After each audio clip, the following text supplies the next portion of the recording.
By 1755, the French and the British had conquered and colonized most of the world. Even with their vast empires, they each coveted what the other possessed. The crown jewel both claimed as their own was the Americas. The French army, with the Ohio and Missouri rivers in its grip, controlled the West. The British ruled the East. Between them lay the quiet land of the Hudson Valley. It was here that the lives of soldiers and settlers alike would be lost. It was here that the war would be fought. Yet out of this war survived the likes of Washington, Jefferson, and Franklin, men destined to construct our nation. So too were the legends of our land born, and none was more magnificent than the one they called Hawkeye.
Elizabeth, are you not bothered by these flying fleas?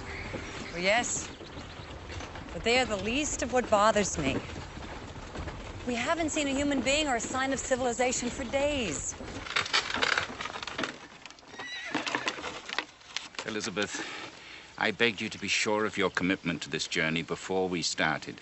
7 weeks of fleas and foul weather and loneliness have worn down my commitment. This is an adventure for younger men, William. So there it is said. When we married 5 years ago, you took my age to be strength and wisdom. And now you see it as weakness and naivety. That is not what I meant. Forgive me. But you must face the fact that... William...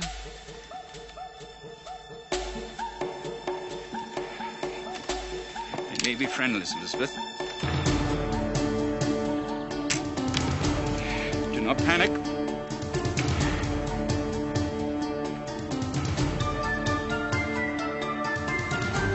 Take the one on the right.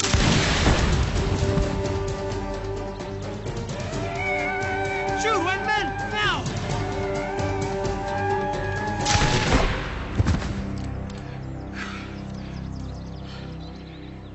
Shot the savage.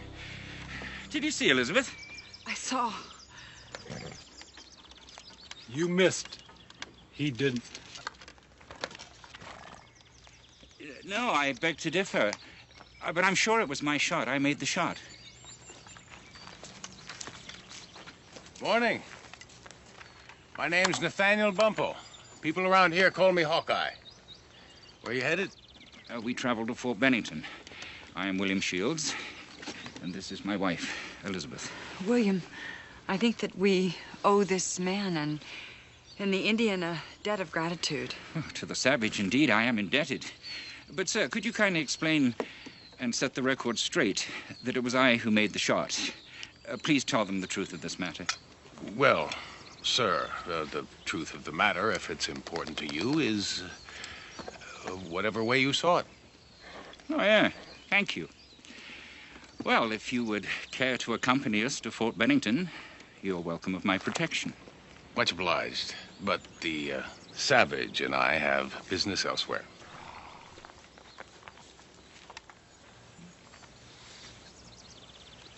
This belongs to your husband. He may need it again.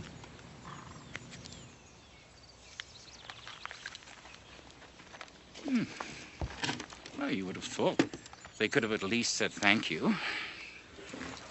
So, what do you think of me now, Elizabeth? Still unfit for this frontier life?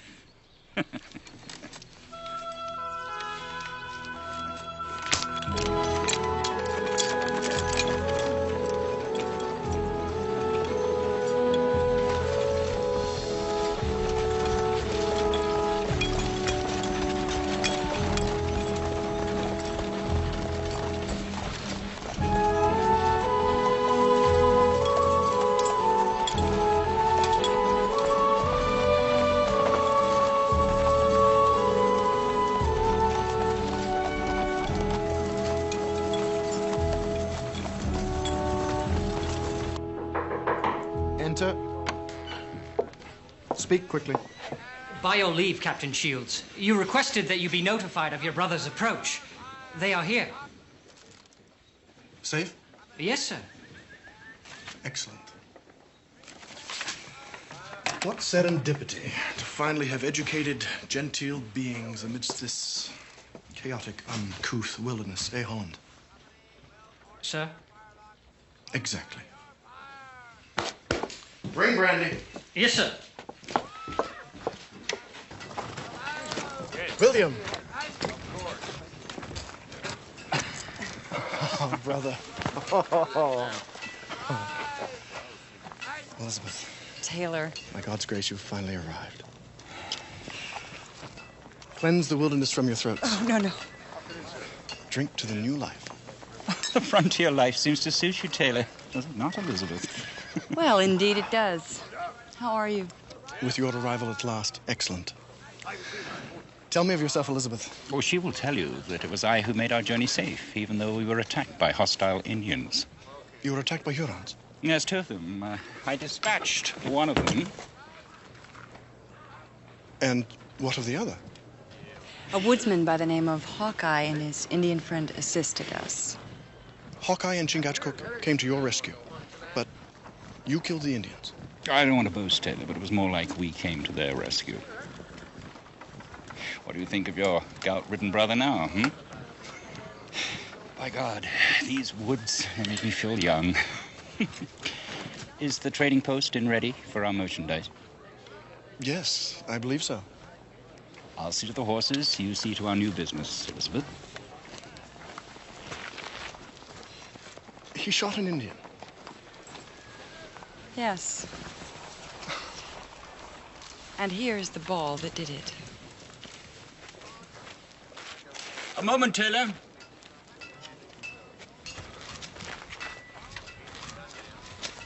This frontier is all you said it would be. It invigorates me. But I am quite anxious to meet with Colonel Monroe. Have you secured the trading contracts with His Majesty's Army, as you promised? I have made great strides in getting Colonel Monroe's blessing. As we speak, the matter is pending with General Braddock. But they are not yet done. There is no problem, is there, Taylor? None that I shall not solve, brother. You need to wash and rest. We'll talk business later. Welcome.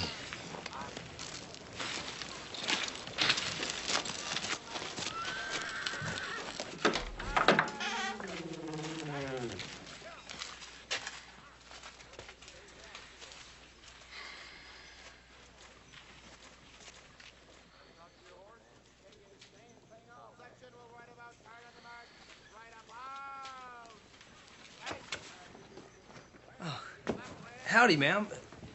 You must be Mrs. Elizabeth Shields. Yes. Well, hi, I'm McKinney, and this here's Peavy. Hello. Well, welcome to Fort Bennington. Thank you. Oh! Mallards, ma'am. We catch them off the lake. Well, we've been sort of caretaking the place on anticipation of your arrival. Spent 2 weeks cleaning and getting stuff organized. 2 weeks? Well, figured it's the least we could do, seeing as you might hire us as assistant managers. Assistant managers? Well, perhaps the assistant part in the beginning and the manager part to follow. I see. Hey, that's what that thing was. Come here. Miss Shields, we'll take care of this in no time. Petey!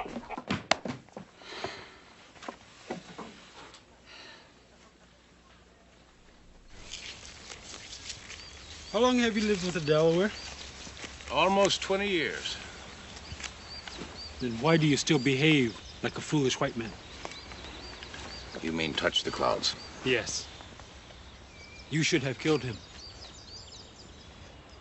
He put down his tomahawk, turned away. But it was his brother that you killed. In a fair battle? No difference. Touch the clouds will be satisfied only when you lie next to his brother. Well, let's hope he has to wait a spell. You are too forgiving. It's the Christian way. It's a dangerous way. I do not kill if I have a choice, Chingachgook. Well, let's hope you have a choice when Touch the Cloud comes to kill you.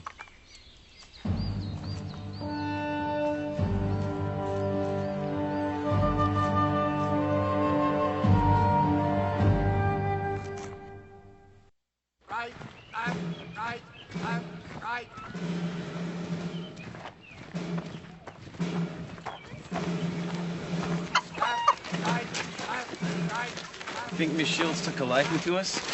What's there not to like about us, Pete? Just let me do the negotiating for our jobs. Well, we caught the little devil. You know, Mrs. Shields, it takes a heap of doing to run a place like this. Well, I certainly agree that it's going to need a lot of hard work. And not to mention enterprise and able-bodied employees like me and Peavy would be.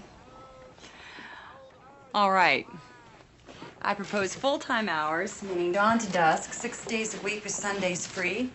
Full responsibilities for any breakage or the disappearance of any inventory. And I will charge you for any consumables that you eat or drink at the prevailing prices. And naturally, the same applies to any days that you are late sick, or you fail to show up at all. Now, with that in mind, I propose 30 pence a week as a fair wage. Ma'am, that seems mighty fair, generous even. But I was wondering if you could possibly see your way to making it 35 pence a week. Perhaps in time, Mr. McKinney, after you and Peavy have proven yourselves worthy. Right. Excellent. Good. Then start by unloading the wagon out front. Okay. Come on. Great negotiating. Now we're gonna work it still be broke. Boys? Hawkeye? Mrs. Shields, I was wondering if you might have a small amount of whale's oil available. Whale's oil. What's it for? Oh, it needs a little wetting. Knife's only as good as it is sharp. Oh, well, I have something that's just as good if you'll help me with this. Certainly. It's called neat's foot oil. In Virginia, we make it from boiling the feet and the shin bones of cattle. Thank you. I'll return it. Mr. Hawkeye, I know what happened out there with the Indians. I know you fired the shot. Hardly matters. To William, it did. Then let him think what he wants. May I ask you a question? Do you think that a man like my husband has a chance in a place like this? Depends. A chance for what? What I mean, Mr. Hawkeye, is what does it take to survive here? Well, a man needs to be fleet of foot, sharp of eye, helps to know a thing or two about nature, both the human and the natural kind. Not that. What does it really take? Well, I suppose the same thing it takes anyplace else. A man has to have the proper heart for it. Well, you know this place. Can a man like William have that heart? Well, begging your pardon, ma'am, but I reckon you know your husband better than I do.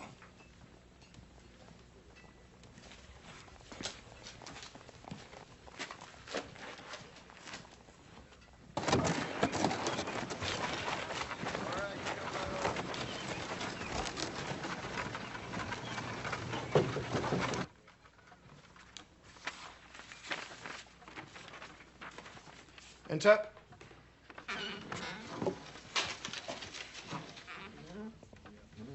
Elizabeth seems to be getting the upper hand at the trading post. I do hope she can adjust to this wilderness. With time, one can adjust to anything. Yes.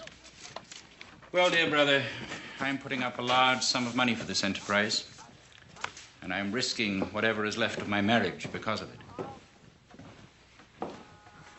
You promised to deliver contracts not only from His Majesty's army, but also from friendly Indian tribes to ensure the success of this business. Have you, as usual, failed? I have not failed. The contracts will come. Taylor, I bought you your commission in this army after you had squandered what our father left us. William, I was 18 years old, for God's sake. Yes, and I purchased your captaincy in order to give you another chance. I am aware of my obligation to you, William. Do not hold my debt to you like a dagger to my throat. Then deliver. Or the reserve of your inheritance that I control will be used to finance my return to Virginia. But it is rightfully mine to use. No, Taylor, it is now mine, and therefore Elizabeth's. And only by my grace can it ever be yours again. You remember this, Taylor, and get me those contracts you promised.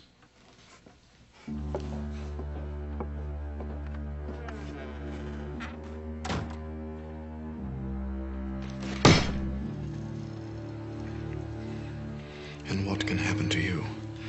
By my grace, dear brother.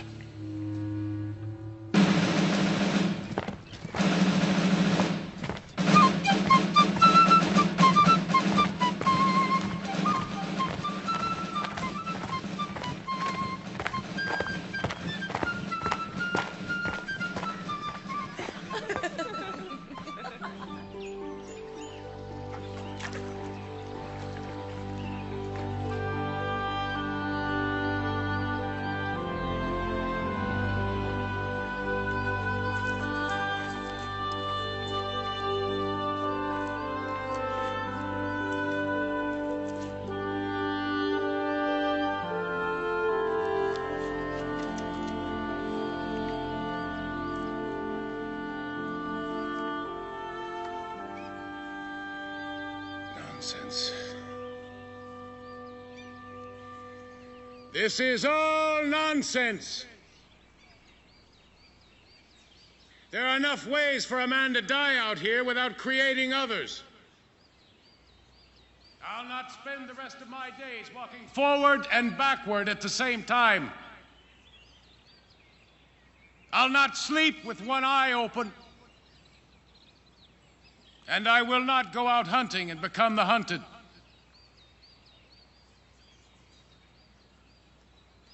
So let there be a time and a place where this will be settled.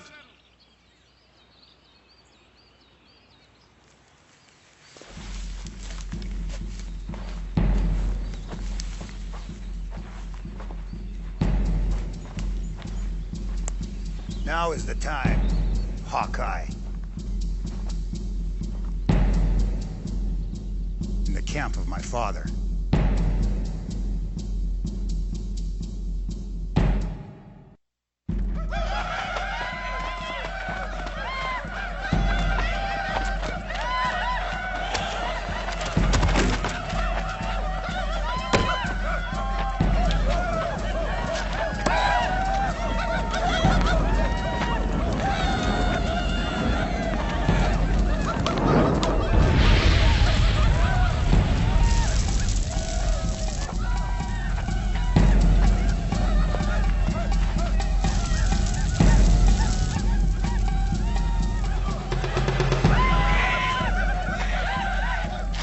Son died a warrior's death. Why must that be avenged? My brother's spirit cries out for justice.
This quarrel is ended.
Stealing His Majesty's munitions is a hanging offense, gentlemen. And I recoil to think what would be done to you if you killed one of his officers. Besides, I bring you employment.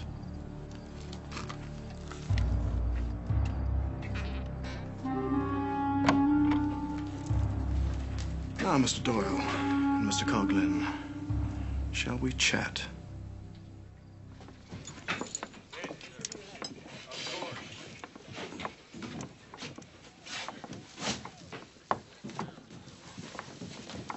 Moment of your time, brother.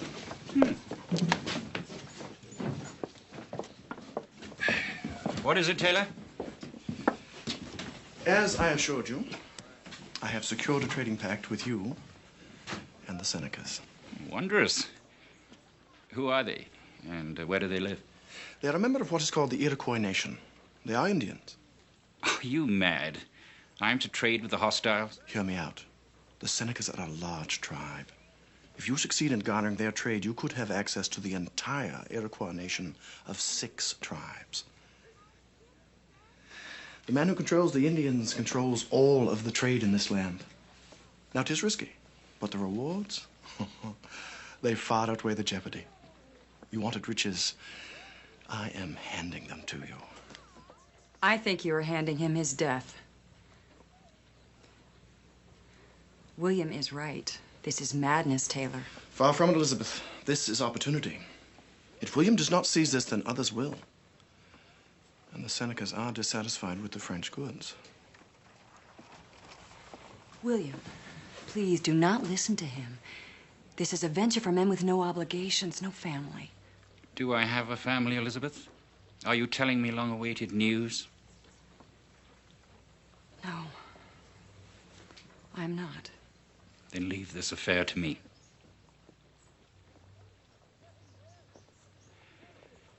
How will I make contact with these Senecas?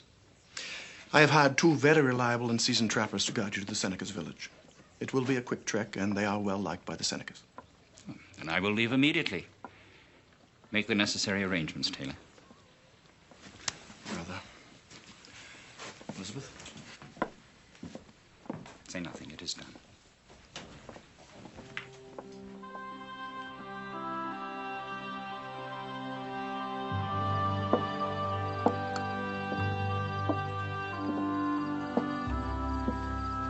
Taylor may not have inherited very much of the intelligence in the Shields clan, but he is clever, nonetheless. Shrewd is more like it. Well, shrewd. May earn Taylor the keys of some small kingdom, but it's a nearsighted goal. There is true wealth and genuine power to be had in this frontier, Elizabeth. Oh, I realize you do not yet agree, but in time, I think this journey will prove to be worth taking for both of us. It is 1,000 miles away from everything we know. Yes.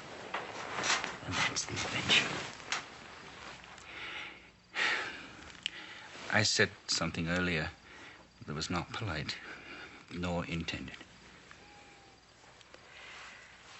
I would give you a family, if I could. If we could. A man lives to a certain age, only to realize that he is mortal, and his true needs are simple. And he's very lucky if he finds them. And have you? Yes.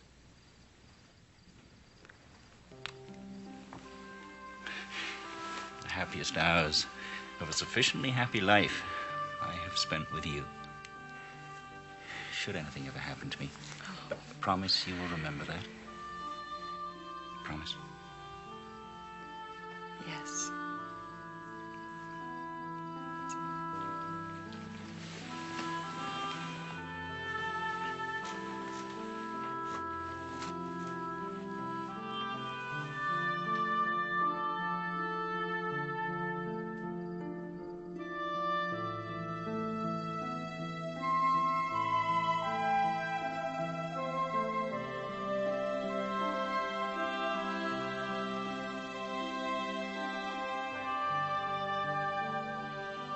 I've heard it said by those who make their lives on the sea that when you do not know the harbor you seek, then no wind is the right wind. I feel in my heart that same sense of being lost, and yet, strangely, I am not afraid, for there is a wild and feral beauty here. Nature is free and untamed, and I know that is the way the hand which fashioned it meant it to be.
That was the greatest shooting I ever seen. 2 paddles, 1 ball.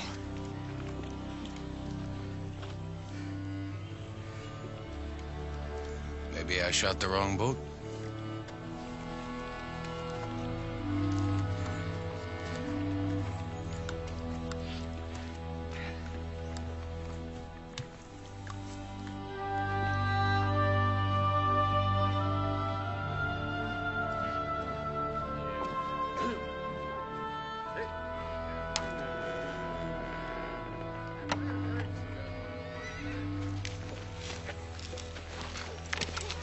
Well? It's done. Witnesses? Just one. The woodsman. Will he agree it was accidental? He can tell the color of a bird before you can even see it. And what he saw was a man accidentally falling overboard. I'd stake my life on it. Excellent, Coghlan. And a stake will be part of your life. If you are wrong. Won't be a stake in my heart, Captain. It'll be a feathered shaft. Pardon me, Mr. Coghlan. Begging your respect, sir. We're thinking Colonel Monroe should hear what we have to say.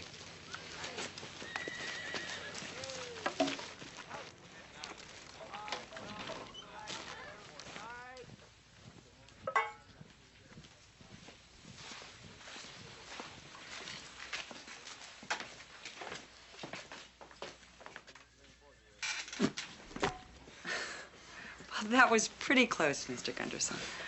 But I think that it clearly proves my point that normally a spittoon is larger. Mrs. Shields, Doyle and Coghlan are back. Oh, good. Tell my husband that I'm with a customer. Begging your pardon, ma'am, but he ain't with him.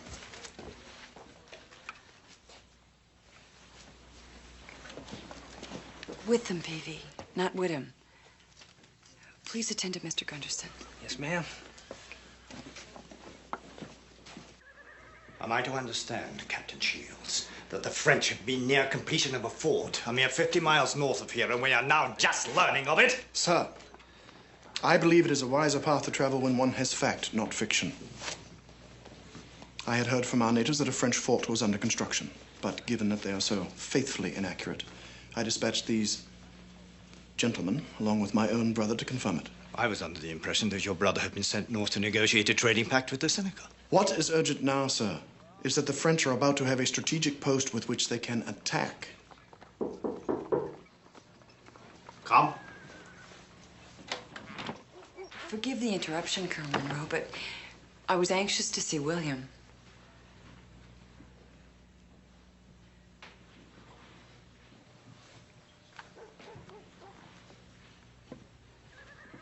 What? We have some tragic news, Elizabeth.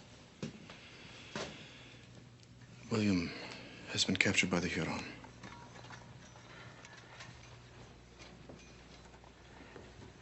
How did this happen? Well, ma'am, one moment we was being chased by the heathens, and then, Willem, well, he sort of fell out of the boat. Was he alive? Yes, ma'am. To tell it right, if it hadn't have been for the woodsman, we all would have been ribbons of jerky drying on a squaw's rig. That will do, Coghlan. More than likely, the Huron have handed him over to the French. The rescue party will be promptly organized. We will get him back, Elizabeth. It will not be a rescue party that will be attempted, Captain Shields. Sir? Prepare to send a runner to General Braddock. I should think that 4 of his 12-pounders, along with the mortars and the howitzers now on hand, should be ample to assault the French. Forgive me, Colonel Monroe, but if you attack the fort, what will happen to William? Mrs. Shields, you must understand, if the French complete this fort, many proud men will die. We will make every effort to secure your husband's release. Prepare to march within 24 hours.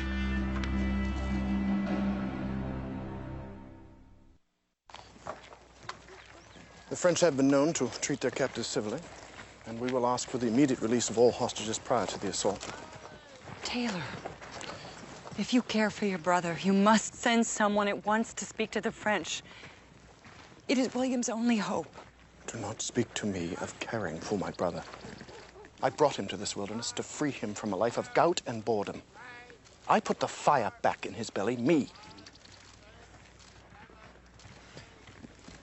If he is to die in this land, then so be it. It is your duty to... It is my duty to serve my country before my brother. I clearly see him perform my duties as a servant to His Majesty. And from what William tells me, you...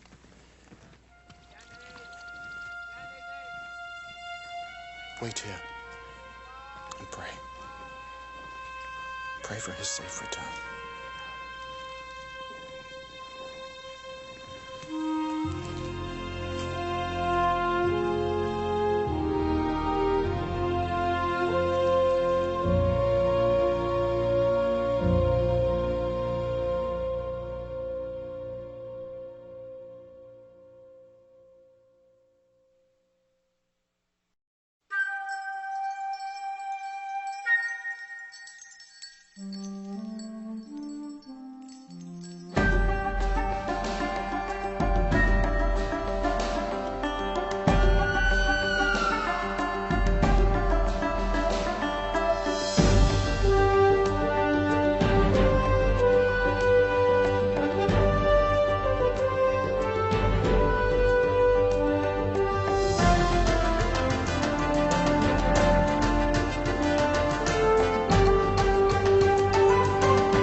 Previously seen on Hawkeye.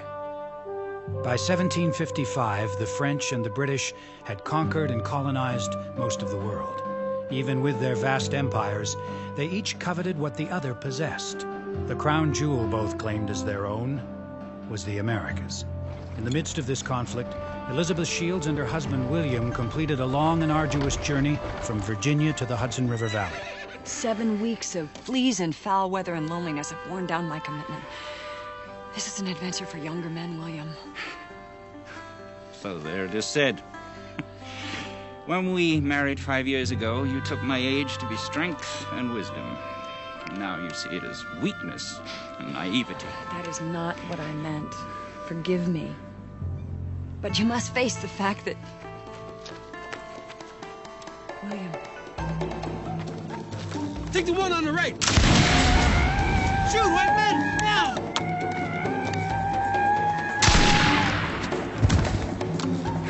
Shot the savage.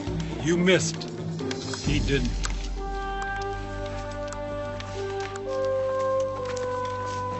Morning. My name's Nathaniel Bumppo. People around here call me Hawkeye. Well, if you would care to accompany us to Fort Bennington, you're welcome of my protection. This belongs to your husband. He may need it again. The Shields proceeded to Fort Bennington, where Captain Taylor Shields, William's brother, promised to arrange opportunities for William that would make him rich. Have you secured the trading contracts with His Majesty's Army as you promised? I have made great strides in getting Colonel Monroe's blessing. But they are not yet done. There is no problem, is there, Taylor? None that I shall not solve, brother. You must be Mrs. Elizabeth Shields. Yes. Well, hi, I'm McKinney, and this here's Peavy. Spent 2 weeks cleaning and getting stuff organized. Figured it's the least we could do, seeing as you might hire us as assistant managers. You promised to deliver contracts. Have you, as usual, failed? The contracts will come. Then deliver, or the reserve of your inheritance that I control will be used to finance my return to Virginia. But it is rightfully mine to use. No, Taylor. It is now mine, and therefore Elizabeth's. And only by my grace can it ever be yours again.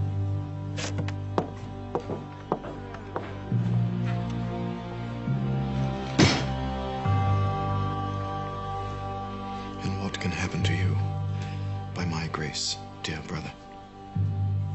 I have secured a trading pact with you and the Senecas.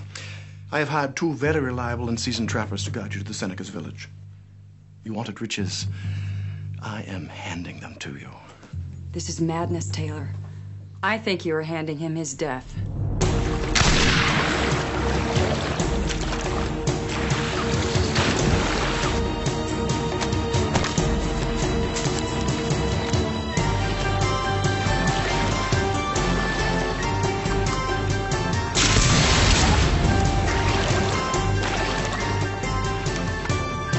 We have some tragic news, Elizabeth.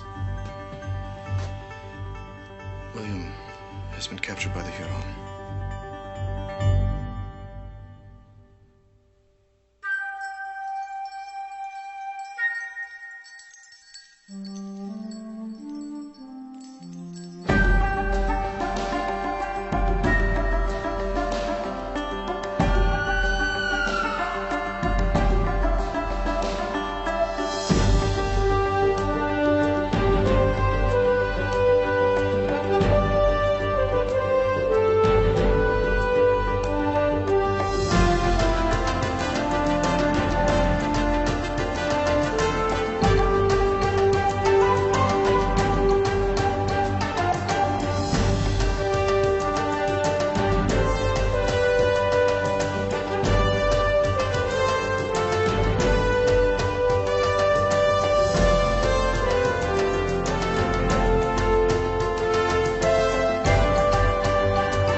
The time's arrived, Sam.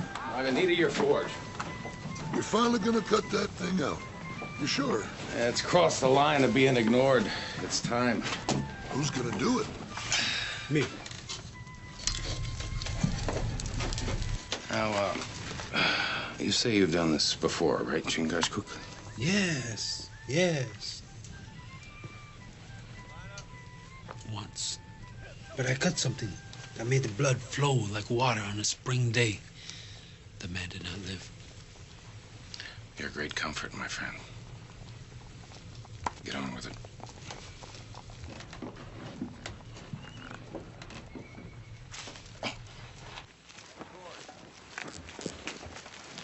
This won't work, McKinney. Peavy, I do not plan to spend the rest of my days swamping the trading post floor. If we can get Mr. Shields back home safe, we'll be heroes. And heroes get rich. Besides the fact that we know nothing to track and can't speak a word of Indian or shoot straight, I see nothing that stands in our way. We can learn on the way. Are you in or not? Yeah, I'm in.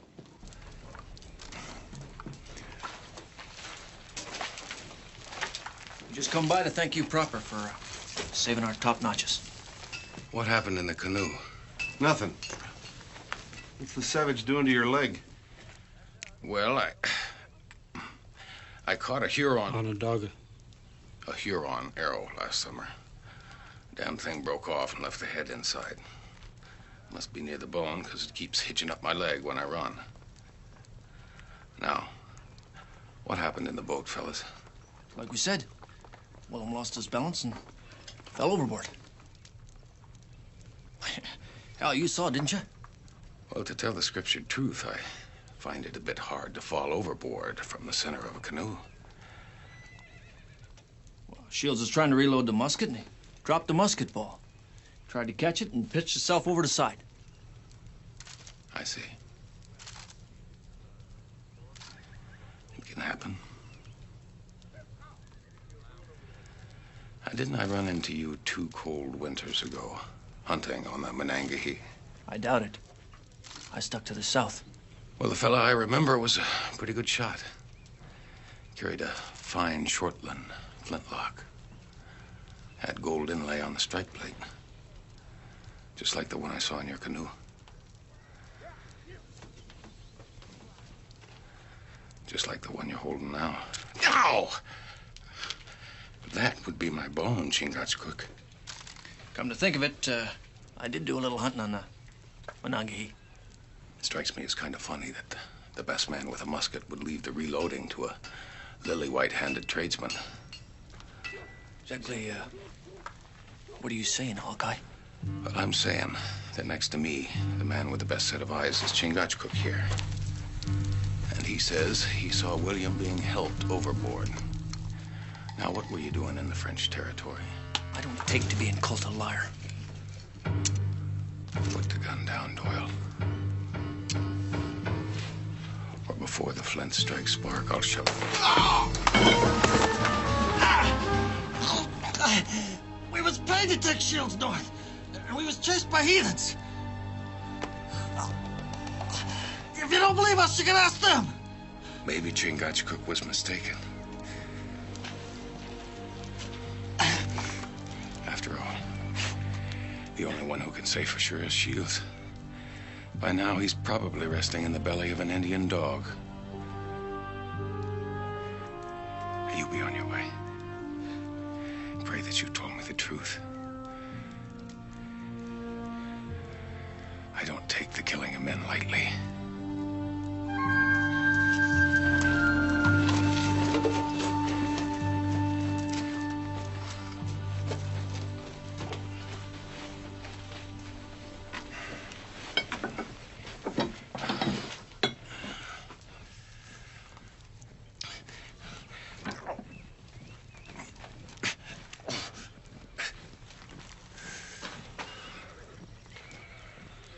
Onondaga.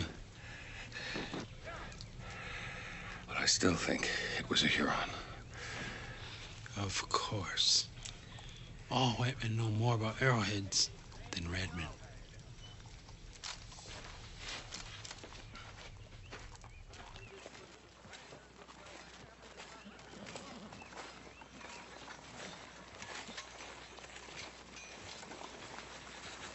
The boys. McKinney and Peavy have left to find William. An enterprising thought, cloaked in stupidity. I suppose you will be hiring new idiots soon?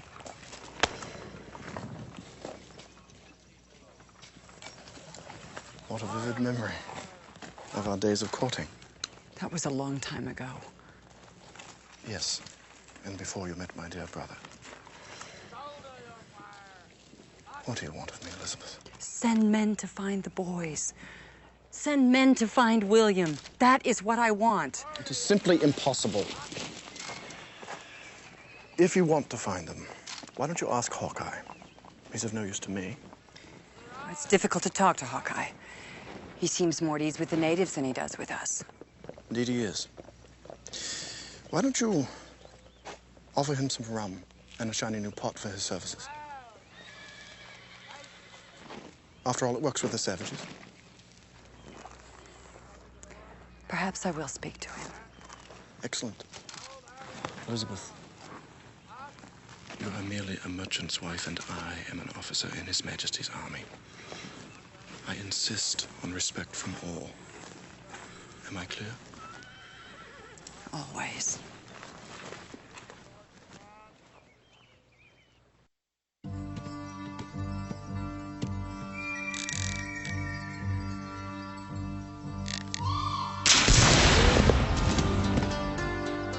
We need to parley.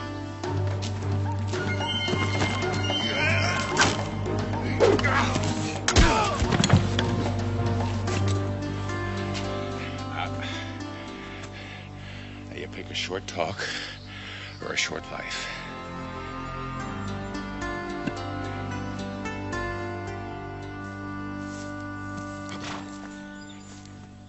Well, I must remark that the woods don't change much. I believe we're making good progress, Peavy. How long ago we stopped for supper? About 4 hours. Why? Remember how you couldn't find your knife when we packed up? Yeah.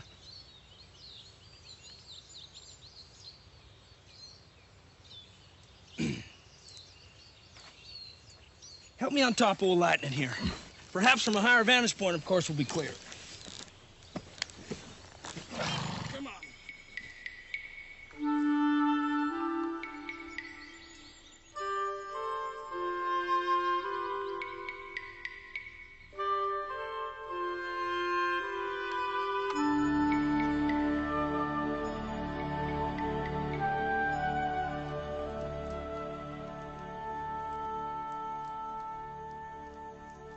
I was told you were looking for me. Oh, I did not hear you come in. You seemed peaceful. Didn't see the need to change it. Well, I would embrace peace. On top of William, I am now confronted with the disappearance of McKinney and Peavy. I believe they have gone after my husband. They're safe. You've seen them? Yeah. And judging by their progress, they will probably find the French fort by winter. Why did you not bring them back with you? Boys need to get a sense of what the Creator had in mind for them. He'll watch after them.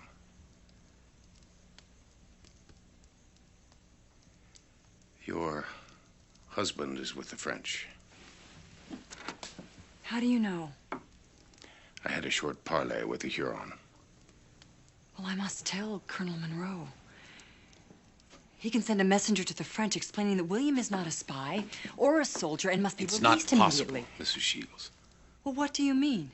By now, the French have asked Mr. Shields a river's worth of questions about how much the English know of their fort. If Monroe sent a red coat to them now, they'd know for sure that the English were coming. Are you suggesting that I do nothing? That I just let my husband wallow in the hands of the French? I'm sorry. But it's the way of the land. The slow and the wounded become the meat of the swift and the hardy. Your compassion is inspiring. I misjudged you. I thought you to be different than the rest. I will pay you to take me to the French fort. The French are a reasonable, civilized people. They will understand my plight. pay me? Yes. Rum and kettles. I will also give you a 3-month supply of powder and ball. What is your reply? Pay me.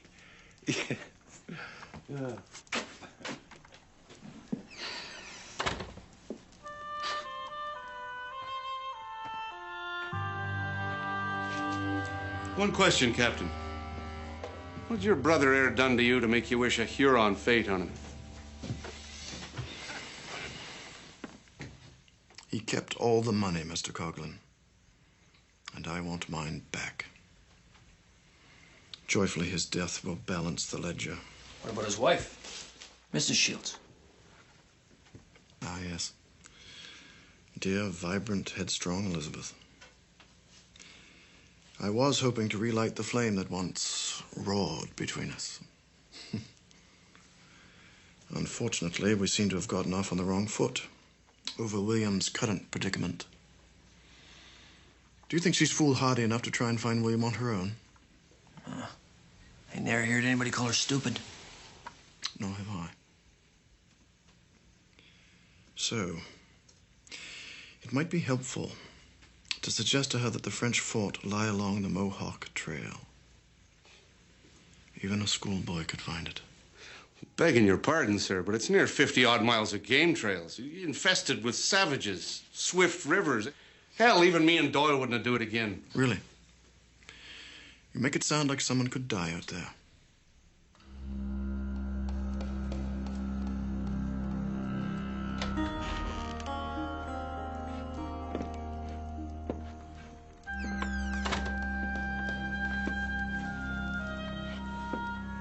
Yes.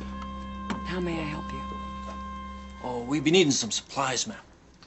We also come by to tell of our regrets about the capture of your husband. I'm sure he would find your sympathy nourishing. Well, the truth is, if we didn't have needs elsewhere, we'd go and look for him ourselves. I do allow, ma'am, we're a touch confounded as to how that fort couldn't have been known about. I mean, it's not exactly like it's so hard to find. I was given the impression that it was an arduous journey to the north. Well, journeys ain't the hard part. Not being seen by the Indians is the work. No matter, Monroe's going to attack it. Sooner or later, the French should have to come here. Why is that? Food, Mrs. Shields. Food. Yeah, them French hounds been living on hard tack for near 5 months now. Under orders not to hunt, fearing their musket fire be heard by the redcoat. Yeah, well, them Frenchers, they be starving.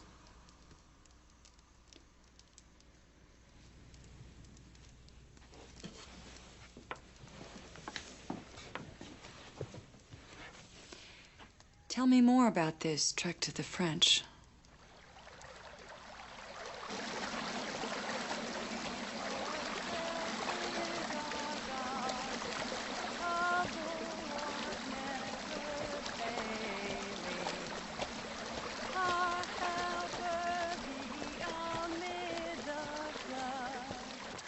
Of mortal ills prevailing.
You know, there's an oxbow up ahead. Makes for quieter swimming. What have you done? Ma'am? I needed those supplies to barter with the French. Surely you would have lost your pack animal if I hadn't cut him free. Well, no matter. I will simply present myself to the fort commander and explain the situation. I'm sure he will accept a line of credit. I am grateful that you happen to be here, so I shall not charge you for the lost merchandise. Inside your chest beats a heart of pure gold, ma'am. You're still set on heading toward the French fort?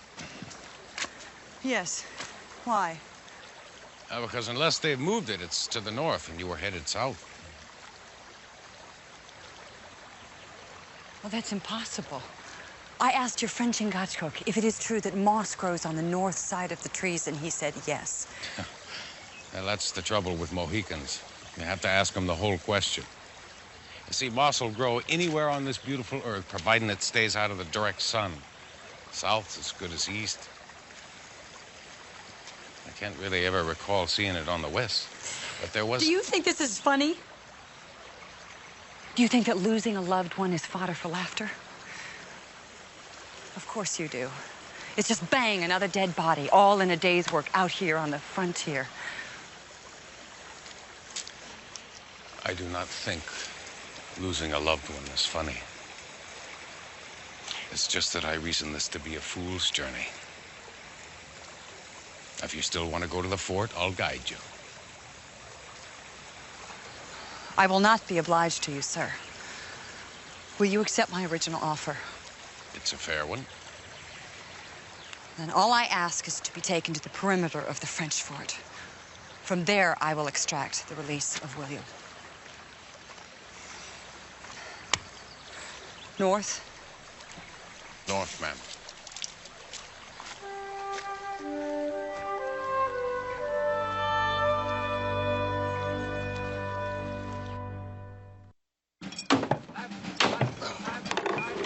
Take this wheel, boy. Make haste, Captain Shields. I shall not confront the French without a full defilade. Sir.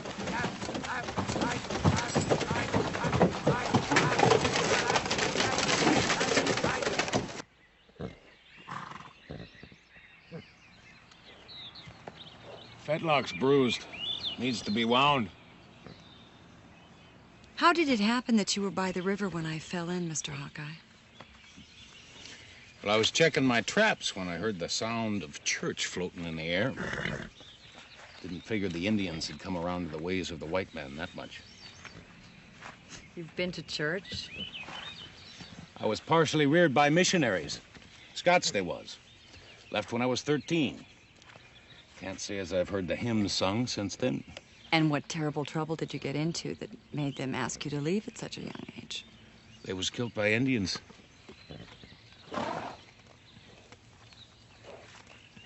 How long have you been married to William? 5 years this coming spring. You like him? Certainly. Why would you ask such a rude question? Wasn't meant to be rude. William anything like his brother? William is not at all like Taylor. William is sturdy and structured. He's sensible. He's a good businessman. Liking him sounds about the size of it. Horse is ready.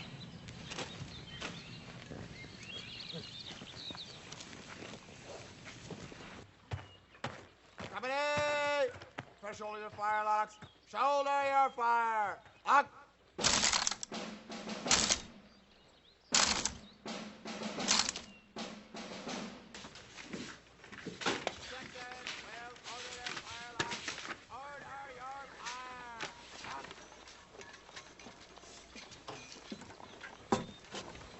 If either of you could read, I'm sure you'd find that material fascinating.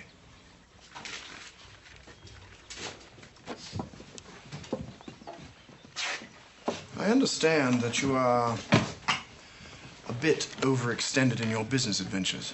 We'll make it whole.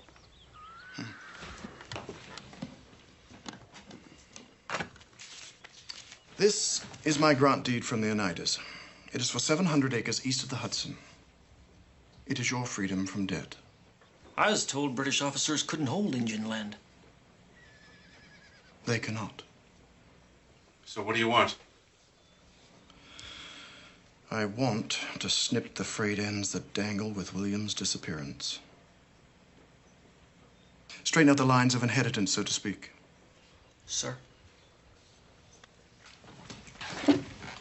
See that Mrs. Shields and the woodsman do not return.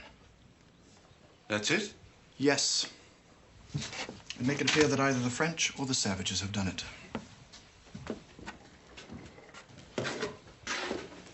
Now, if you will excuse me, I have a fort to attack.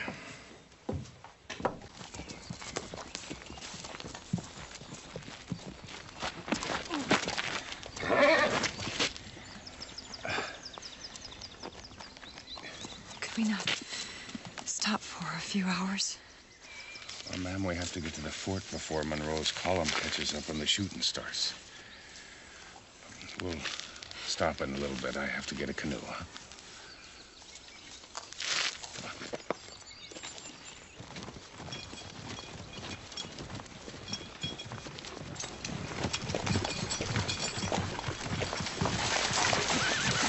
The axle's repaired. The cannon's only a few hours behind us. You tell the platoon officers no fires tonight. 2 hours rest and resume. As you will, Colonel.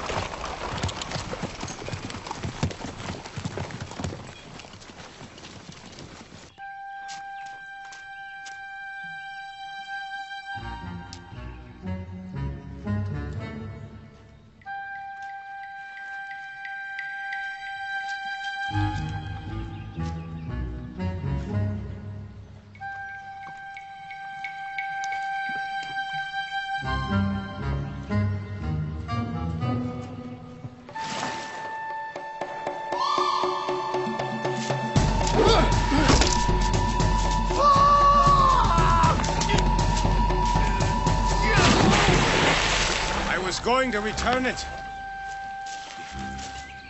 Well, on top of knowing nothing about tracking, parleying, and shooting, I reckon we can add knot tying.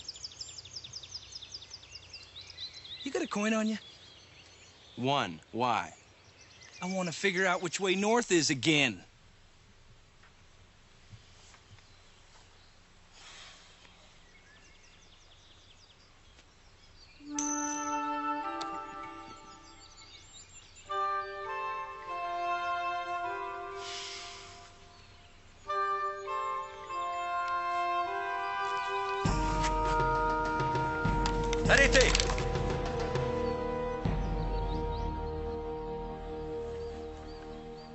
I found a canoe. Oh. Where did it come from? Its previous owner was a Huron. I never caught his name, seeing as he was less than willing to part with it. It put a hole in the right-hand side during our discussion on who should be the current owner of the boat. Mr. Hawkeye. Your leg. Oh, we're a powerful discussion. Come here and let me bandage it. Sit down.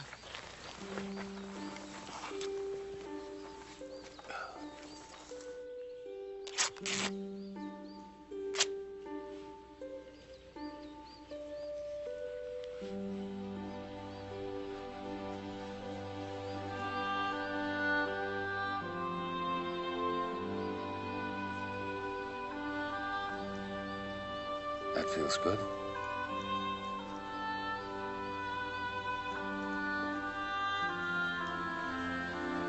I'll need the pitch to seal the leaks. What? The sap. To fix the canoe. Yes, of course.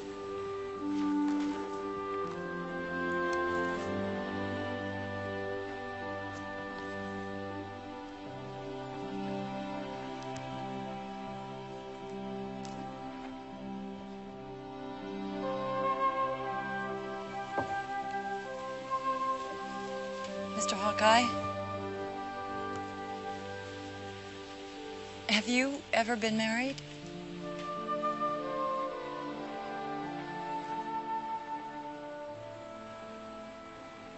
You best get some sleep, Mrs. Shields.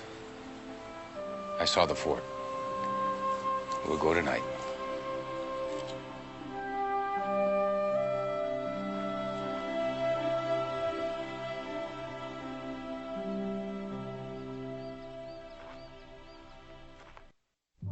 Jean, donne-moi un coup de main ici, hein. Avec moi, ce baril? Oui, oui, c'est bien lourd. Où est-ce qu'on l'amène? Ici.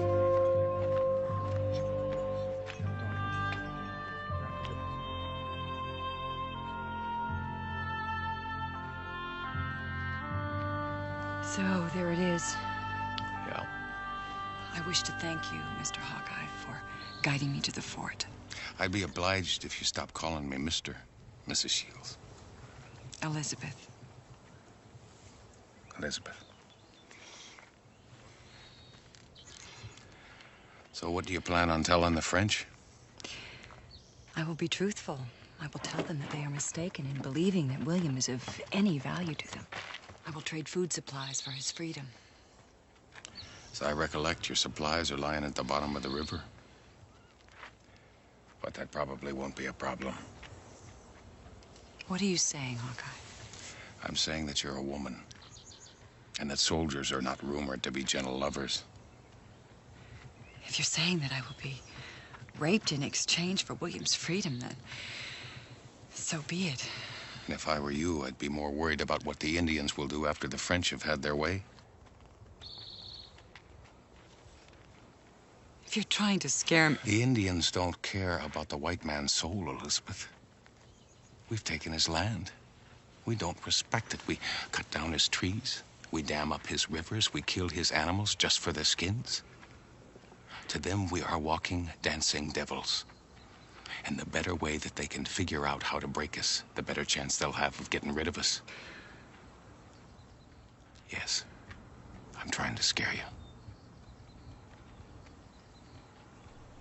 So get a new plan, Elizabeth.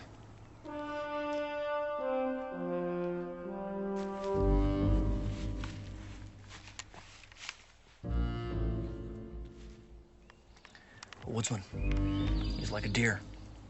The only way he's going down clean is with a heart shot. He's got to get him to stand and face me, Coughlin. Why the hell don't we shoot the both of them? And let every French and British soldier know we're here? Not likely. You just do as you're told. You turn him right, and I can't miss. On a préparé une maudite belle surprise pour les Anglais.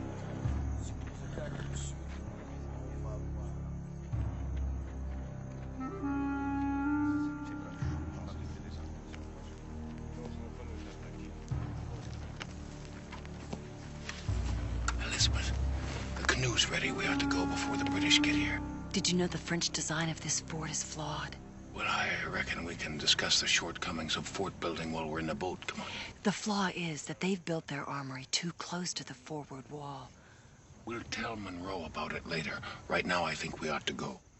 If we got the door off, we could ignite all that gunpowder and create a magnificent explosion. The soldiers would be so confused and dazed that we could simply slip into the fort unnoticed and rescue William. What do you think? You know, there are bugs in these woods that can give a person fever and chills. You've been scratching yourself a lot lately. Come on, how do we blow up that door? Well, maybe if I took all of my powder and packed it into that door, I might be able to blow it with one musket shot. And with another shot, you could detonate all that gunpowder. Be a hell of a shot. It would seem to be a worthy challenge for a man they call Hawkeye.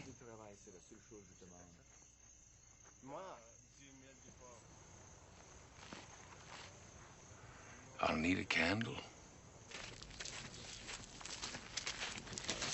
Sir, scouts report the fort is an hour's march away. It is close to completion. Thank you. Rest assured, gentlemen, the morning sightings of our 12-pounders and mortars will cause the French to strike the fleur-de-lis.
see the candle.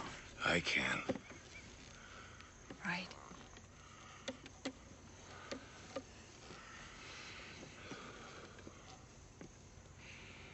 Do you want me to help? Quiet. Right. Evening, folks.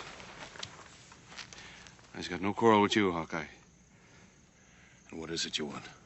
Well, appears to be the same as you. I'd come to parley with the French about Mr. Shields.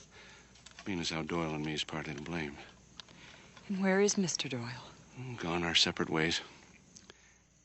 I relieved Doyle of his rum.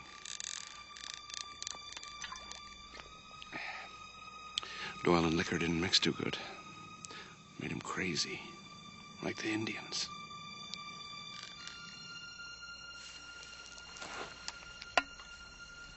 You said your piece. Best be on your way.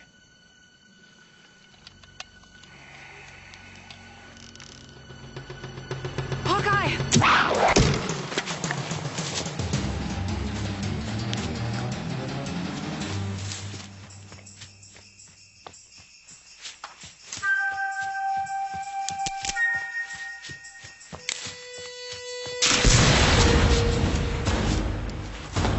Quoi ça? Là-bas, là-bas, regardez! The candle went out. I can't see the powder horn.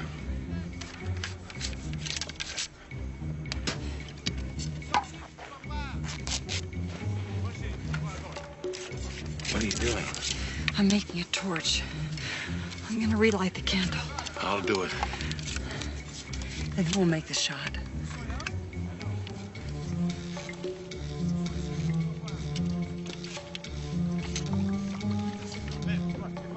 Sauvez-moi! Sauvez-moi! Il y a des Indiens sauvages. Je suis française. Il y a beaucoup de sauvages.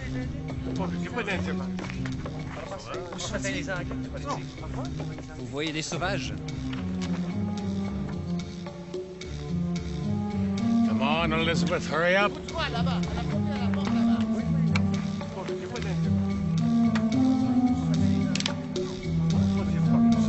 Mademoiselle, je ne vois pas les sauvages. Pardon? J'ai tort. Pardon? Attention, elle est espion pour les Anglais. Tirez sur elle.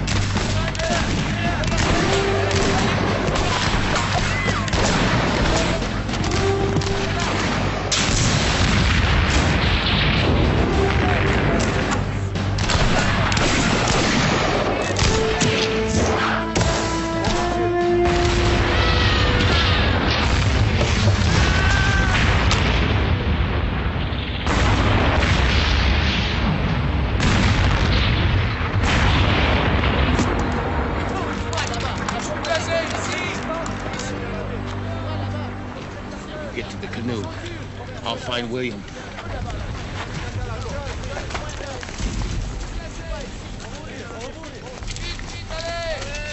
Wait, hold up, son, hold up.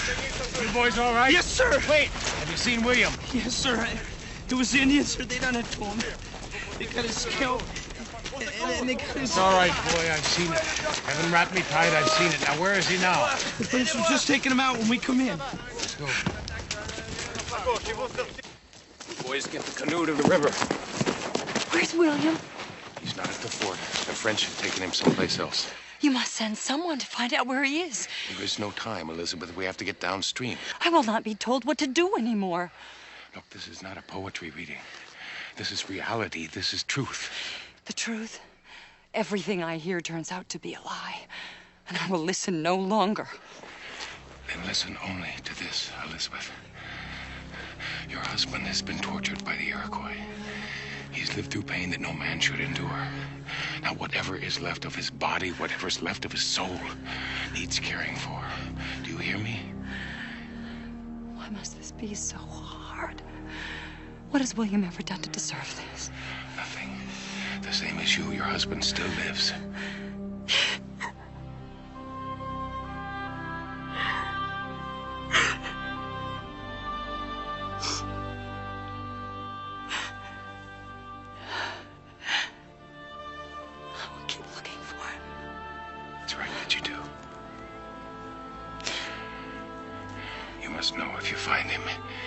He may not be as... Whatever horrors have happened, he still lives. And I will hold hope. Hold to life, Elizabeth. Hold to life.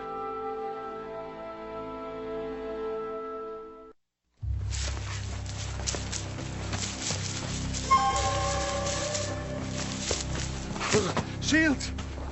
Were you successful, Mr. Coughlin? Hawkeye killed Doyle. He'll come after me next. Does he know anything of my involvement? Didn't say a word. He and the woman blew up the French fort. So I heard. And as you may have heard, Mr. Coughlin, there are casualties in war.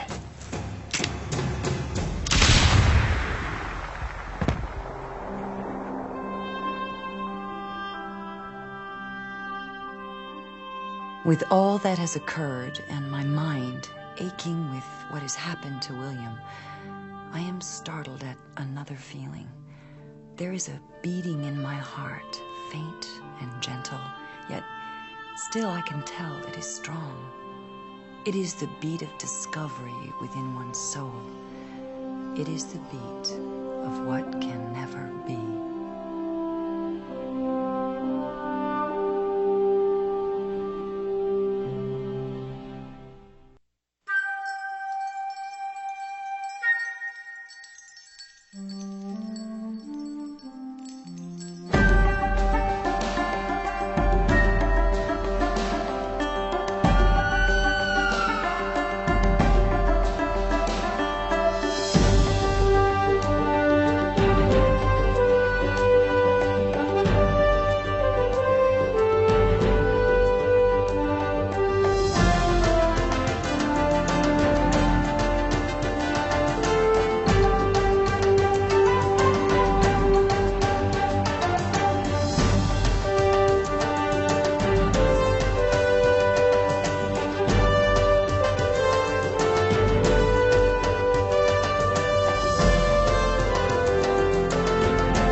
Let me help you.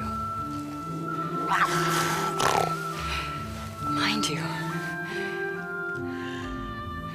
don't scratch me now.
Hawkeye. Morning, Elizabeth. I lost my bearings. What did they look like? What? Your bearings. What did they look like? What were your bearings, Elizabeth? I'm not sure. Then it would be hard to find them.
Take care. Shoulder your fire. Lock.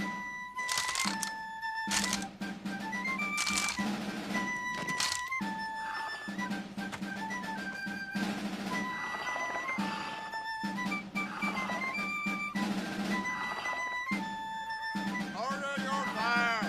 Lock. Shoulder your fire.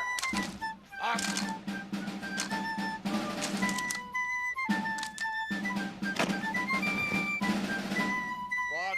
To your front. Hey! The front. Out. Out. Right. Out. Right. Out. Right. Front. Front.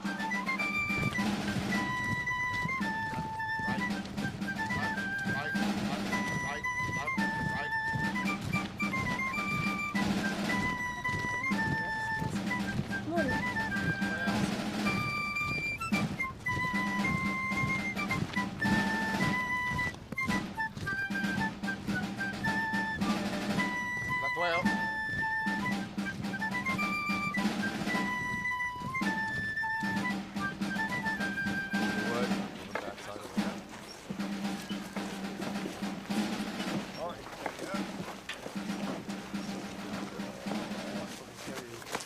Morning. Morning, Mr. Shields. Is something wrong? I got lost. She got real lost. Who found her, you? Yep. So why's she mad? Because they're creatures of emotion, Peavy. Supply wagons coming in.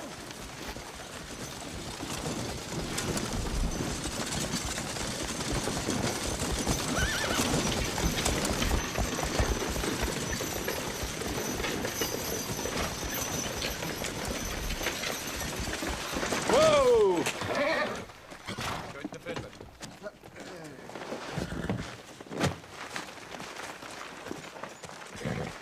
We had to lose one of the wagons. Which one? Yours, the wagon with the powder. Nearly lost our hair to a Huron war party coming over Redstone Pass. Corporal, get me a scout. Sir. Yes, sir. Was anyone hurt? No, ma'am. A word, please, Mr. Falk. Here's your manifest, Mrs. Shields. Any word in your husband? No, there hasn't been. Well, I'm sorry to hear that.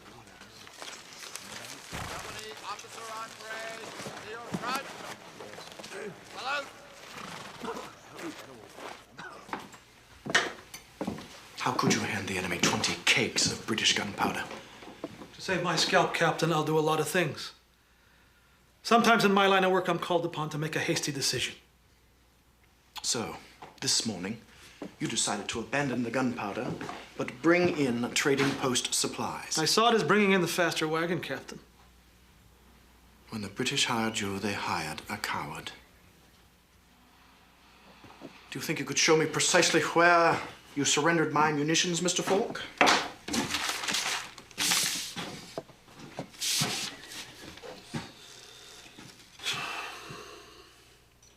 The supply master says he was accosted in the vicinity of Bear Creek. Go! I want you to find my munitions. Yes, sir.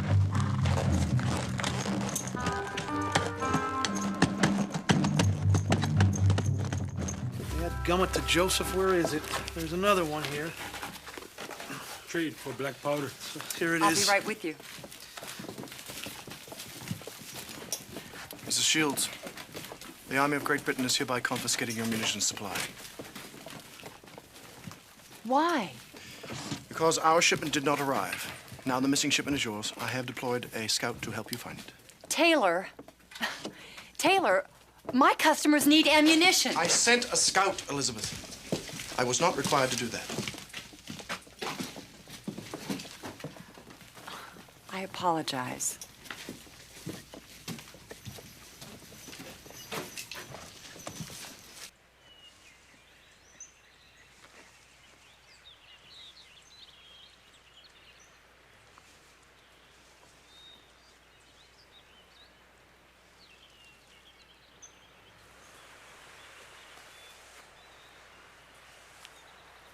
You hunting for another wildcat?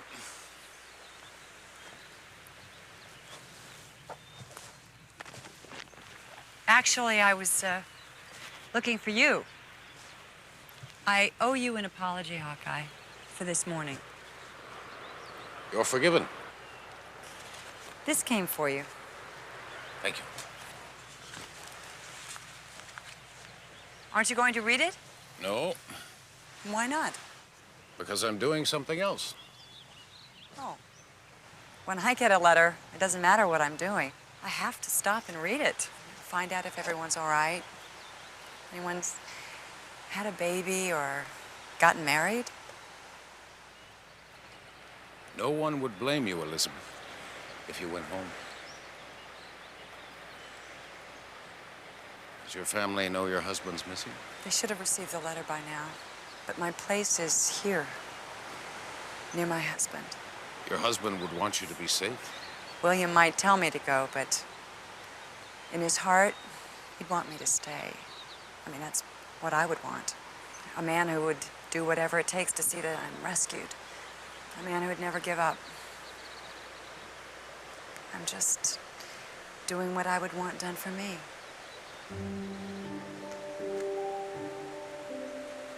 Well, I'd better get back. Good day to you. Elizabeth, I'll be hunting across the lake tomorrow. Are you suggesting I try not to rescue any wildcats tomorrow? I believe I am. Were you, watching me this morning? No. Well, then how did you know about the wildcat? Left its track. Yours met up with him.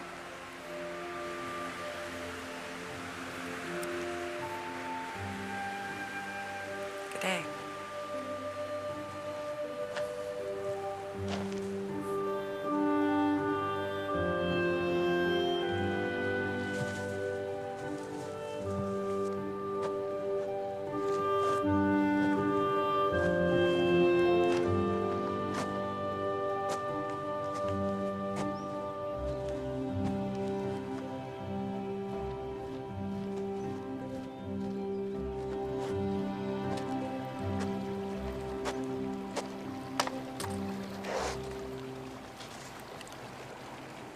What does it say? I don't know. Why do you not learn what your letter says? Guess I figure it might change my life. Change is what life is. The wind tells a story of Whitefeather. When Whitefeather was a young brave, he fought a bear who had desire to eat his spirit. Whitefeather put up a great fight and the bear ran away. Many winters passed. Whitefeather grew into a warrior. He wore many feathers because the Great Spirit honored him in battle many times. One day, Whitefeather come across the bear he fought as a child. So what happened? They decided they had much in common and that they would become good friends.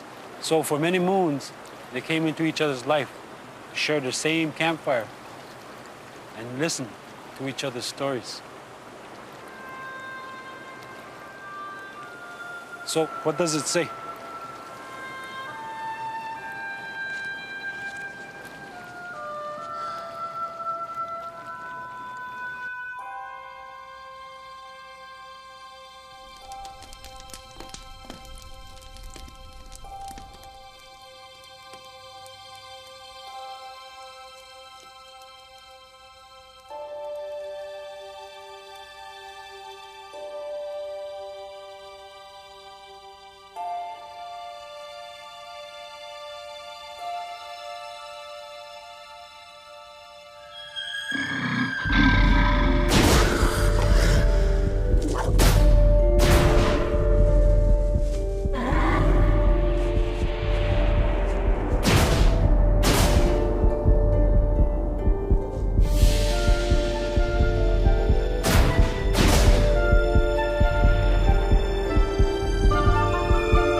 Wait. Good morning. Morning. I have a proposal for you. The thing is, I'd like for you to teach me how to use this musket.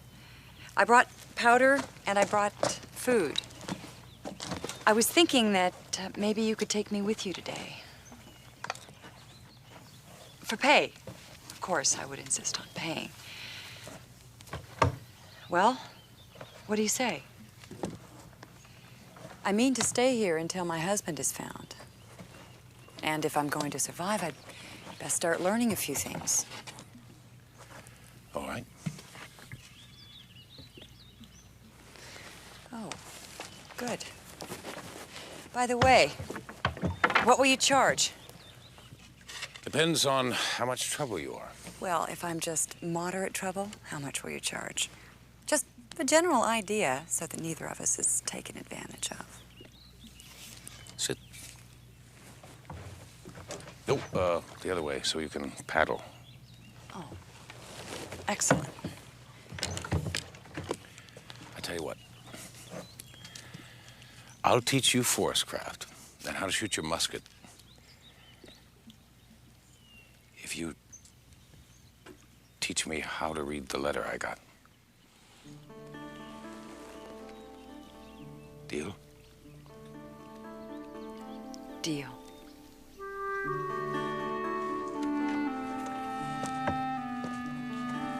Where are we going? Place called Waurika Island.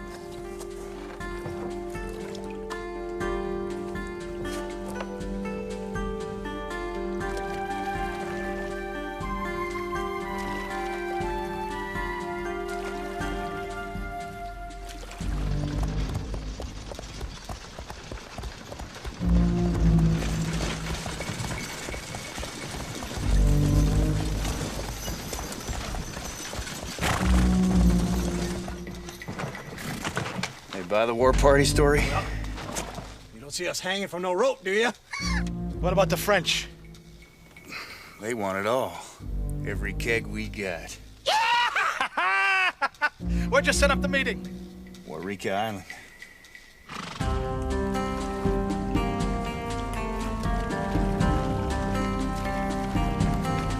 Where is Waurika Island? Dead ahead.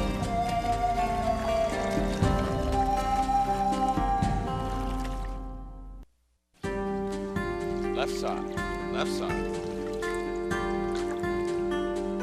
Stay in the center of the boat. You'll get the hang of it. All right, turn the grip in your palm. That's it, and cut it forward. A knife through butter.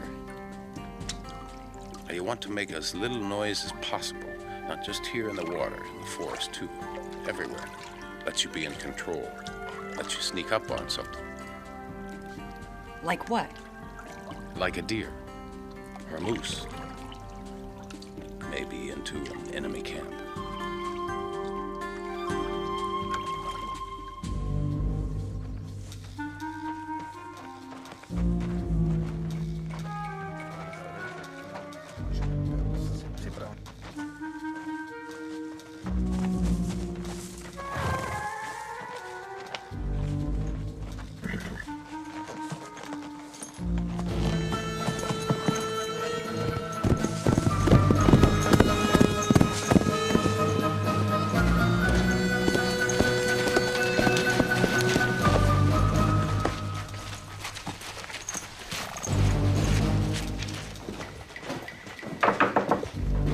Enter.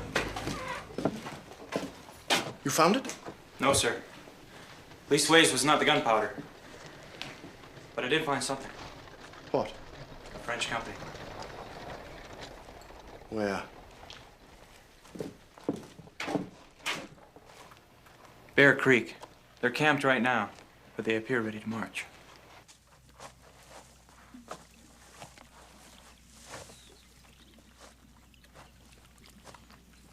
Has canoe thievery always been a problem?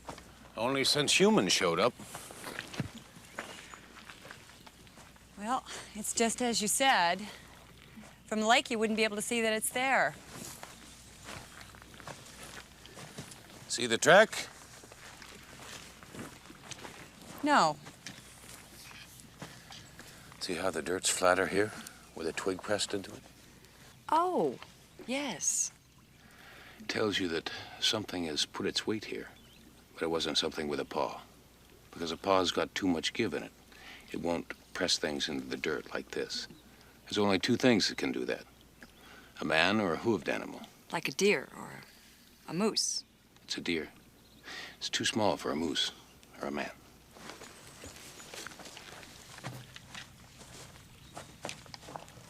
How much for a sack of flour? $2. I'm sorry. We have no more gunpowder, okay? I only got the one. Okay, bring another one next time.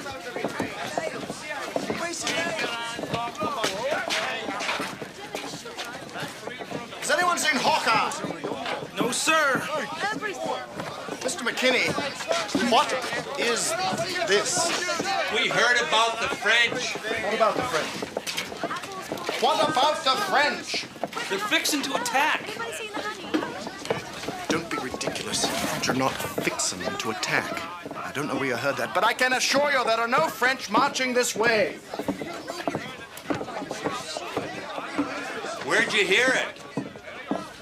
Where'd we hear it? His scout. His scout.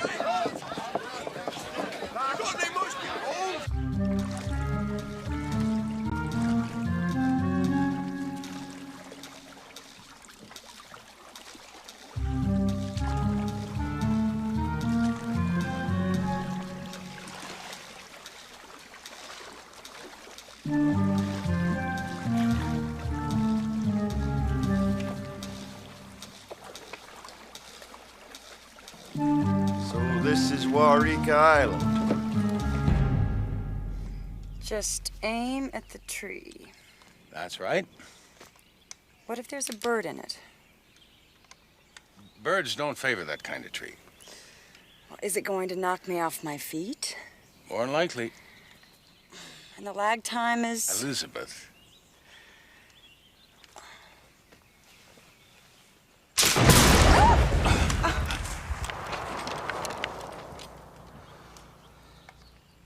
Sty!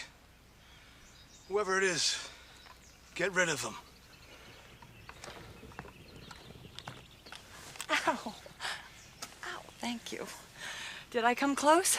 Well, within 15, 20 feet. You hit that tree over there. Oh. Well, that makes me rather dangerous.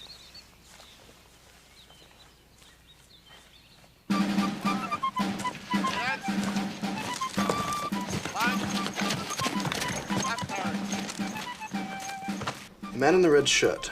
You saw him talk to the French officer here. Then he rendezvoused with Falk. Then they boarded canoes. This was a preliminary meeting.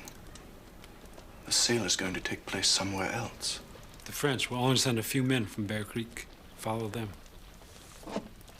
They will lead you to your black powder. Corporal! They will also lead me to Falk. Yes, sir. Ready your men to leave immediately. Yes, sir. Falk is a traitor. A traitor should be hanged. How can a man bring a wife out here and not teach her how to fire a weapon? Well, how can missionaries parent a child and not teach him how to read scripture? They tried. Which tree should I aim at this time? Let's stick with the tall one. See if we can hit it by the end of the day.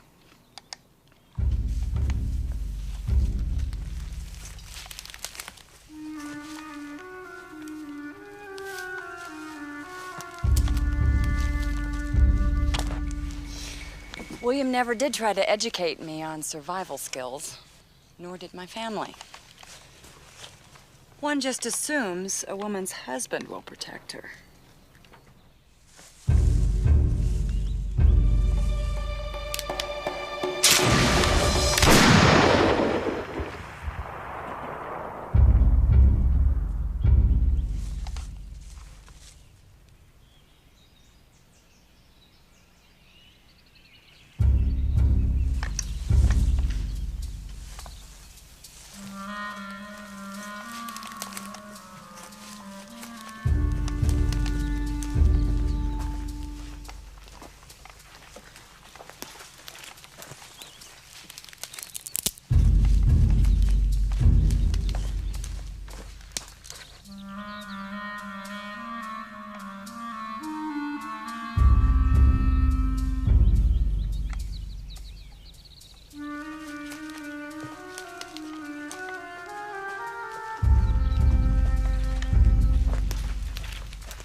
Any idea why one of the wagoneers would want to shoot us down?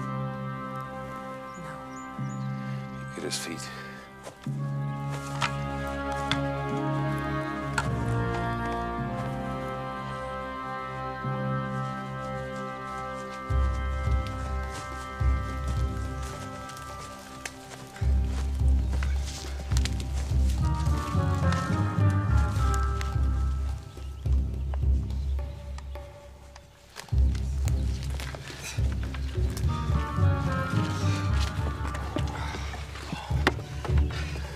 Gunshot was a while ago. Sty ought to be back by now. I don't like it either. And once the sun goes down, I don't want to get caught in these woods. I'll take again.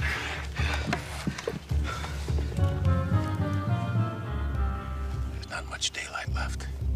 If I take you off the island, the French may have that powder before I get back. Well, that's not an option then. I figured you'd feel that way.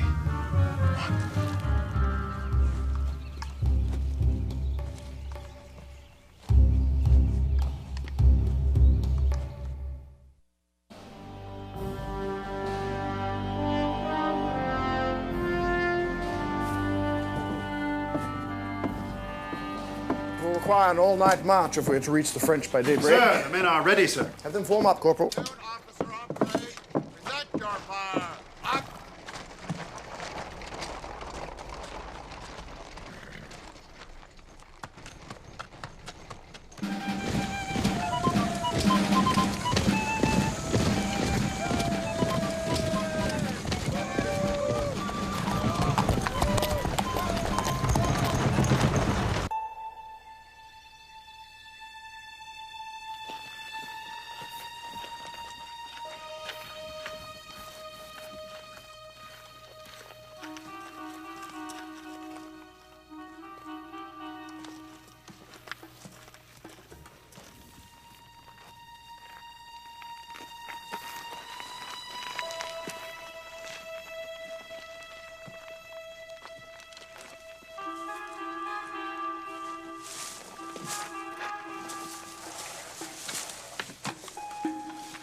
We're almost there. I'm fine.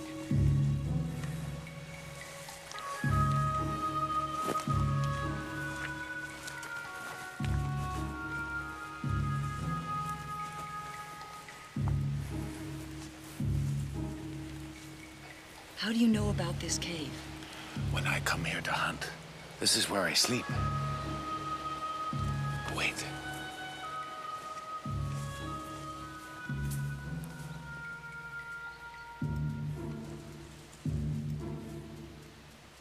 It's all right, come on. There's nothing else inside.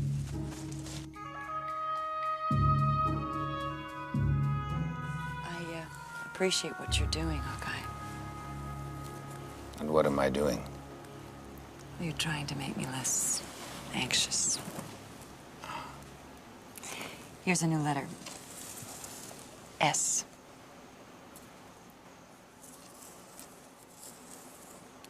S. S, like a snake. Huh. Snake. Do you remember S? Yes. Yes. Y-E-S. Now here are two letters, A and M. That makes the word Am. And if we put the S in front of it? Sam. That's right, S-A-M. Perfect. How would you spell Samuel? Samuel is S-A-M. And then U-E-L. Samuel. Samuel. That was my white father's name. He had it printed on his scripture book, in gold letters. Well, my father had his name inscribed on his Bible, too. When I was a child, I used to think it was God's handwriting. I thought God wrote in gold.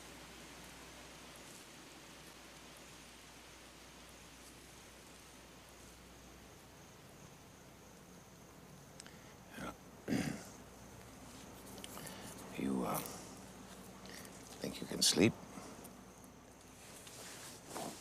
Here. This'll keep you warm.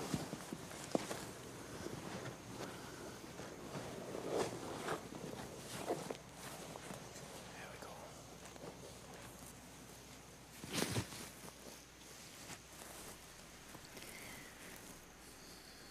Do you often think of your mother and father? Best get some sleep.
Morning.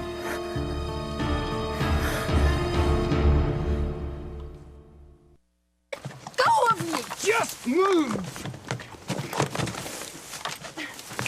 Get up, come on! Stop pulling me! Hey, Wilkes! Where do you see what I found? Where? Ow! Wilkes! There's no need to be so Shut up, will you? rough. Wilkes! Ow! Come on! Ow!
you a plan? Yeah. We'll surround them. Are you sure you want to be a part of it? I'm not leaving. All right. You stay here.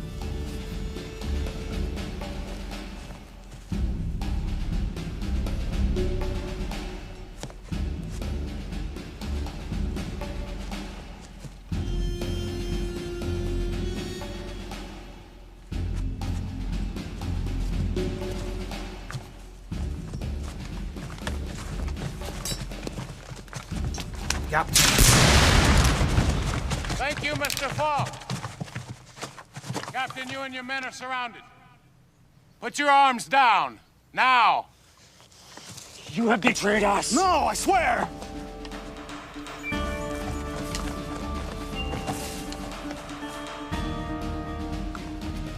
It's a bluff. I tell you, a bluff. Section A, make ready.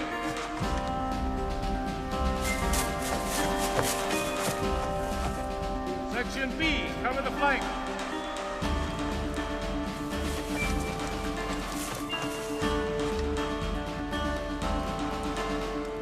Surrender now, Captain.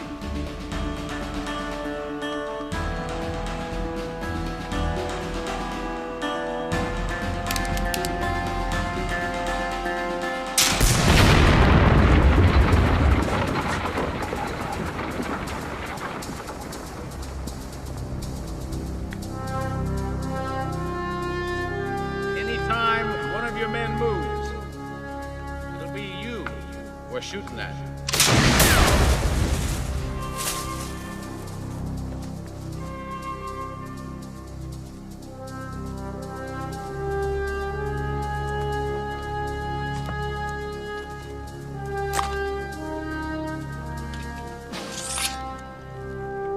No! Wait!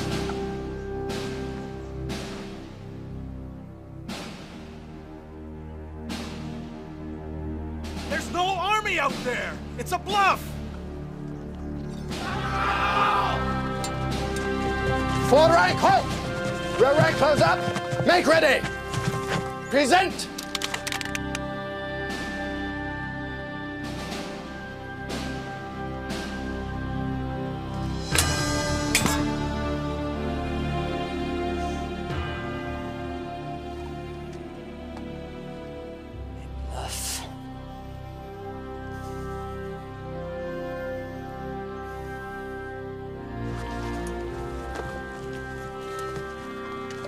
How did you know they were coming? I didn't. Elizabeth. My shooting still lacks a bit, doesn't it? You did good. Hawkeye?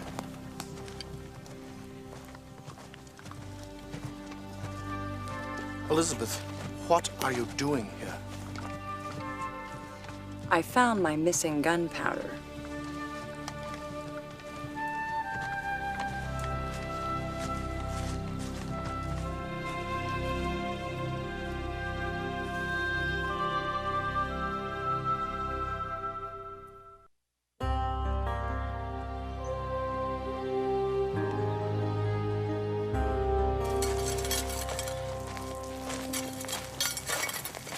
I don't think it's a good idea for you to go in there right now. Why not? Because they're critters of emotion, Hawkeye. And right now she's... A mite strange.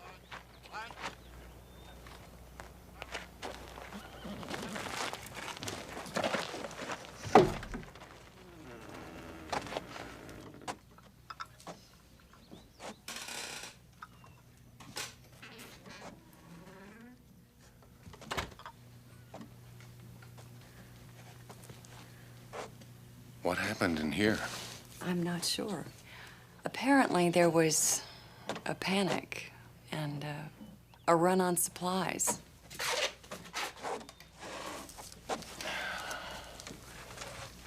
How's your shoulder? It's quite sore, actually. You know, Elizabeth, when an Indian warrior has shown great courage in battle, he receives one of these. The feather of the eagle. This one belongs to you.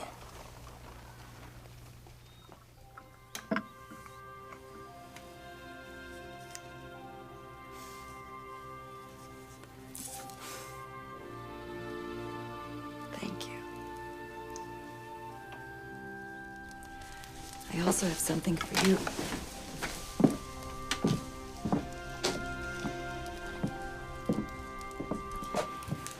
This was my father's. It's called a dictionary. It's like your gun, killdeer. It is a great tool and a great weapon. I hope you make use of it.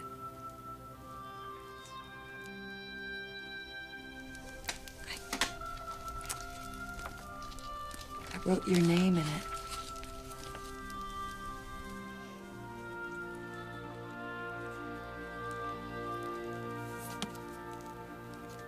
Thank you.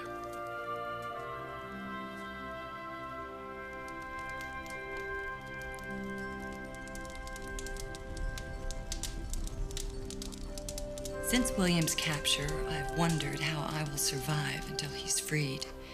How I can exist in this place that fills me with fear. This week, I heard an answer. This is a time that's been given me. My time to learn, to grow, to face the things which have frightened me all my life. Like the dawn rising over this savage wilderness outside my window, I also feel a new spirit arising within me. Once again, it's Hawkeye I've turned to for help, and he's agreed. But I've come to realize that this is a man who teaches by example, and just by watching him, I will grow. Just by coming to know him, I will learn.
You cheated. You cheated more. You cut a shorter path, Chingachgook. That is cheating. You used pistols. We agreed to tomahawks for the feathers. But the race was not fair. They would be more valuable if truly merited. There is merit in a shorter path if it wins the race, true? That's true, but it's also true that we chose a path around the linden. Then both are true, and both have merit. No. One of us is wrong. How can there be two sides to the truth? And one is yours, and one is mine.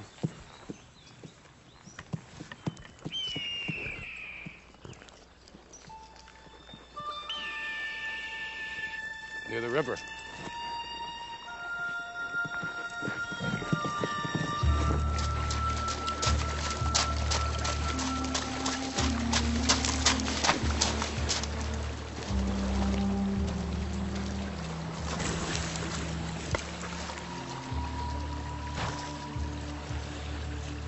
Ego Child, my cousin's son.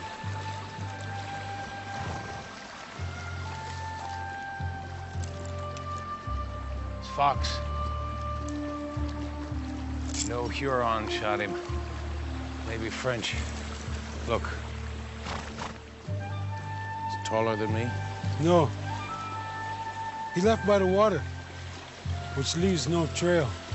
Well, even a hummingbird leaves a trail in the air if we have the eyes to find it, Chingachgook. I mean to find it.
Afternoon, Mrs. Pritchard. I wanted to thank you for the mending you did on my shirt. You're very welcome. When Mrs. Shields returns to the trading post from Boston, she'll be bringing new bolts of linen. Perhaps you'd like a new one. I'd like that. Is it the lake or the river you're headed for? It seems our luck's been better in running water. You'll be careful out there. Most assuredly.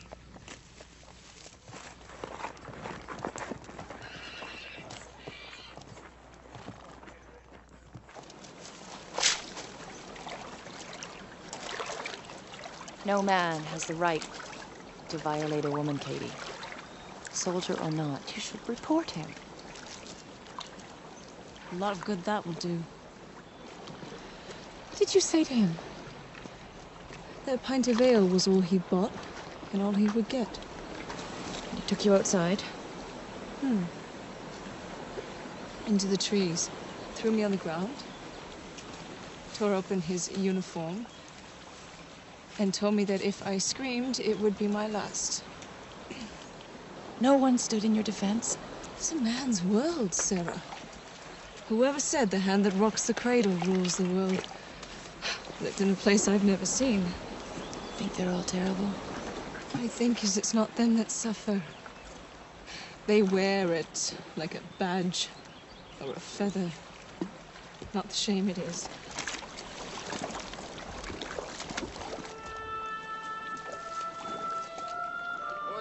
What are you doing here? Go on, be off with you. Be off!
here. No talk, no look, huh?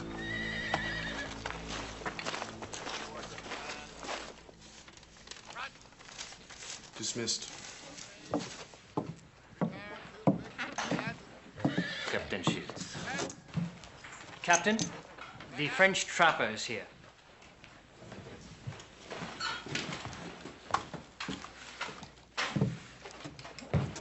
Bonjour, Captain Shields. Gilles, I trust the colonist who was capturing my runners and selling them to your side has been taken care of? No, I think so. I do not proffer compensation for what you think. I gave him to a Huron war party heading up Champlain towards the Canadas. Is he still alive? Alive.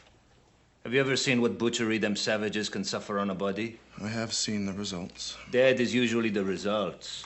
It's what you pray for. There's no pain in that. It's the getting to be dead, which is the agony. Now then, too long among you English, a man's stomach turns sour.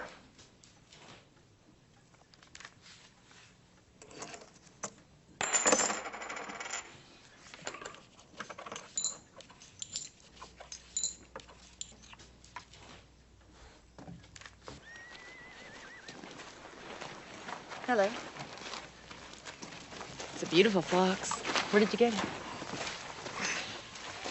She don't talk too good English. She's a Huron.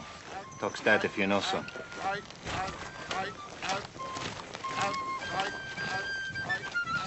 We leave. You go back to the camp. Have other business to attend. Do as I say, woman.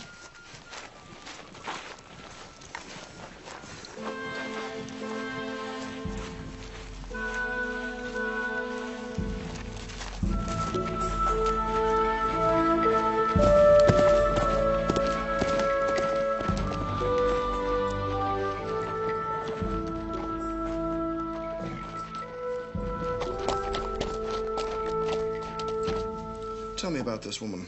I do not believe I know her. She's employed at the tavern, and she was the victim of a horrible assault. By the French? Indians what? A soldier from this fort violated her person. Ah. Say no more, Mrs. Pritchard. If I had a 6-pound cannon for every barmaid who claimed she was violated at the hands of a soldier, the French would be defeated tomorrow.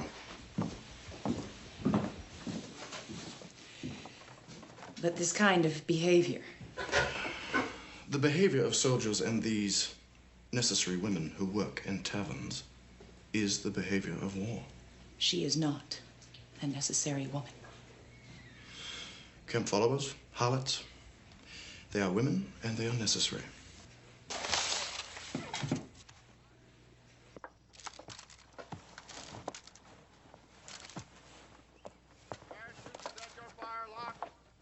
Present your fire. Lock.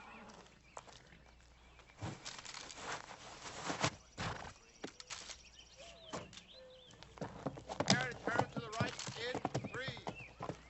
Right. Man, I'll never understand them. I guess it's not our place to. So, where are you headed? Mrs. Winthrop needs supplies at her farm. She's too ill to travel, so I've promised to deliver them for her. Well, you know, it's foolish to go out there alone. I'm not alone. Well, it's foolish to go out there without a weapon.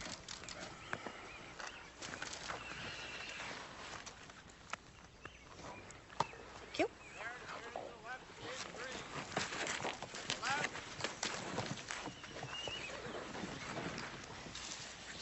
How many anniversaries did you have? 5. He was killed in a Huron ambush. Always thought I'd get married. Why wouldn't you? You see, once you're soiled, the only 2 places that will take you in are a brothel or a church. It's a strange world where those 2 have something in common. There's another choice. If you left here and settled somewhere else, You could meet a man, and if you fell in love, you could tell him the truth then. And you think a man would accept a wife who isn't a virgin? Yeah, what if he loved you? Your virginity wasn't voluntarily given, it was taken. You didn't do anything wrong. The wrong was done to you.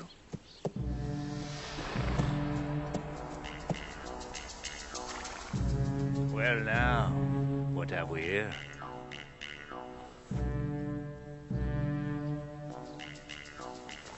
Come here, woman. Now. Or die where you're standing.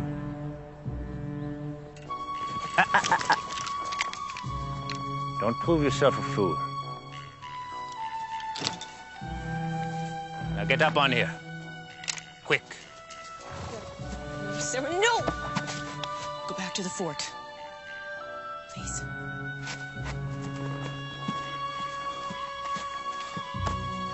Sarah?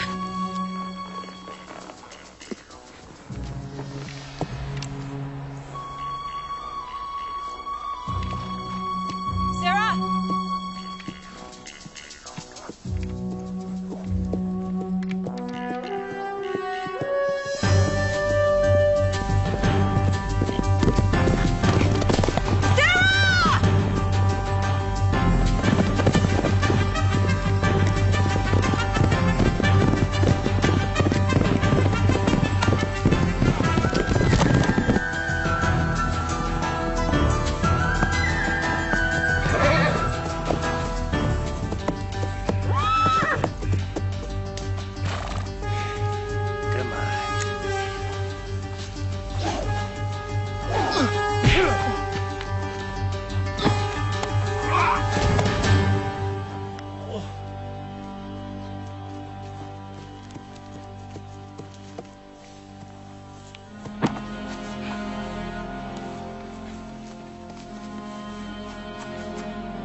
His name was Gilles Agneau. He often sold me information, and he was a valuable spy. I suspect he was also a killer. Save me your suspicions, Hawkeye. And in future, if you feel violently inclined, perhaps our little war would be a more appropriate arena.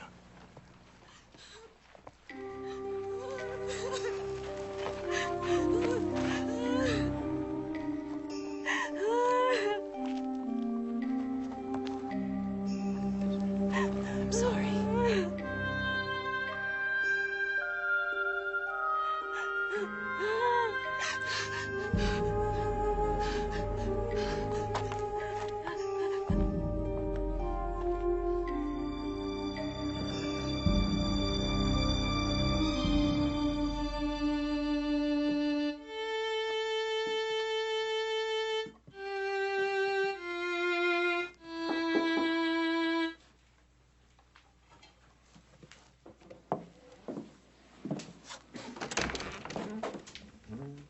Northwind.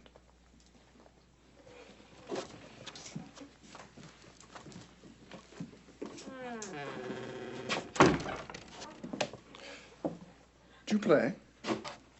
Perhaps a bit of Vivaldi? No? Of course not. Well, seems your husband chose the wrong backwoodsman to engage. That is finished. Now I want justice. Justice?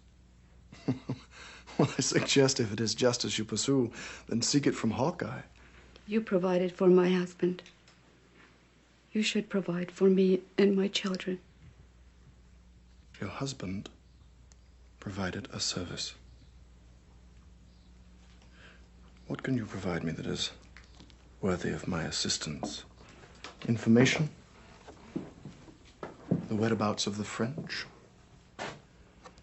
Instructions as to the true nature and passions of heathen women? You will not help. No. unless it is for my benefit. That is the way the real world works, North Wind. Your real world and mine are not the same. No.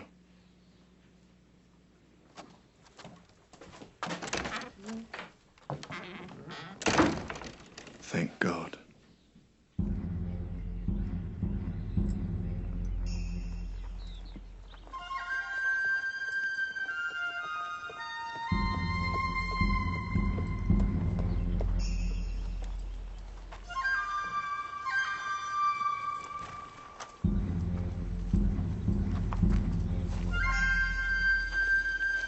It's a good morning.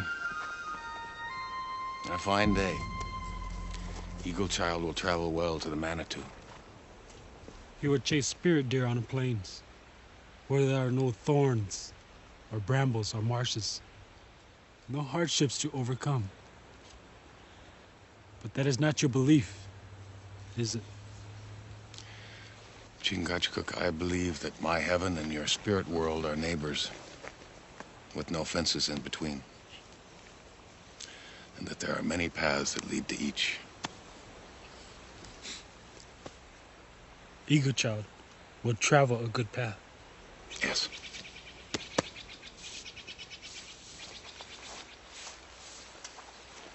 Where are you going? Mrs. Pritchard has asked that I escort her today while she delivers her goods.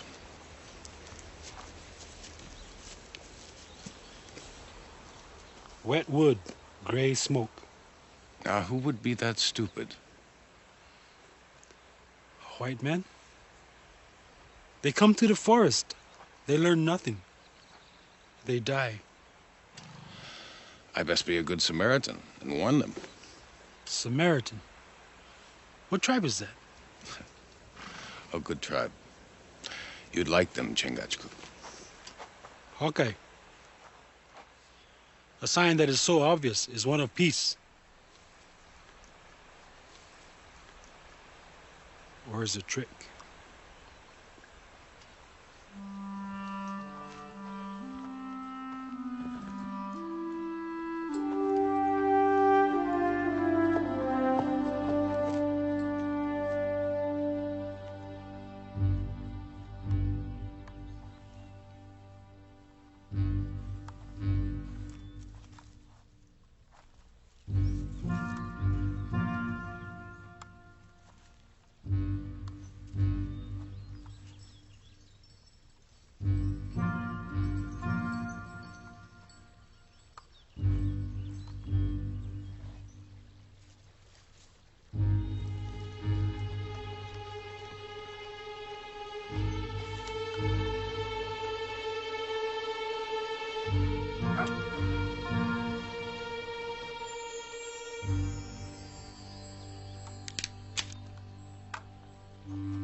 Perhaps I can lend a blistered hand with that, friend.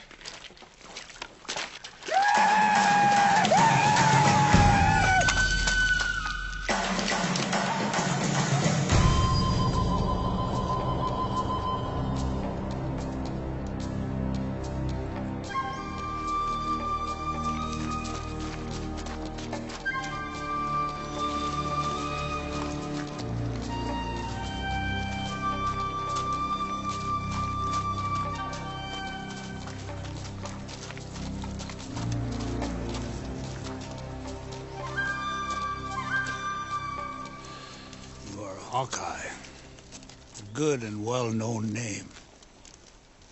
I am Reverend Oak. A name that makes the Delaware grow pale. That's true, perhaps. But I was born pale, so on me it has no effect.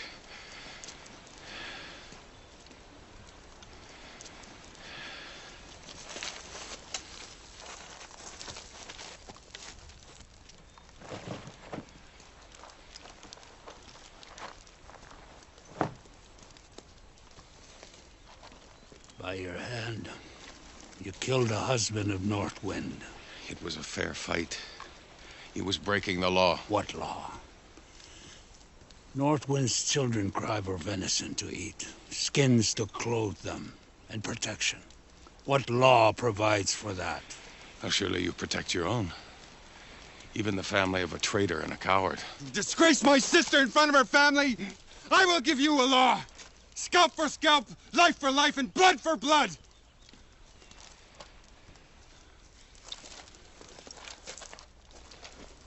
You take Northwind for a wife. Provide for her. You have Indian ways. Make them Huron ways. You will be welcome. You hear a few honest words, Rivenoak. Spoken from the mouth of a plain man. I was Christian born and Indian raised. I could choose a woman of my own kind. But if I were to pick an Indian wife, she would be Delaware and no other. You are brave, Hawkeye, and honest. Both may cost you your life. Then it's a price worth paying. You will be tortured before you die. Then so be it.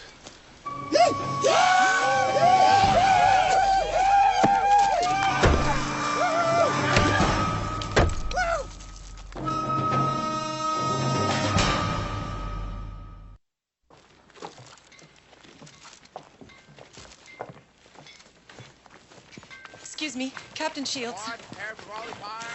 I'm looking for Hawkeye. He's supposed to assist me. It's not in his nature to be late.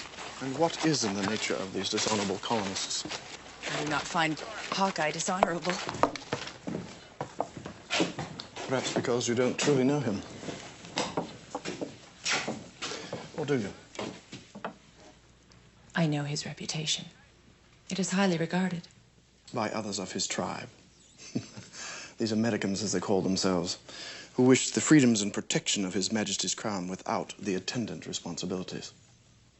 In England, we call such men peasants. In France, they are serfs. In the colonies, they are known as Americans. I am an American, sir. I was born in the colony of Rhode Island. Ah. But you are a woman. Some advice, Mrs. Pritchard. I do not know where Hawkeye is. But do not hold your cherished breath for Americans. They are not worth it.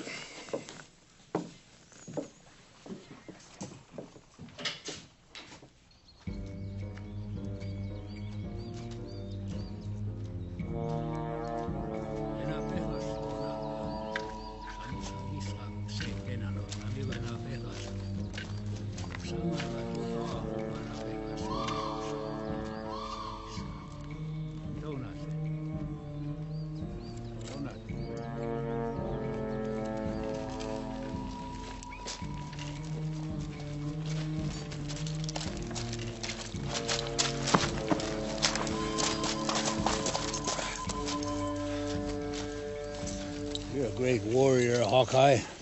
You will be tortured as one. Your torments will be more than a common man. I hear what you say, Rivenoak. As an honorable man and one whose word is as honest as the rising sun, may I make a request? I'd like to make peace with my dearest friend. Who? The Delaware chief, Chingachgook. You grant me a furlough and I will return. Lies. You have my word. He will run like the wind. And the coward that he is. There may come a day that you wish I was a coward. And what will Chingachgook think when he knows that you're going to be tortured by Hurons? Well, what he thinks is less important than what he does. Then what will he do? I'll concede that every hair on my scalp is a Huron. He will want one of you to die for each hair. Something like that.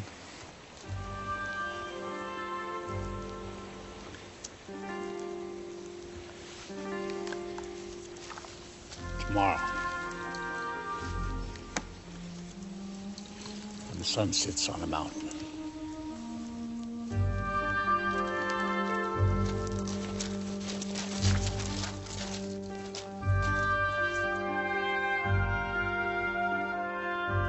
Given that will probably happen, I would appreciate it if you could get word to the Scottish missionaries. They will see to it that my memory is passed on to my people. They'll know me by my Christian name, Natty Bumppo.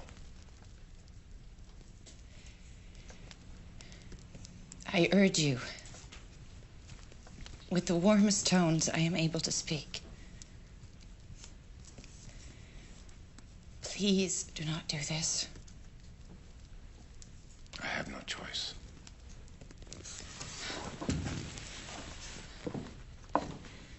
The choice is simply do not go back. In the eyes of the Huron, I would be a coward. There is nothing cowardly in saving your own life. There is no honor in living with a lie, Sarah. I gave my word. That's more than my life.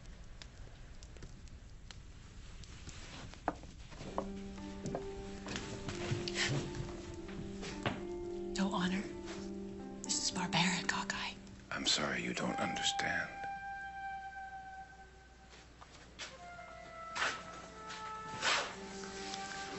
Given where you come from, it would be hard for me to expect that. A civilized man in a civilized world could not possibly find honor in throwing away the single life that God has given him. You talk about how civilized men behave. Meanwhile, two of the most civilized countries in the world are fighting a war here for land and resources that don't rightly belong to either one of them. I don't reckon that civilization has ever yet made a man out of a human being. This is madness, Hawkeye. Utter madness. There are those that believe it madness to honor their word. I don't, Sarah.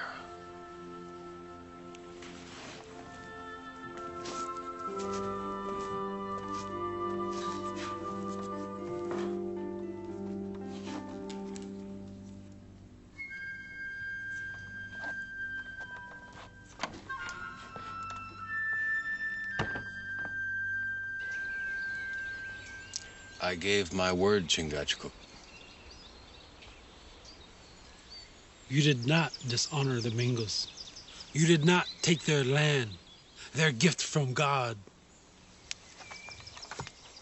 The trapper committed the first sin when he killed Eagle Child. They should not kill you.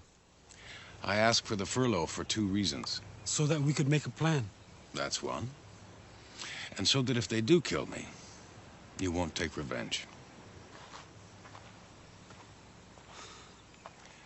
So you kill 20 Hurons, or more, and they will kill Delawares in return. For what? For me? No, there is no honor in that. Only revenge. Honor is worthy. Revenge is not. If they kill you, I should forget. Innocent human beings should not die. Innocent human beings will not die. There's honor in escaping. Even the Mingos recognize that. I understand. I told them I would return. I didn't tell them I would return to die.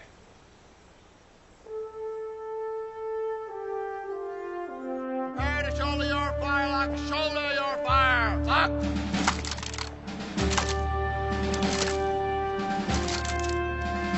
Prepare to turn to the right, Face. Nothing I said could change his mind. This code of honor he carries is resolute. I must try to help him, Katie. For as little as I comprehend this cruel world, I know it is not right that Hawkeye should die for having saved me.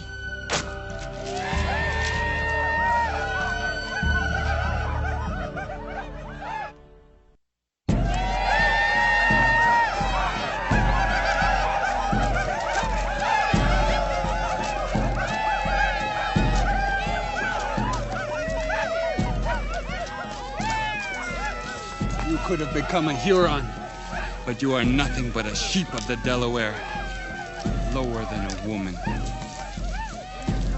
That may be. But nothing's lower than a snake. That puts you at the bottom.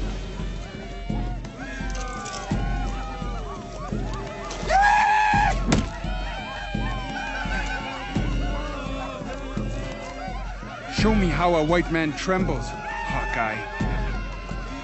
I don't tremble like mosquitoes or vermin. Why should you frighten me? I'm sorry, Mrs. Pritchard, but with the French mobilizing in the north, Colonel Monroe has put every soldier on immediate alert. I cannot spare any men to go off looking for Hawkeye. Captain, he saved my life. And I shall do the same by asking you to remain within the confines of this fort.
You throw better and closer than these younger, more foolish dogs.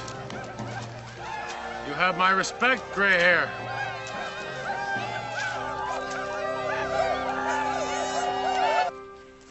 Chingachgook, perhaps the Hurons will show mercy. After all, he kept his word. The wolf always howls. A hog will always eat. The Mingos will seek vengeance.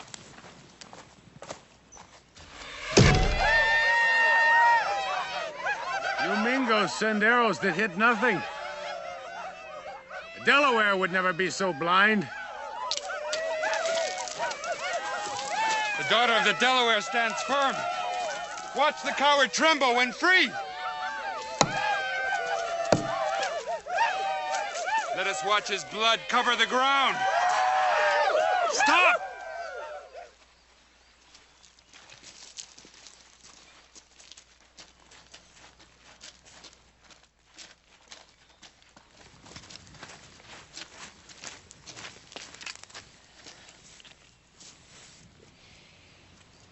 My name is Sarah Pritchard. I offer a ransom for Hawkeye. Reverend Oak, she has nothing to do with this.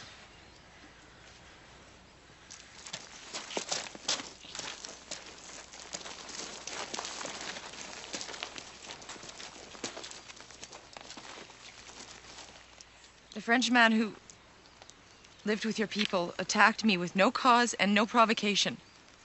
And this man saved my life. I see no reason why he should die for that.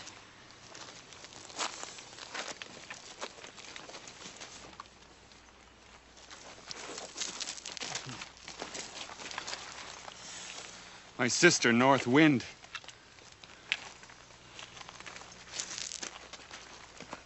now has a home as cold as her name. She is alone. He is the reason for that. What does a white woman know about the suffering of the Huron?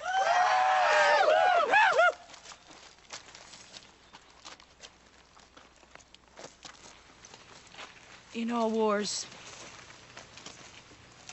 innocent people suffer. My husband, Thomas, was killed by the Hurons. I'll never see him again. And I didn't have the opportunity to say goodbye.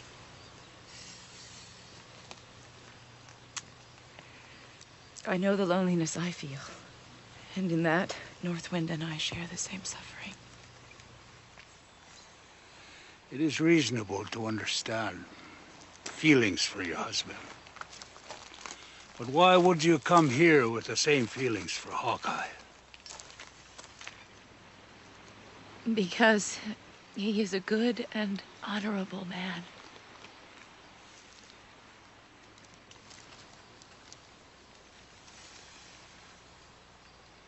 He kept his word.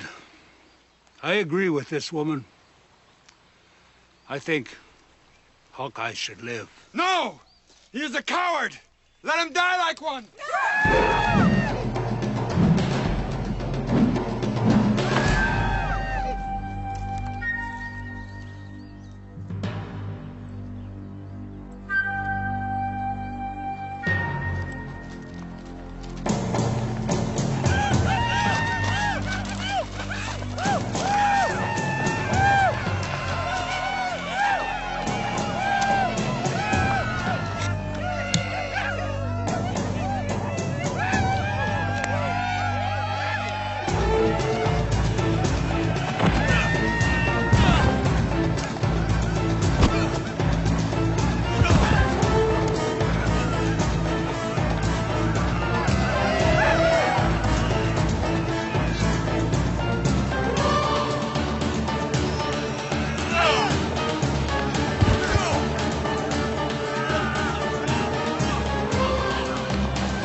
Now, let me see how a Huron trembles.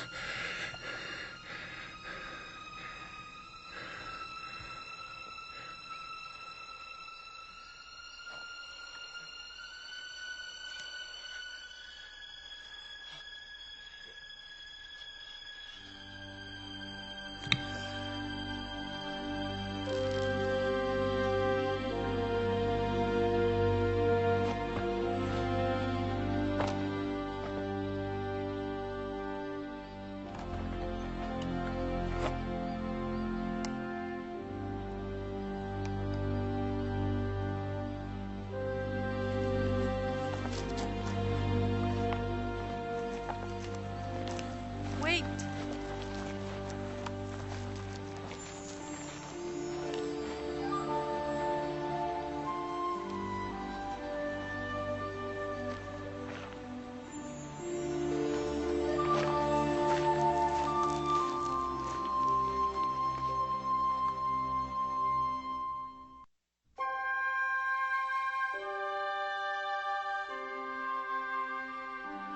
It was a violent sequence of events which caused the path of the Huron woman, Northwind, to cross that of Sarah Pritchard's.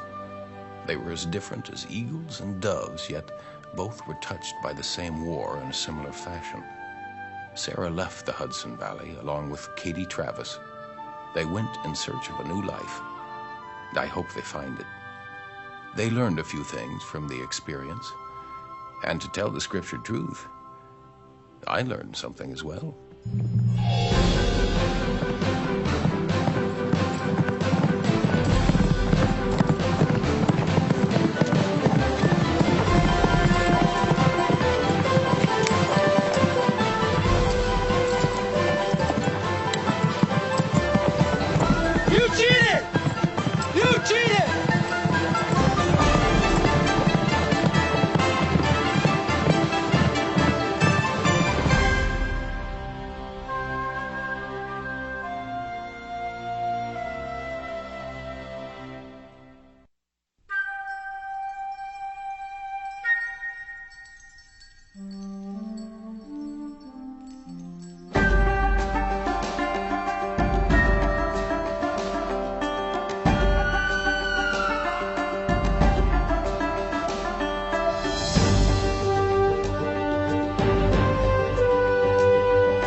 find out?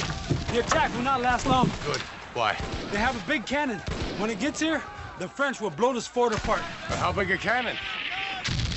The lengths of 3 men, maybe bigger. Don't exaggerate, my friend. I'm not.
Captain, inform us of the inventory, would you?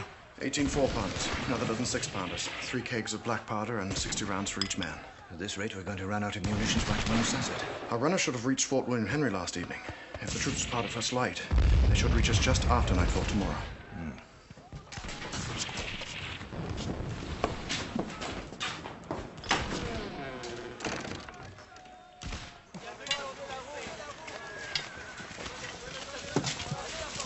Shall we move another gun up in position, Colonel?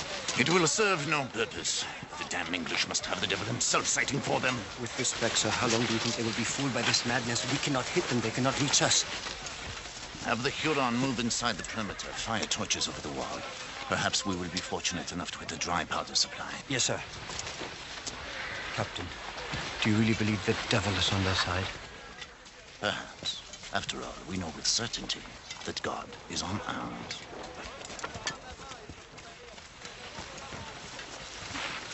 Capitaine, Lieutenant Benoit sends his most sincere and cordial greetings. Spare the formalities, Private. This is a battlefield.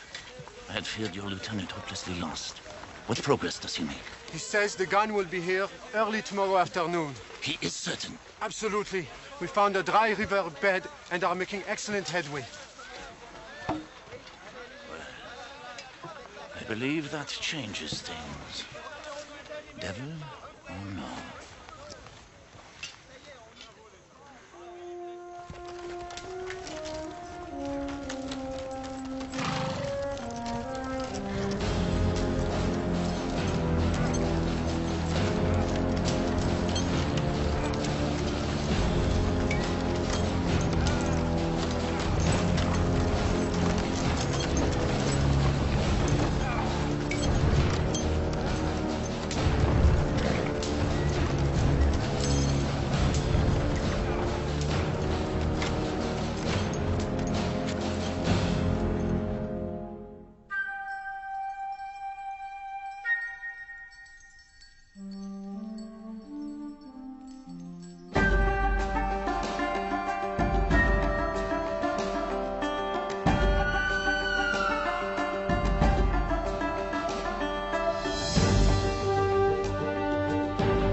know their fire cannot reach inside these walls, why do they continue?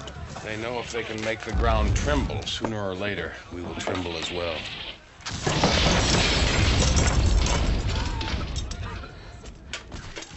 Hawkeye, what will happen if we surrender? The French will send the soldiers back to England, and they'll burn the fort down. Well, what about the settlers? They'll get home as best they can. Try and stay away from the Huron. I don't understand. There is land and riches enough for both nations. For some nations, there are never enough riches. So stupid. Ow. Damn. Let me see.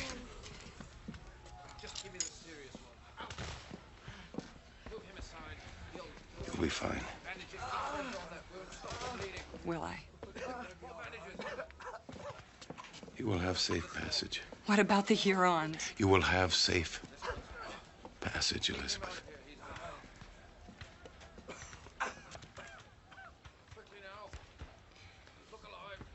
The cannons. They've stopped firing. Yes.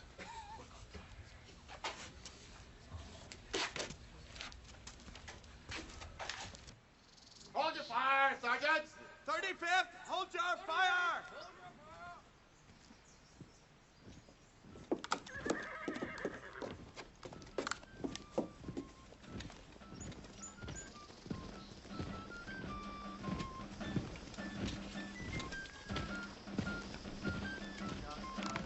For one gun, stand by.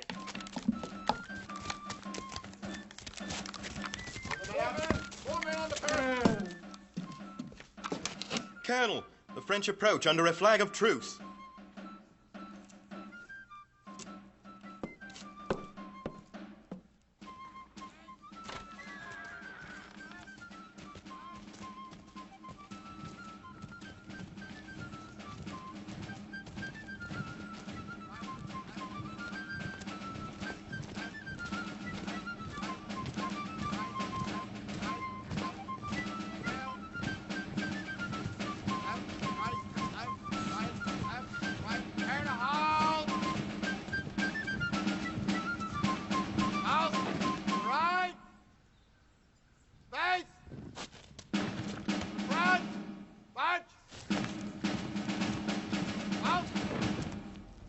Salute! Salute!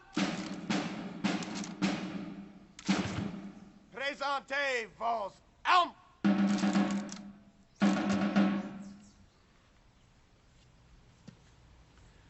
My compliments, Colonel. You have defended your fort with skill and courage. No more than is expected of me. But we are past that now. It is time to stop further shedding of blood. If you're offering to surrender. Your humor under these conditions is another sign of your valor. But we both know the truth. The truth is, we are prepared to defend this fort against your siege as long as you can mount it. Our guns make this a stalemate. No longer. We are bringing in a 32-pounder. There's nothing that large in the colonies. You'll forgive me for not surrendering my fort on the basis of a rumor. In 12 hours, it will no longer be rumor. It will be fact. A pity that the proof will come with the lives of your men. But that is your choice. As well, the runners that you sent last night to find your reinforcements, I'm afraid, won't prove to be much help either.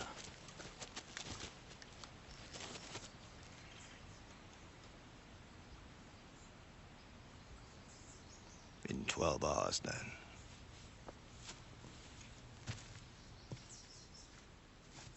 Shoulder your fire! Lock!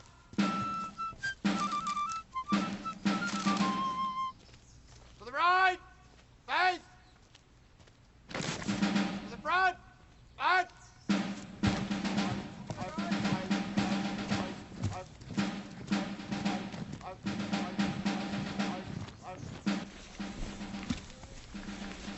What's that for? To take with us. You planning on doing some tailoring along the way? No, I plan to trade with the Hurons to save our scalps. Yours, mine, and Miss Shields. Maybe we're better served taking wampum. They like cloth better. We can carry more wampum. Wampum. Here. McKinney, what if the first Hurons we run into take all our wampum? And I reckon we're in big trouble till the next ones we run into. Doesn't seem like our choices are too favorable. Not at all. Seems we either die out there or get blown to kingdom come here. Boys, you shouldn't be afraid.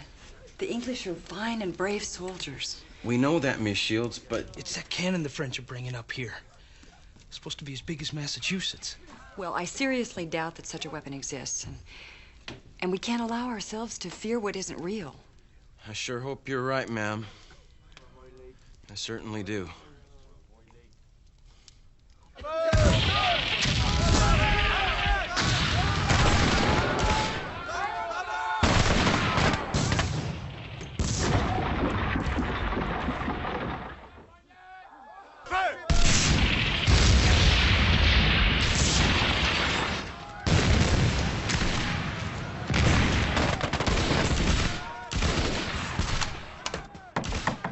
Enter.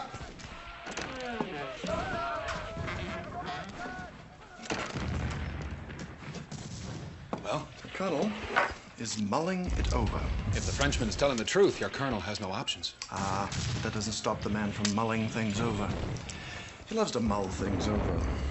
Were he more literate, he would probably take to the ramparts and pace up and down reciting to be or not to be, ad infinitum and ad nauseum. As it is, he mulls. What's your guess? My guess is that he will decide to make a fight of it. Because I will convince him to do so. Surrender's not so bad. They put you on a boat, send you back to England. And our little land arrangement becomes a failed venture. All it'll mean is you're out some money. Ah, a great deal of money. There's money to be made in London. Mr. Royce, men such as I don't get rich in London, which is why I came here. Now, if you will forgive me, I have to help my commanding officer save his floundering career.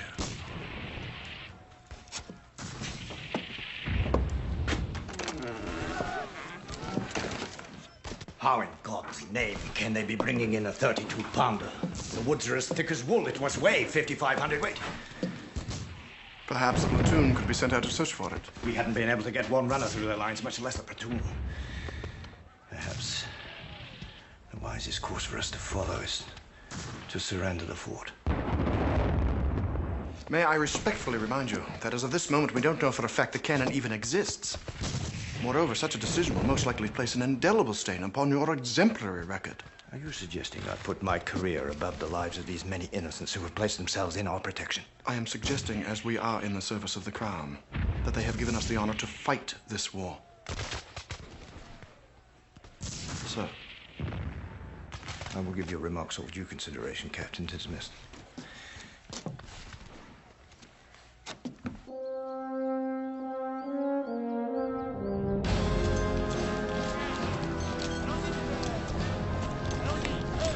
They say if you are within 100 yards when this monster fires, bang, it will make you dead.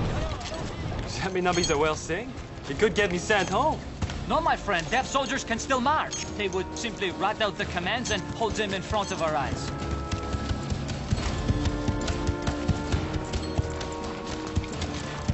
Run ahead quickly. Tell Captain Rochefort we should reach his lines as scheduled. He can begin to plan his attack accordingly.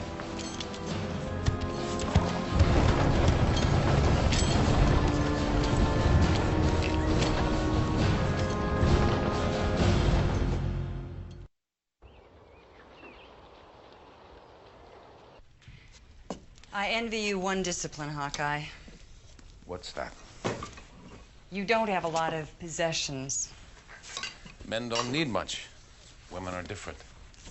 It's a wonder I got all this here from Virginia in the first place. Well, there won't be much room, so pick what you need and leave what's replaceable. These were a gift from William on our wedding day. They are not replaceable. I only meant you could replace some things when you returned home. And if Colonel Monroe does surrender, what will you do? Where will you go? I will go with the Delaware. Back to the forests and the lakes? And the rivers, the mountains. I suppose for you it will be as if the war never really happened. But I reckon once a thing like war gets in your memory, it doesn't easily depart. Like cherished possessions or people. Yes. My mother always said that a diary is like a sanctuary for memories. You put them in and they're safe. I'll help you carry these to the wagon if the time comes. I suppose what's left will be carried off to some chateau in Montreal. The French will probably burn what they can't carry. It seems such a waste. Such beautiful things.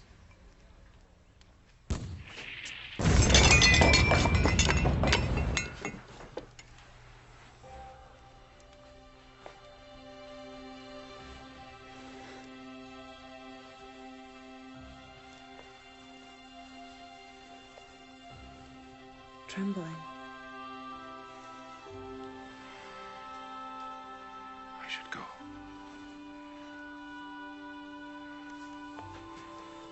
See what the damage is to the fort.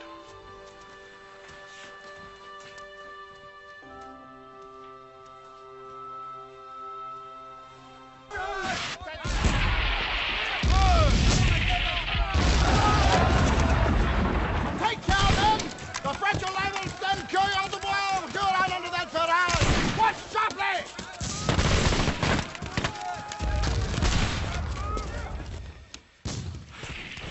Gentlemen, if you manage to elude the French and find General Pratt, inform him of our dire situation and request his reinforcement with all due haste. Thank you. My signature and seal. Godspeed. Good fortune. Dismissed.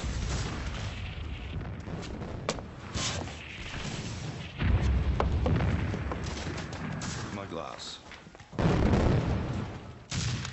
See to it my records provide the families of those two soldiers with an extra month's pay. You believe they'll make it, sir? We shall pray they make it, Mr. Lawrence. Or it will no longer matter what I believe in this life.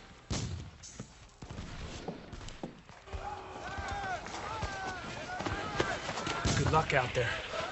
Afraid I'll need a little more than luck. Yeah, so we think you ought to take some of this. Yeah, whomp 'em. It could save your life. I'm obliged to you both. I just hope we get to collect.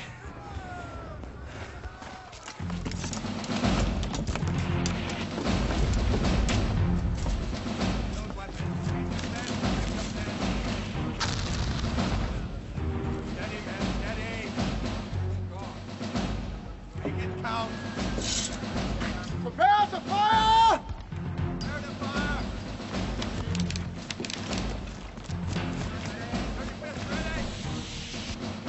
Benson. Commence firing, Captain Shields. Commence firing!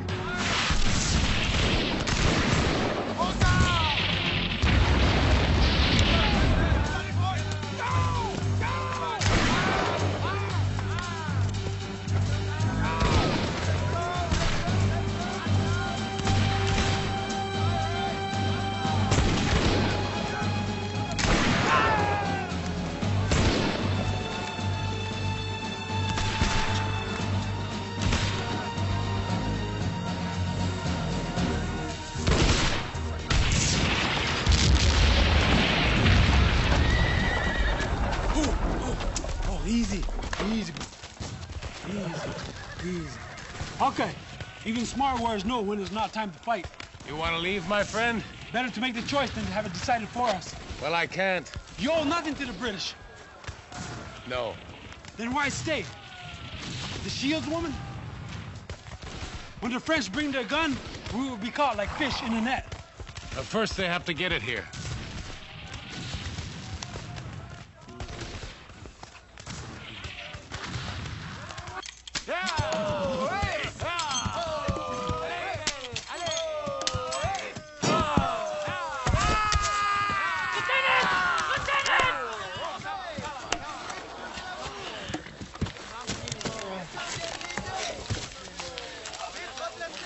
Badly broken.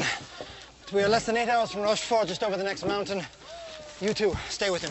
We'll send back help as quick as we can. Repair this, quickly!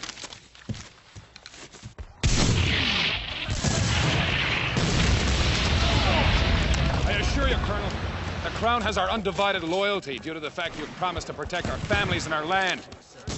Now, we're not soldiers, but if the British choose to surrender, I reckon us colonists are prepared to stand and fight the French ourselves. That would be slaughter. Nonetheless, such conduct does fall under the category of bravery. His Majesty's subjects deserve no less in return. And no less shall they receive, Captain. Scout, what say you of the situation? I hold no loyalty to any flag, Colonel.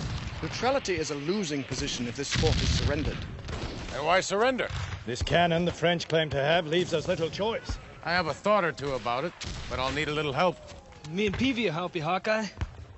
Well, thank you, but I'll need someone to go along with me who can speak French.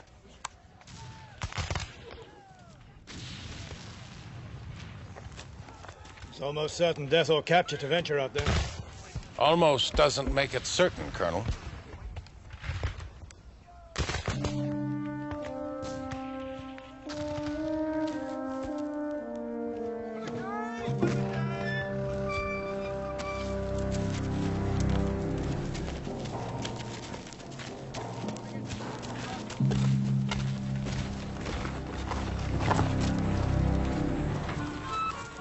Hawkeye.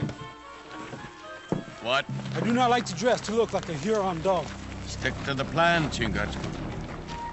You all right? Je pense que oui.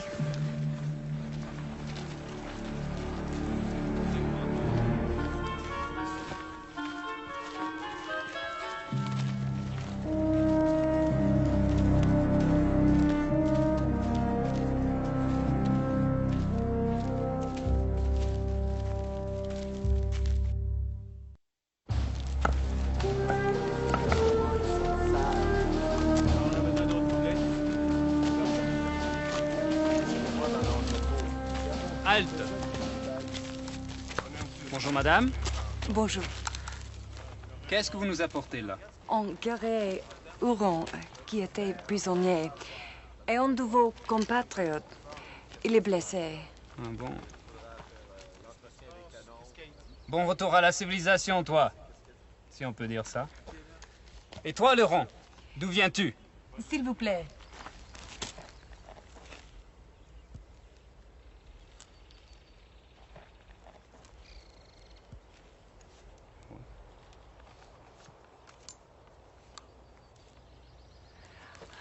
Niagara. Bon, emmenez-les tous là-bas. D'accord. Allons-y. Suivez-moi.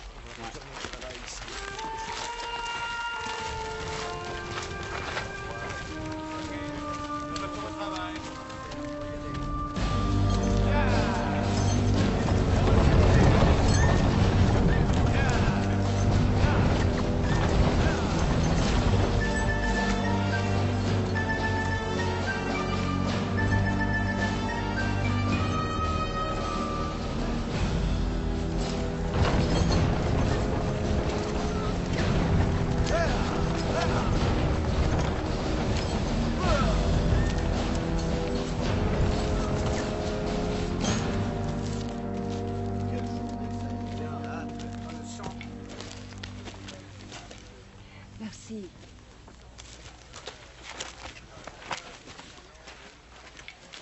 I'll wait here.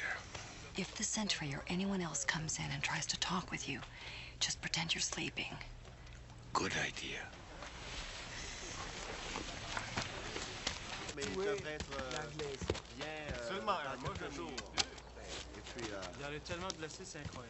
How will I know when you're ready to leave?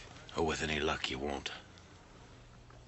I'll get us some weapons. That shouldn't be too difficult here for a Huron. I won't be a Mingo long. Yeah, well, be careful. Half the French army's out there. It'll take more than that to stop a Delaware.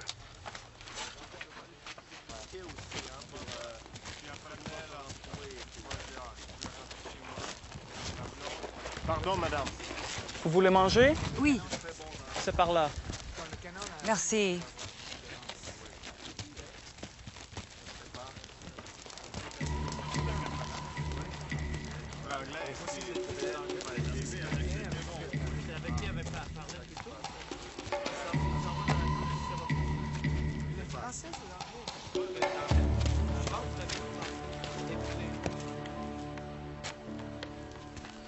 Bonjour.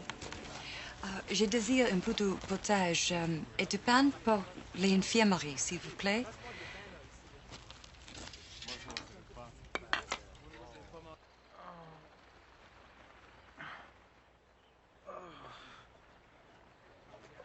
De l'eau. De l'eau. S'il vous plaît. Un peu d'eau.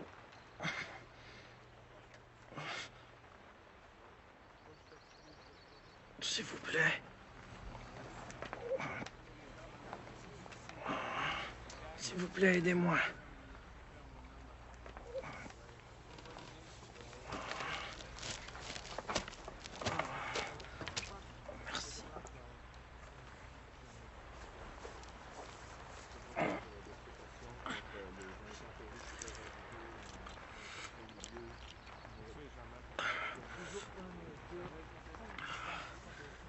Merci.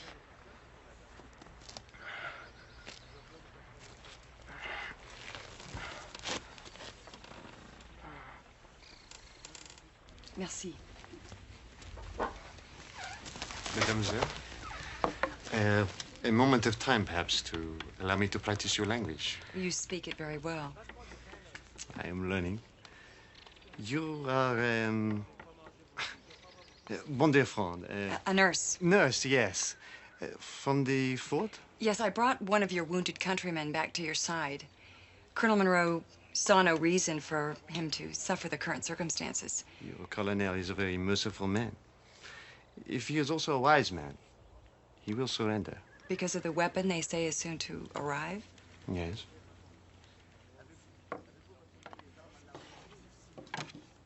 Are you frightened?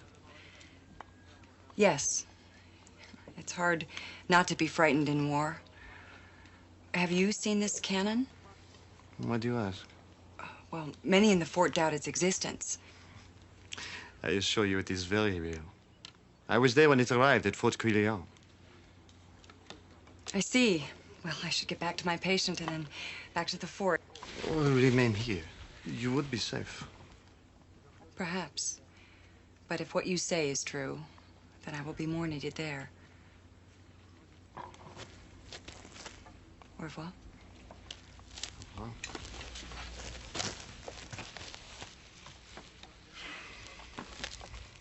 C'est la guerre.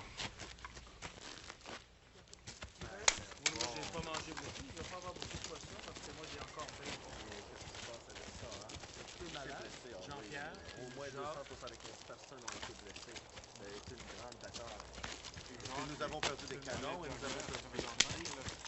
Ouais, c'est sa jambe, sa tête. What did you find out? I spoke to a soldier who saw the cannon at Fort Carillon. The big sheet they call Champlain. That means still. Bring it over Blue Mountain, probably up through the dry riverbed. Qui ici parle anglais?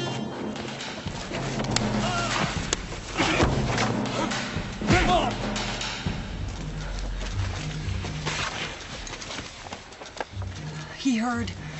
You may have to. Which means you'll have to come with me. That wasn't part of the plan. I know.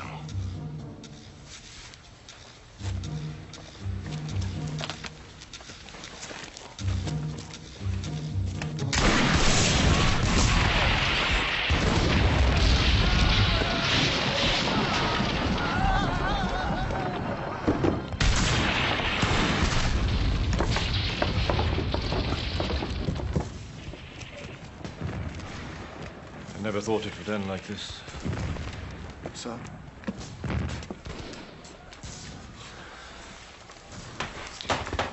It's interesting, isn't it, how the mind, the emotions work. I have a daughter approaching 16, a son nearly 12. They haven't seen their father in 2 years. I was curious as to how they would view me if I were to die here, or how they could consider a father who returned to London in disgrace. We are not lost, Colonel. Not yet. I see little in the way of good fortune. The run-on, may it succeed? Not in time. Hawkeye. Oh, do you really believe that, Captain?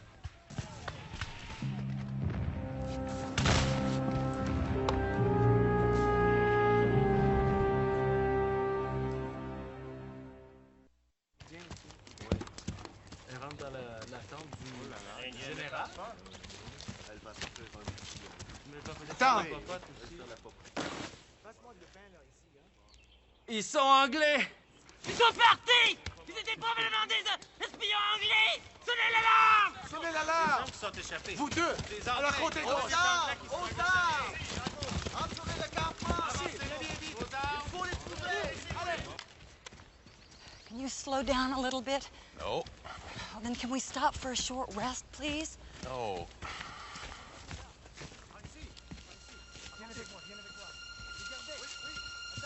Run. Ils sont là! Arrêtez! Arrêtez!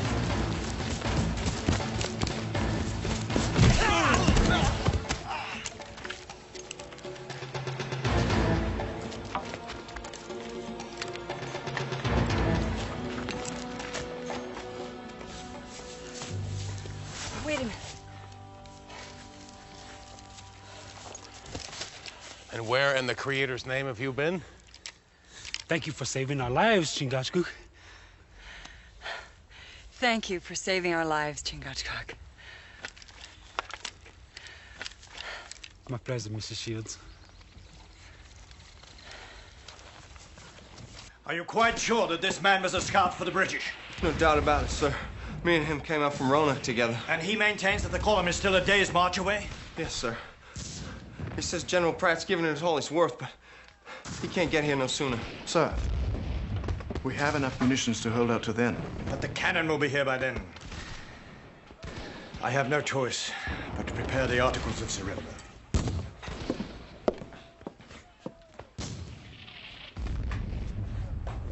Sir. What do you mean you want your money back? Seems to be a perfectly straightforward request to me. It is outrageous. Not at all. I will be sent home, and you will be free to stay here and prosper. We entered into this agreement together. So we did. Unfortunately, circumstances have necessitated an adjustment. And what if I simply refuse to return it to you? Then I will have to terminate our relationship and claim you were spying for the French.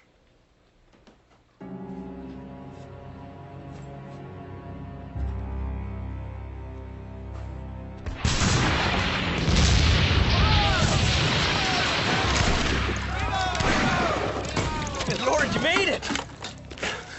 Not without your help. The wampum? Yeah, there were two of them. Here, I didn't exactly stop to negotiate with them.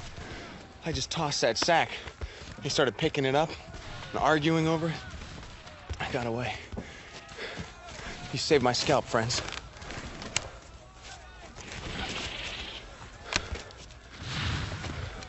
May I ask you something? Don't know as how I can prevent you. Why are you angry? This wasn't the way it was planned. So that's what this is about? That you were wrong about something? What it's about is I should have learned how to speak French. So you wouldn't have to haul me along with you? Exactly. Well, I certainly never planned to be a part of this war. Neither did I.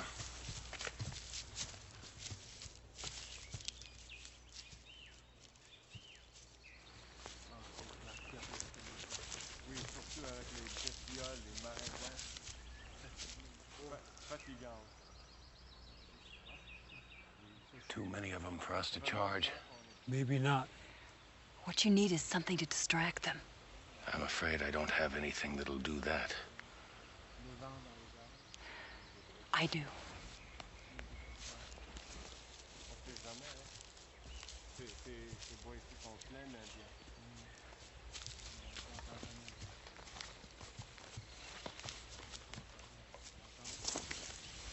Soulevez l'eau.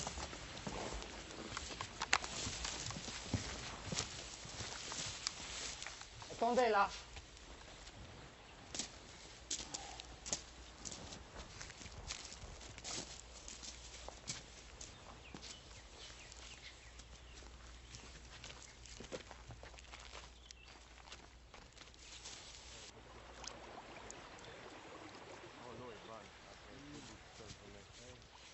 Messieurs,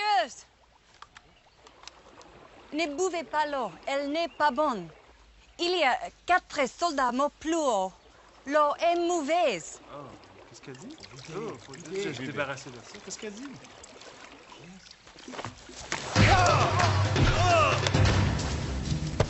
Anglais, après Louis. Attention, sur les gars! On est en train de voler l'équipe, faut les suivre.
Allons-y.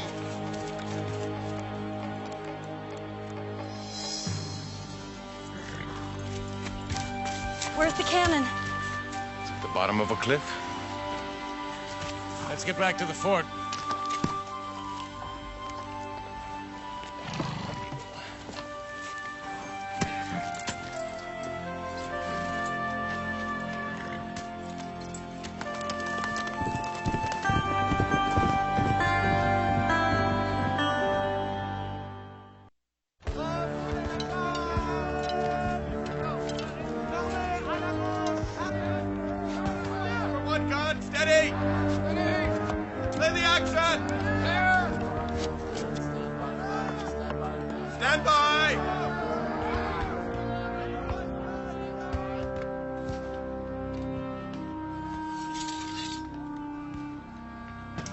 God save the king. God save him.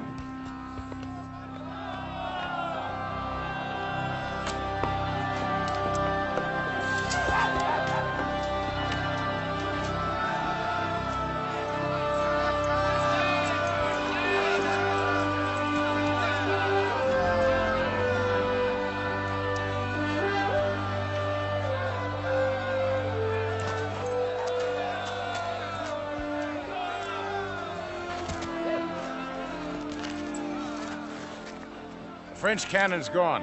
Gone. Gone where? We destroyed it. But how? We pushed it over a cliff.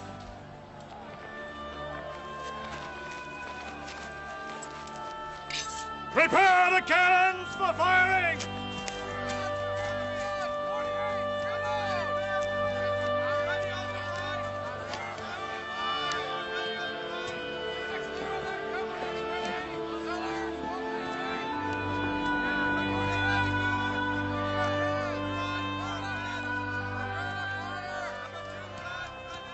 So by ensuring my safety, the scout has drawn me into the war. It was a thing I feared, a place I never would have chosen to go.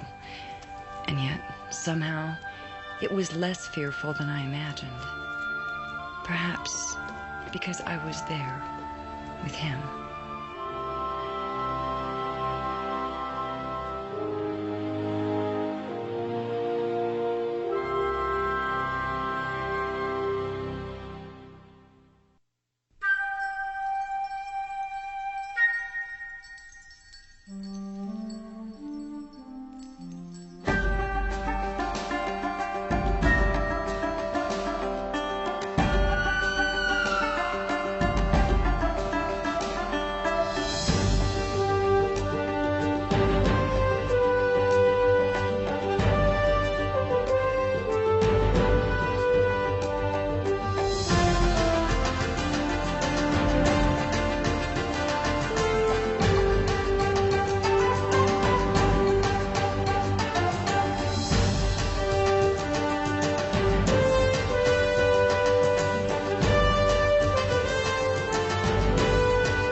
Go! You want on that horse?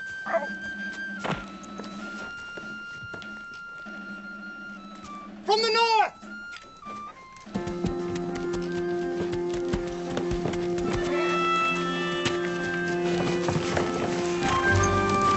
Attack!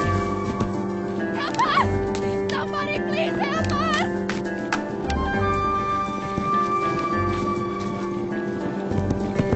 Savages! Savages! Get to the fort! Whoa! There are no savages! Whoa! Oh, thank Providence we made it. Whoa, girl! Give me the child! Let's go to the range. Thank you! Beatrice! Is Beatrice all right? Oh, Henry, thank heaven we made it through. We weren't taken. Captain Taylor Shields, what happened? Savages. We saw savages in the woods. We saw nothing. I saw them. Elizabeth. They had black and white war paint on all over their faces. It was terrifying. It was an animal, nothing more. Ever since my brother and his wife were slaughtered by Hurons, my wife sees a red face behind every tree. Do you see anything? No. Nothing at all.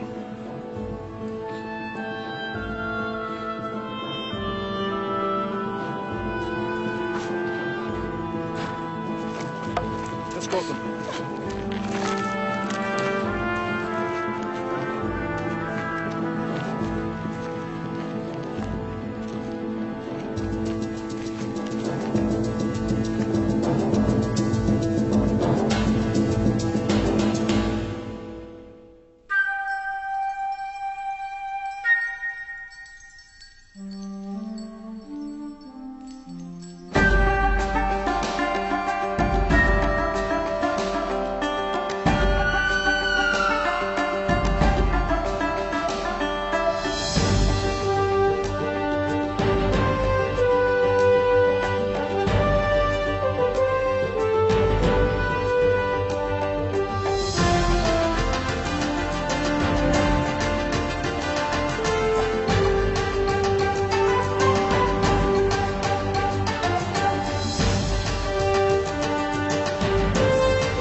Did he say a coin apiece or a coin for every piece? A coin for every piece. Oh, we're rich, as Midas himself. I appreciate your escort, Mr. Hawkeye. So you actually live out here in this place? Yes. That's a very courageous thing to do. Well, to tell the truth, I think it's brave to come out to the frontier when you don't know what to expect. Yes, brave or somewhat naive.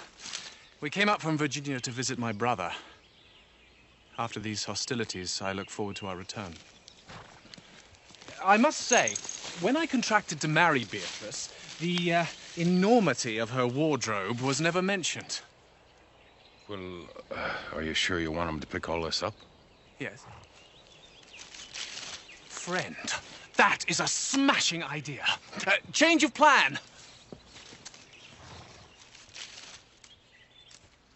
Half my clothes are gone. My orchid, satinteen, and velvet. Oh, those wretched heathens. It's almost as if they know what I love the most. This is beautiful. Oh, a fan is how a lady of breeding speaks to her admirers. Would you like me to show you? Oh, would you? Come over. You please me. Perhaps. Sir, I am shocked. Shocked. You remind me of the Albemarle County Cotillion. You know the Albemarle County Cotillion? I'm from Virginia. My family's property is called Winchester Hill. You're a Longsworth? Yes. Living in this godforsaken place? Yes, shall I see to your niece? Oh, I don't wish to spoil her. However did you come to be here? Well, my husband followed his brother out here. Have I met him yet, your husband? William was taken prisoner by the Huron. He's been missing. Your husband missing and still you stay? Okay. I'm sorry, but I just can't bear to hear a little one cry. Yes, yes. I'll bet you miss your mama and papa, huh? Henry will hire a servant girl to take care of her. Besides, she's his niece. He declared we'd adopt her without even consulting me. If I wanted a baby, I would have had one of my own.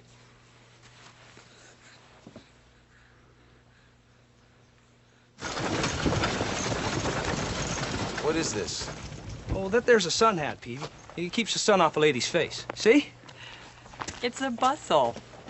It shapes the dress of women of fashion. It's a bustle, McKinney. It's not no sun hat.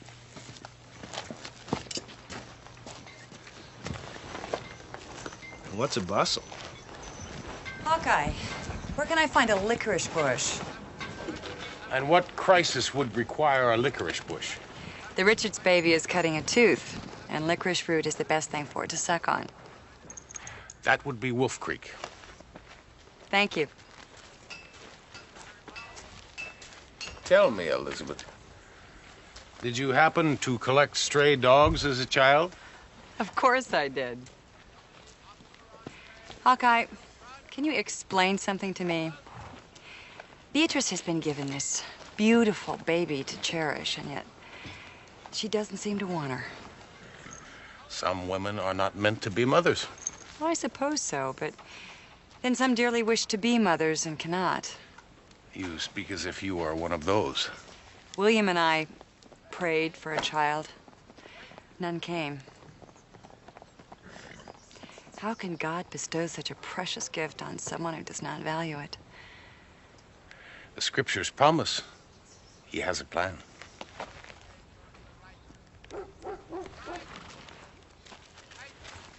Wolf Creek? Wolf Creek.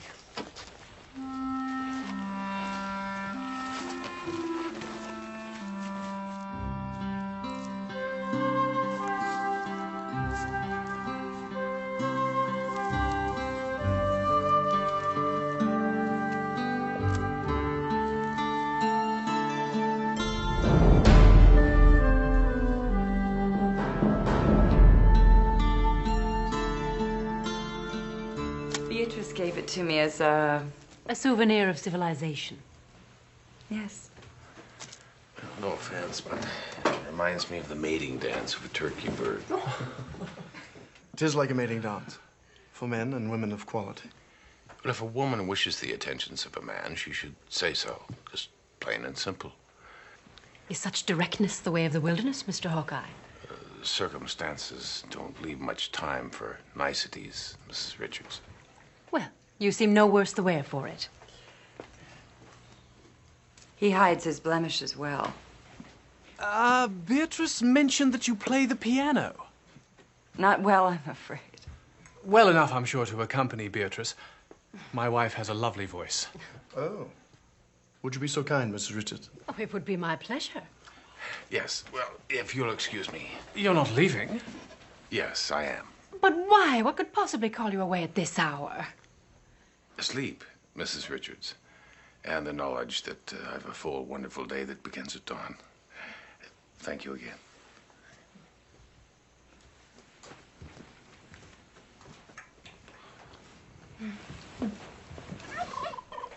What was that?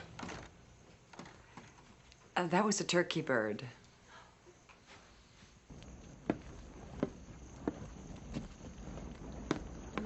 The sheep are in the meadow, and the kye are in the court.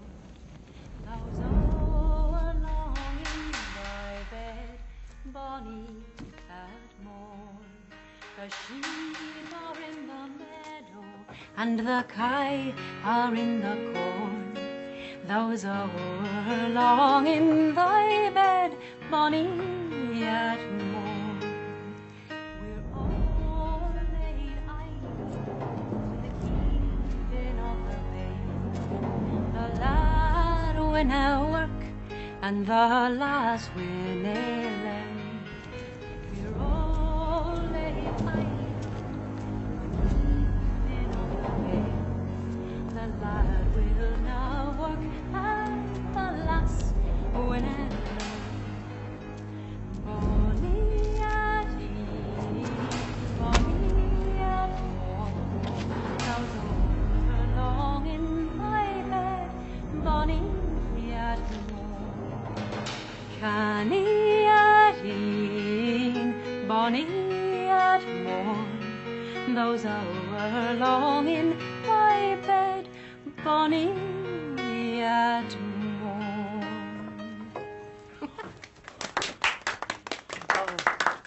That was lovely. I think I'll look in on your niece.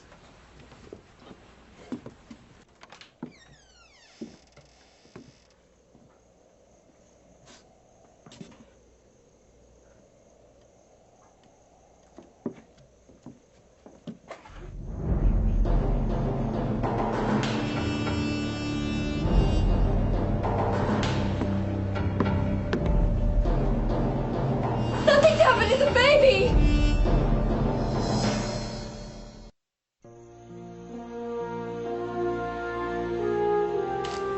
Child's been taken by one man, probably Huron.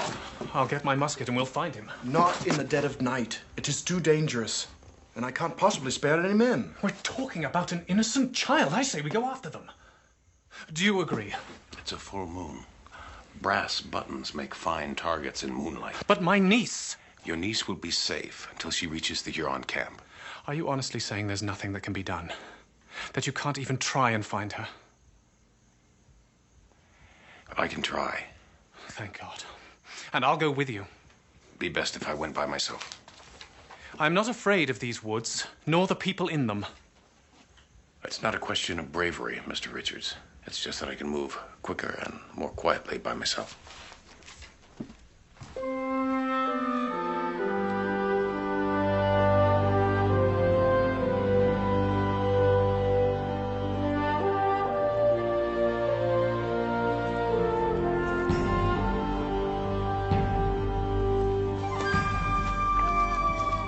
Hey. One day.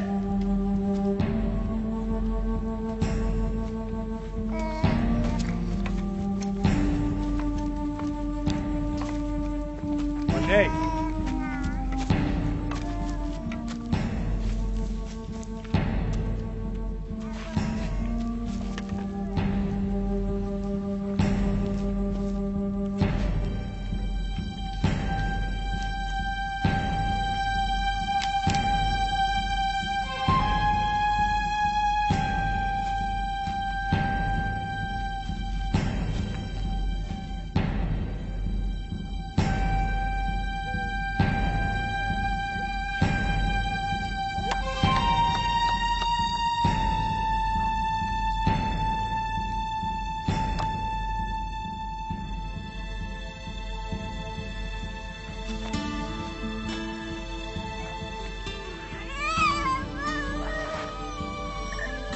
Hey, Wesqua. Kukutoin. Iyon. Squanan Howe.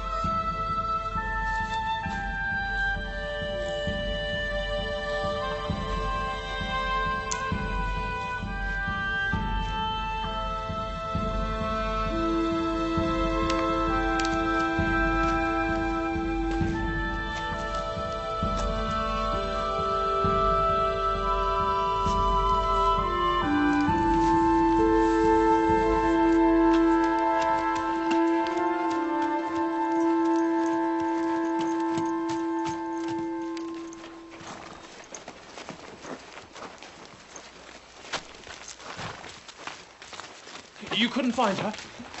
Their camp is just the site of Acorn Lake. The child is safe, but you can't get her. Why not? She's been taken as the daughter of a warrior. Oh, dear God. What does that mean? It means he is replacing his own child, killed by white men. It's an Indian custom. Well, that's ridiculous. We must go and steal her back. No. That would start a mourning war. A what? These people are suffering. As a tribe, they have lost something. They are in mourning. They want to heal, but first they have to replace what's been lost. Now, if you or any other white men go into that village now and try and take that baby back, you will be insulting their grief. And the Hurons will concentrate all of their war efforts on this fort. That would be their mourning war. Hawkeye. We can't just leave her. How do you suggest we mend their grief? That's not our responsibility. A dozen stout soldiers could take them, easily. Surely you don't suggest we leave a white child amongst pagans to be starved and beaten? Indians don't beat their children, ma'am. When they eat, she will eat. They're Huron. They butcher people.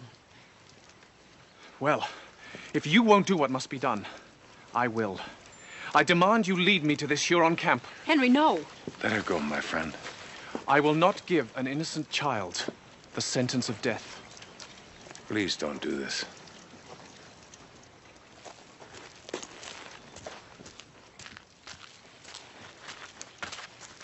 Wait. Isn't there any way to save her? Save her from what, Elizabeth?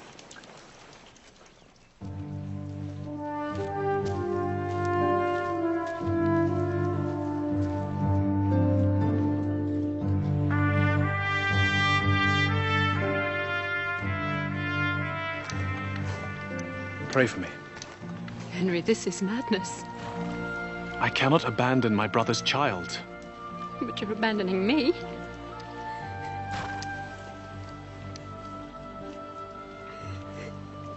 Stand straight now, that I may remember you tall and strong.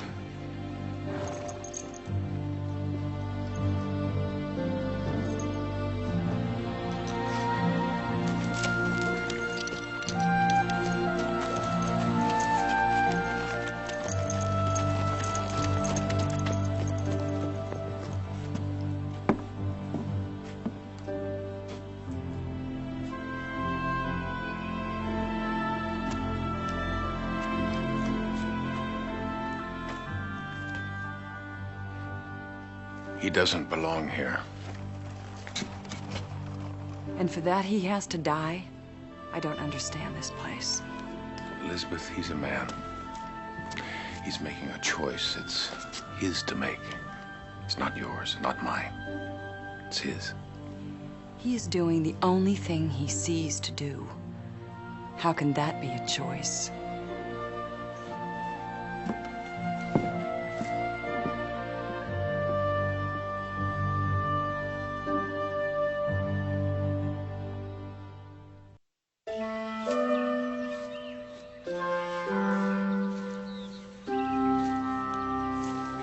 Why do I listen to you?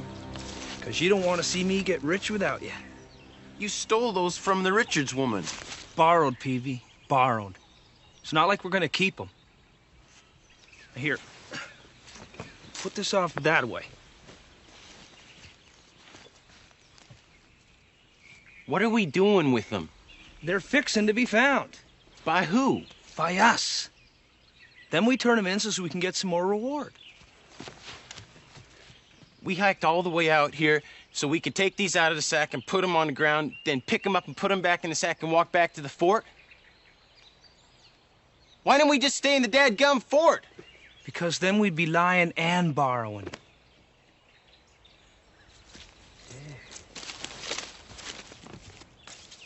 Peavy!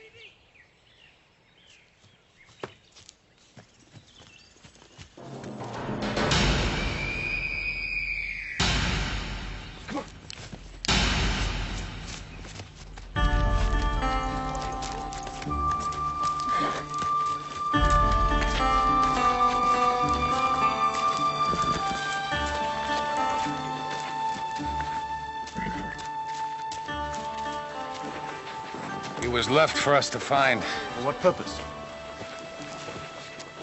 It's their way of saying, don't try it again.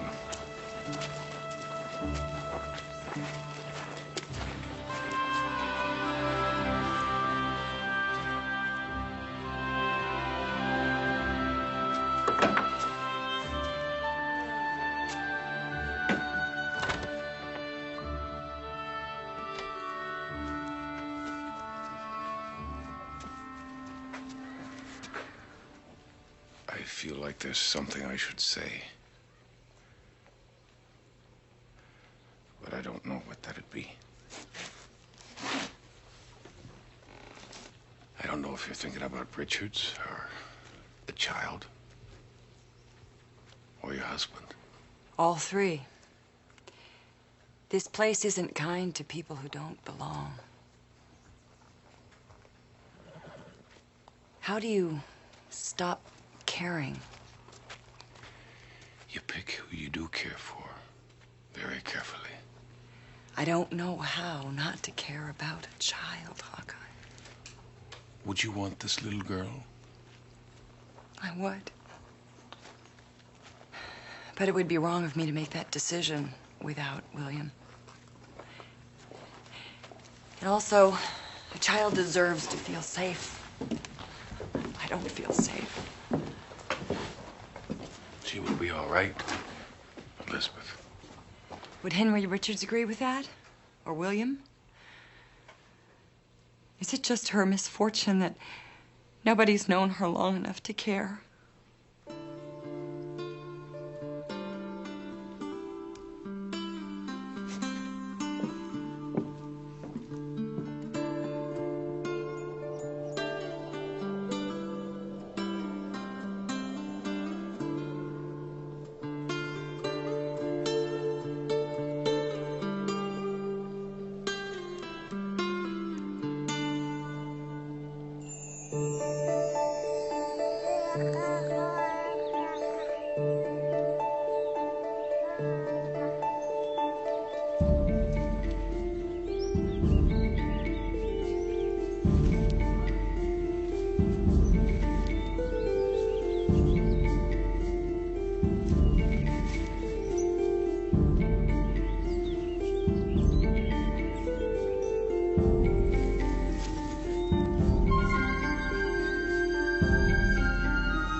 It's a good-sized tusk. Worth keeping. That boar fed a lot of people. It was a good hunt. A hunt worth remembering, like good friends. Like good friends. The deer and wild boar are safe today. Your mind is elsewhere. When a Delaware woman has interest in a man, it's obvious. I mean, she has ways of making him know it. And that's the way it should be. But white women are different. Well, they're very different. Sometimes they show it. Sometimes they do the opposite. Sometimes they do strange things with fans and such. I don't understand. With women, sometimes it's better not to try and understand.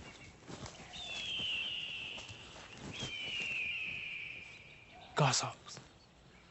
But have you spied any goshawks?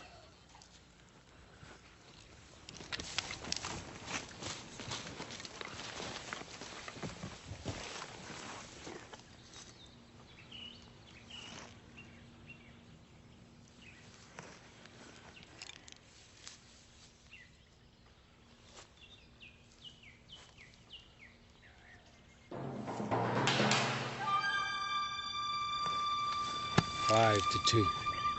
Better to pass one. I don't want 5. I want 1.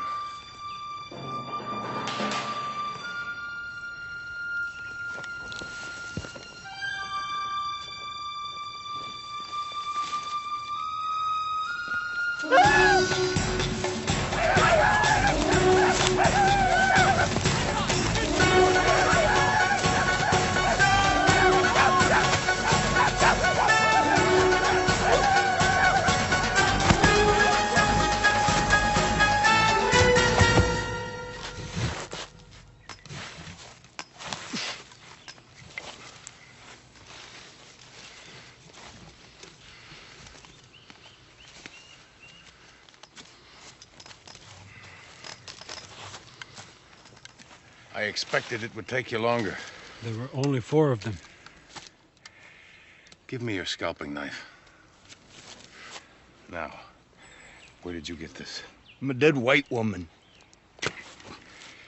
If she is dead, so are you. Oh, Mitsu.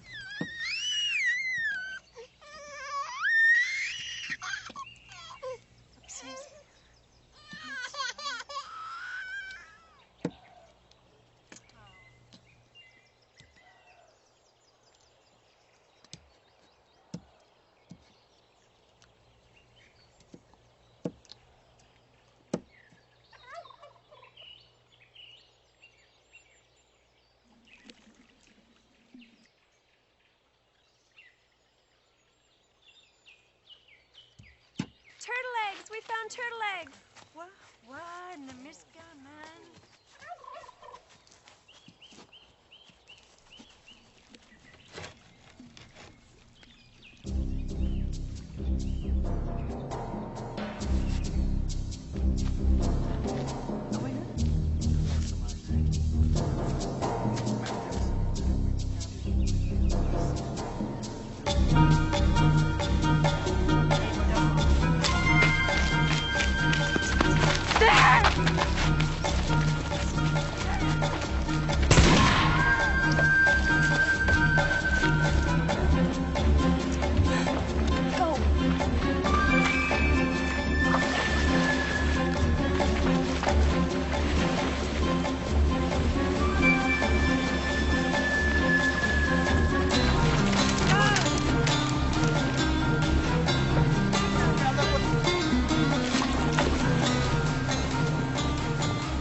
borrowed their paddles.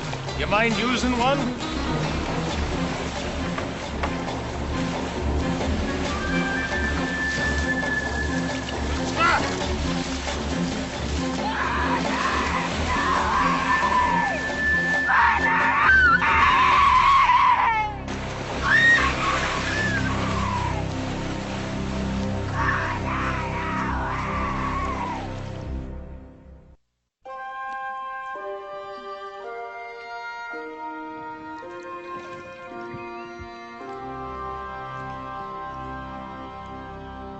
Have I started a war?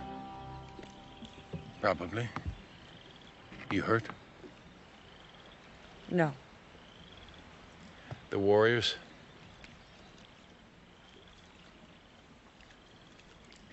No, nothing. Then the women took you first. I went when I knew the men wouldn't be there. I thought that if a woman went, it might not cause the war. But you didn't ask. Because you didn't want to know. No, I just didn't ask you. Who did you ask, Elizabeth? I asked God. You asked God if it was your calling to sneak into a Huron camp and steal this child? No, I asked him for protection. Oh, I see. First you told him your plan. Then you asked him to protect you while you did your plan. The next time you pray, Elizabeth, ask for wisdom.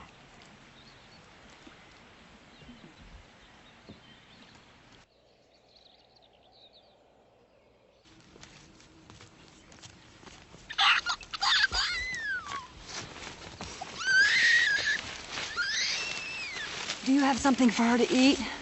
I think she's hungry. We'll rest up ahead. Go around wide at daybreak. Pemmican? I didn't come prepared to feed a child. Okay.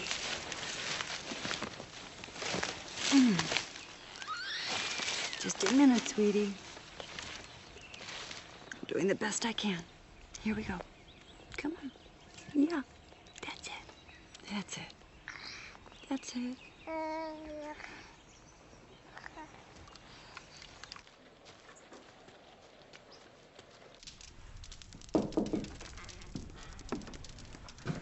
Mrs. Richards, I wish you to know that any resources I command are at your disposal.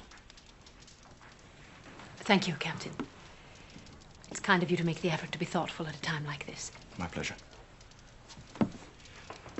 If I may say, even your brief presence here has brightened this otherwise dreary outpost. Whatever do you mean?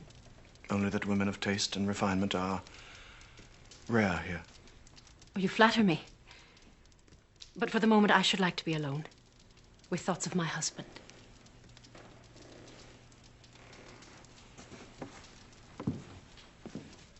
He was more of a man than you'll ever be.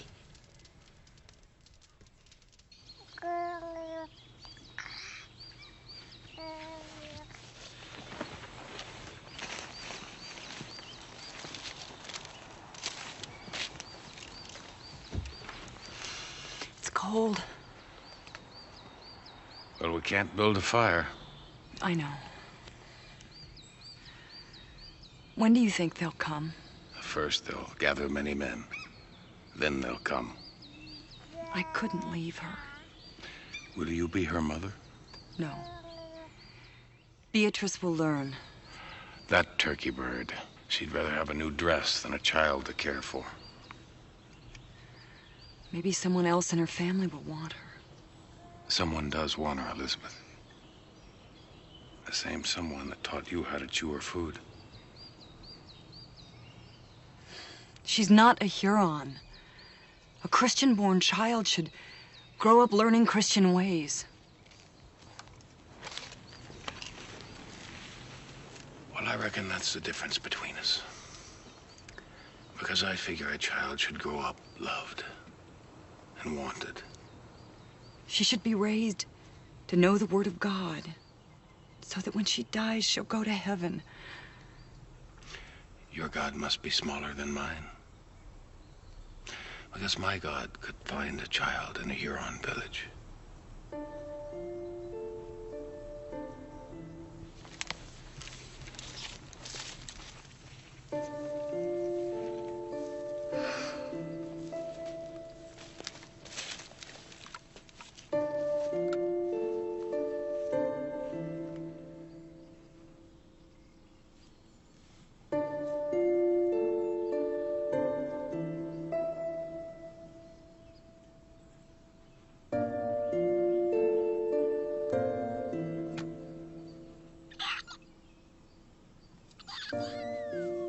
Hawkeye.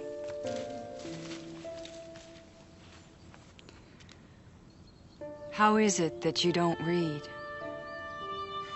And yet you understand the scriptures so well.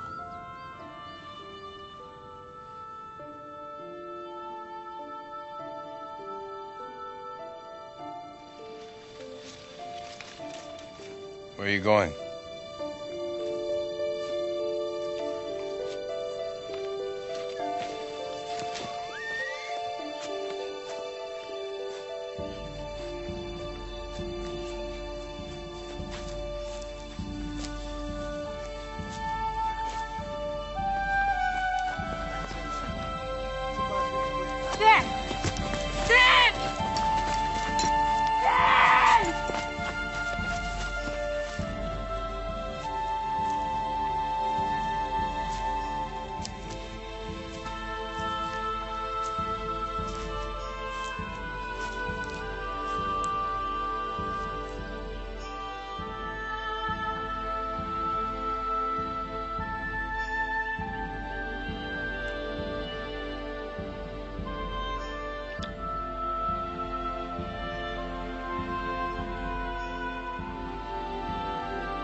You are safe. I've been beside myself with worry. I was afraid.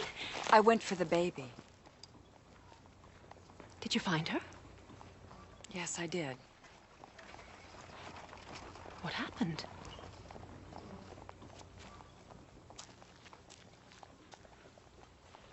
Beatrice, I didn't bring her back. Because you had no choice. That's true. I had no choice. You were courageous to try. We did all we could. We did all we could.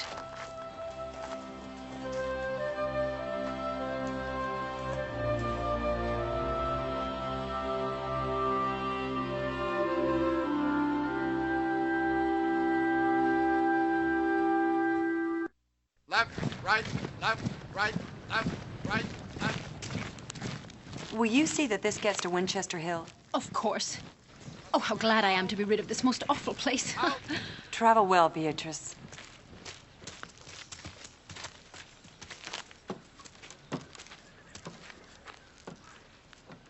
I still feel you don't belong here. You should come home before this place truly changes you.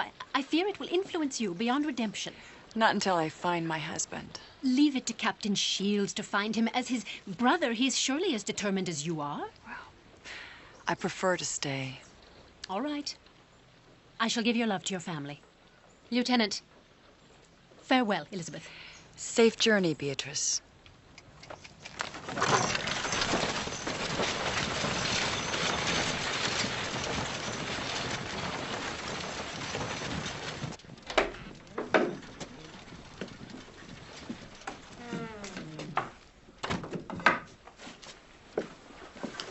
Elizabeth.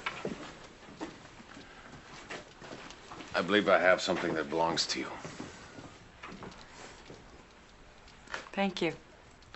A truly civilized woman has every right to flutter a fan.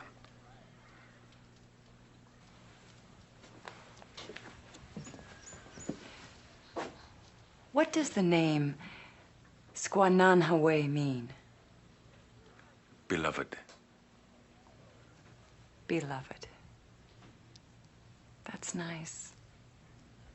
Yeah.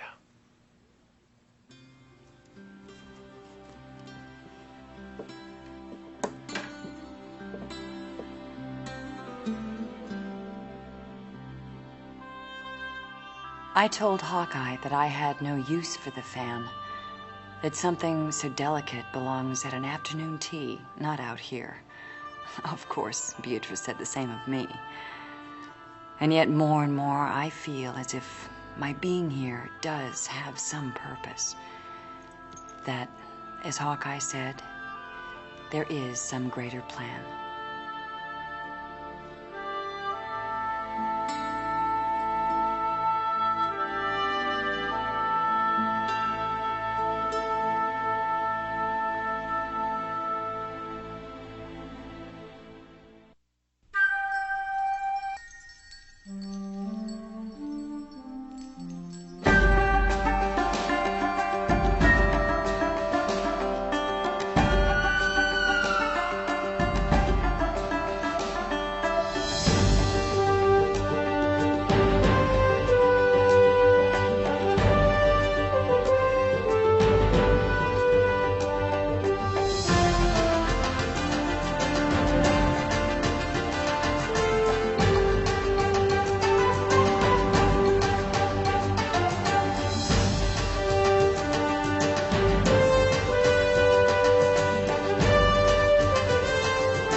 hope you're friendly. I'm unarmed.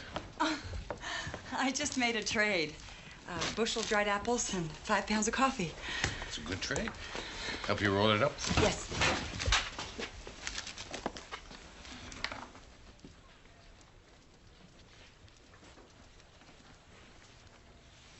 I'll get the rope. I'm guessing Iroquois. You guessed right. That's not the knot I taught you. Oh, well, this one holds better and it's easier to untie. See? Well, aren't you full of surprises? I'm not helpless. I never said you were. Oh, by the way, thank you for these. You're done already? Yes.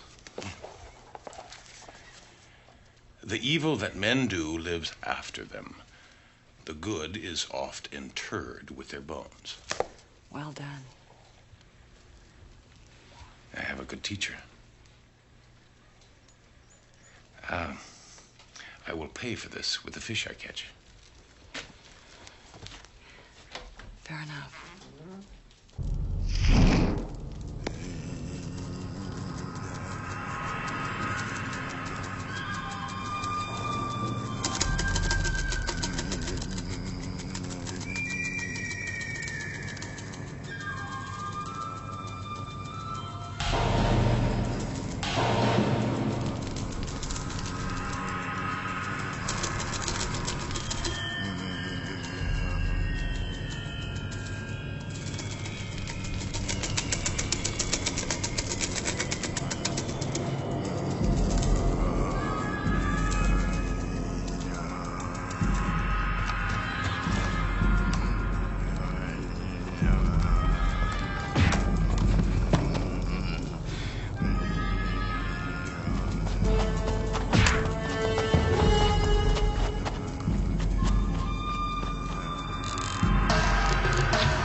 The spirits have shared a great secret with you.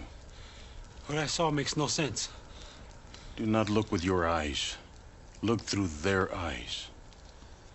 I saw nothing. Your vision speaks clearly. It shows the death of Hawkeye. No, it has some other meaning. It is hard to accept the death of one we love. I would not let him die. You can do nothing to change his path. He is my longest friend, my brother. I would not let this happen. The spirits gave Hawkeye great skill and courage. It is his nature to save others without thought for himself. You cannot change that.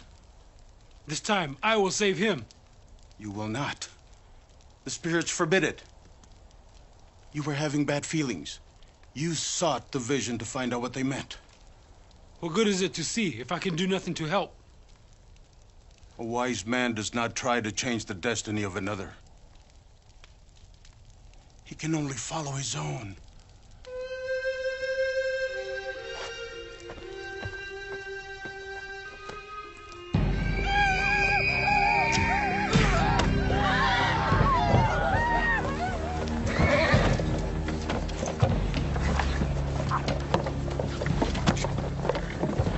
We should have found them on their way back from trading. Take whatever you find.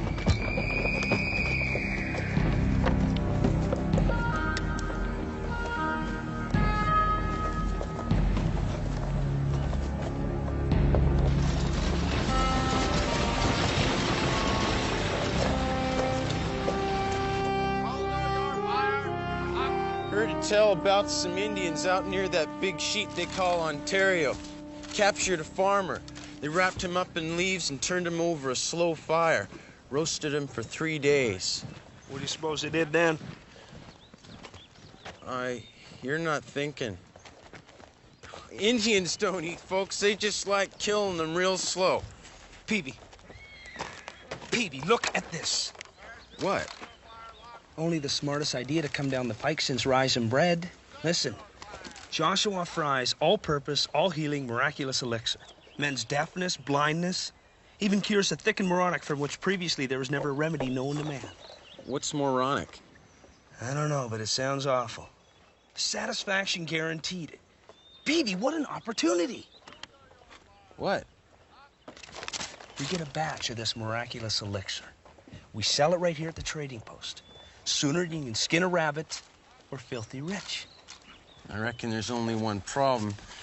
There ain't gonna be much miraculous anything. That's just a start. We'll get the rest at the tavern tonight. Tavern? Of course. We wager on the right horse.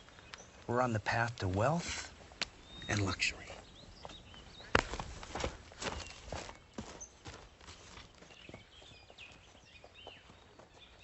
The dark duck dove into the deep water and swam to the distant dam.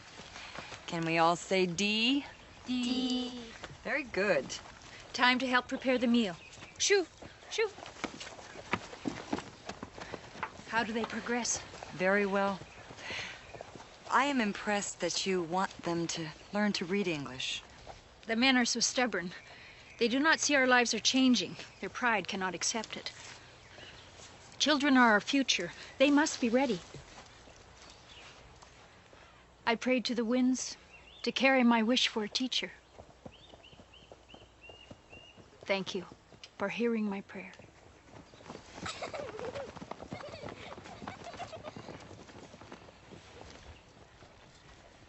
Good morning. Nadja asked me to teach reading to the children. She's a good woman. She has influence in the tribe, doesn't she?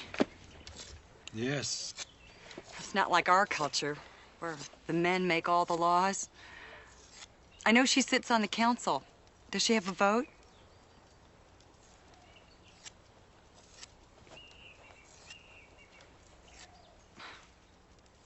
Forgive me, Chingachgook, but have I wronged you in some way?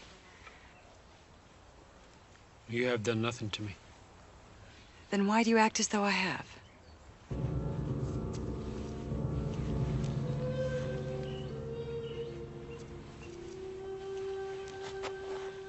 If you care about Hawkeye, do not wish him to come. I don't understand. When it is time, do not wish him to come.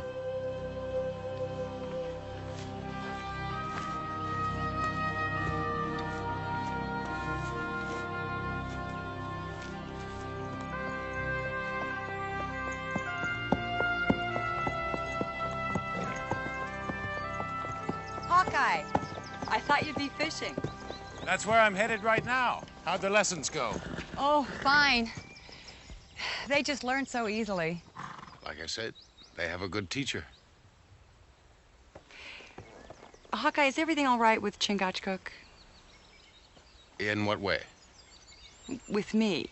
I'm not really very familiar with his customs, and I might have said something or done something. Well, Chingachgook does not offend easily.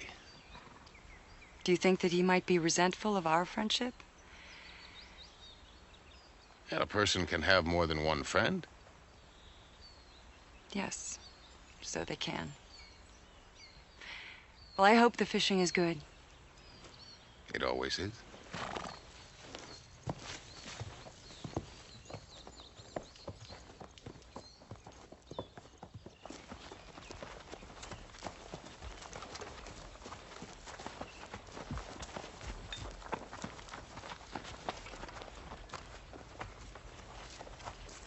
It has been a long time since we have seen each other, Chingachgook. Wind Shadow. Your hunting has been good. We have enough. We have not been so fortunate. We would like to purchase food from you. You and your men are welcome to share a meal, but our food is not for sale. What kind of chief refuses to share his bounty with others of his tribe? You are no longer of this tribe, not since you broke the peace with the English. Perhaps we have changed our ways. Yeah, perhaps you think I am a fool. We do not trade with thieves. We do not trade with murderers. Then perhaps we'll take what we need.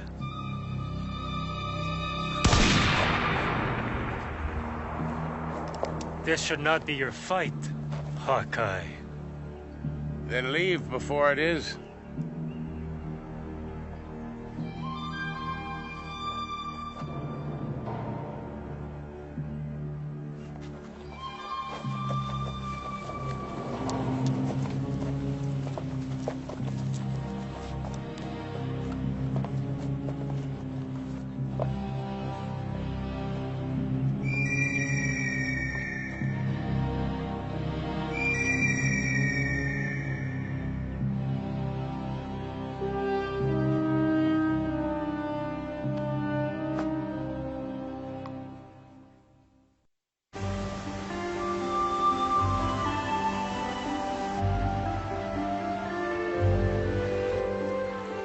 What do you think?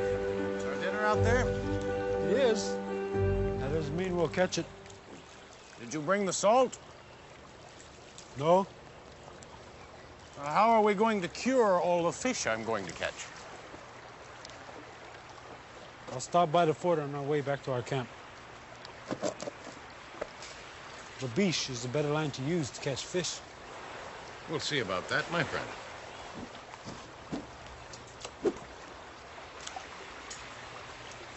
You know, it's funny how things change over time.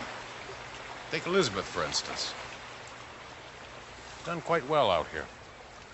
Never expected her to survive.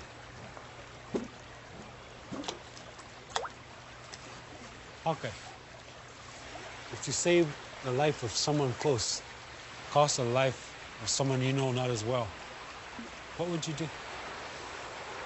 Well, I'd save them both. First my friend, and the other second. And if your God forbids you to save either? Well, he wouldn't. In fact, he would expect me to try, and I would. And if you had to choose? Well, there would be no choice. I would save my friend no matter what. And then I would try and save the other as well.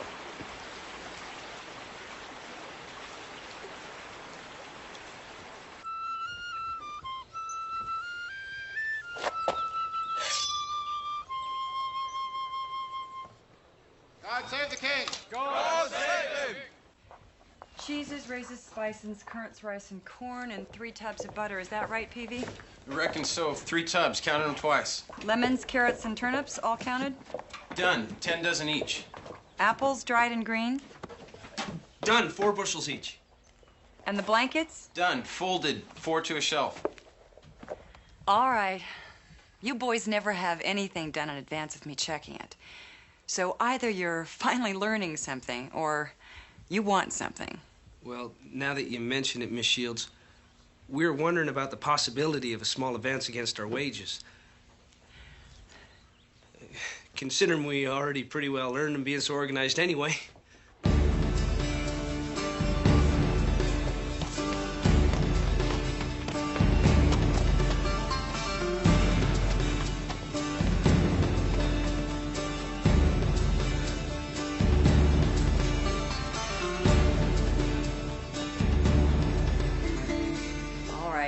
Considering.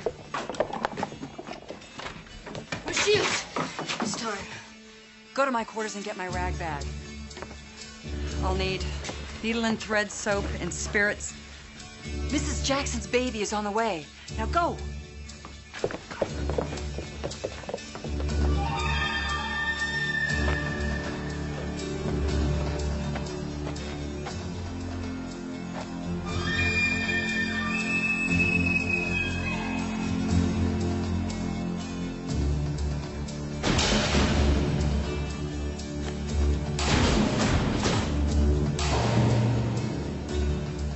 I'll be back tomorrow. Business as usual. No closing early to get to the tavern. We wouldn't do that, Miss Shields. Not again, anyway. But don't worry, everything will be fine. I'll count on that. Good luck!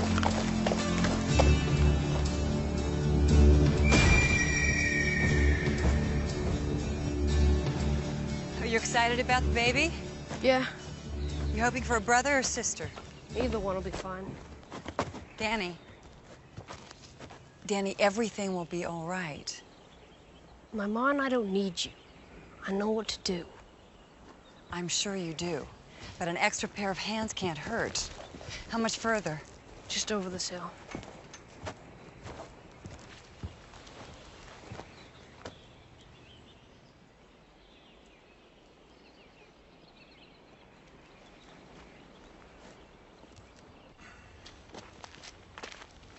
Now you cannot tell me that hemp isn't as good as babiche. I caught 2 more fish than you. It wasn't him.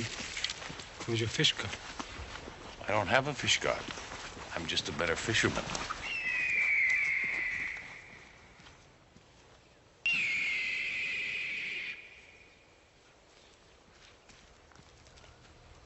Something wrong? My heart and mind are heavy. About what? About something I have seen. You had a vision? Yes. What was it? It is not for you to know.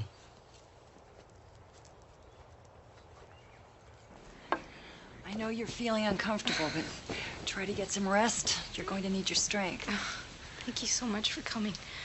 I don't know what we would have done. Everything's gonna be all right.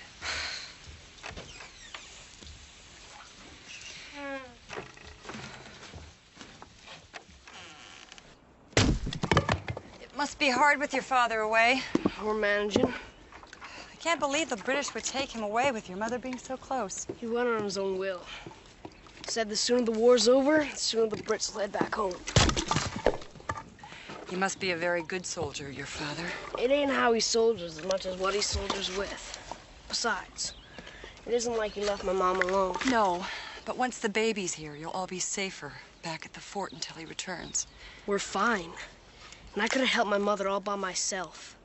I've birthed more cows and sheep than I can count. Well, good. That means that you've got a lot more experience at this than I do. Then why'd you come? Because your father asked me to.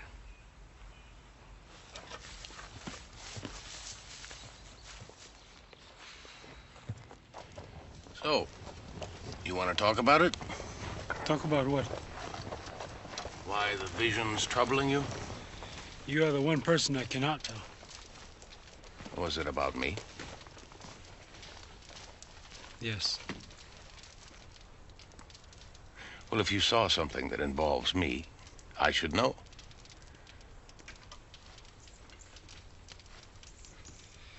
Why do you think my heart is so heavy? I wish to tell you. So tell me, Chingachgook. I cannot. So please, do not ask again.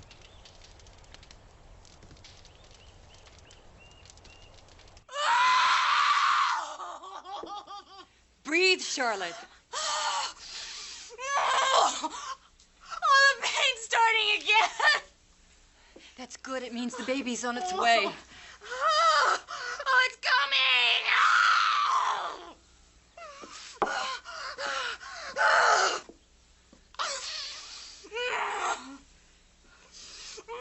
Now bear down as hard as you can.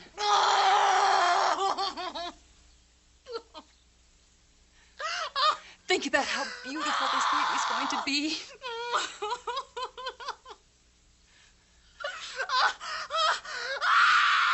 Danny, I need some more rags. Danny, please. That's it.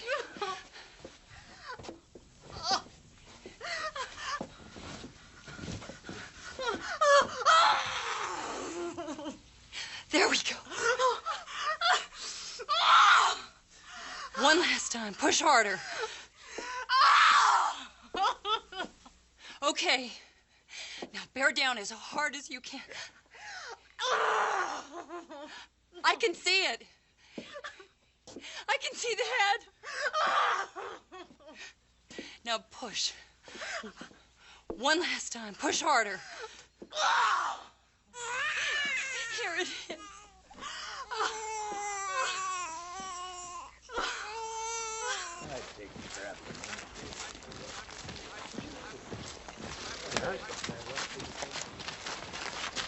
You think we're doing the right thing? Well, what if... Peavy!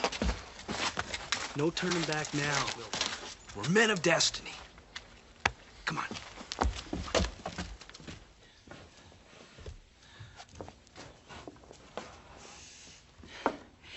You have a new sister. Don't you want to see her?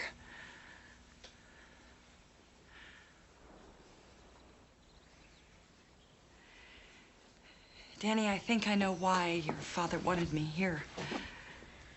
He knows how much you love your mother, how upset you would be by her pain. Danny. Danny, look at me. Your mother would dearly love to see you now.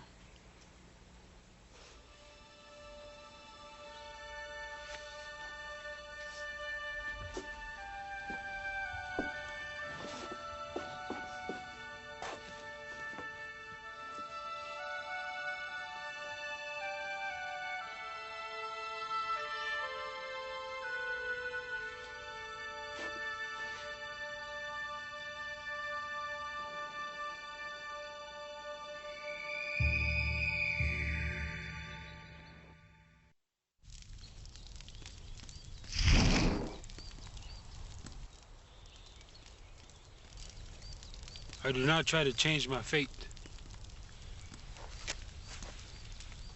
I do this to help my friend. How can it be so wrong if it feels so right to my heart? You disobey the spirits if you go. If they disapprove, they will show me, and I will accept the unhappiness with my life. You must not do this. It is not our way.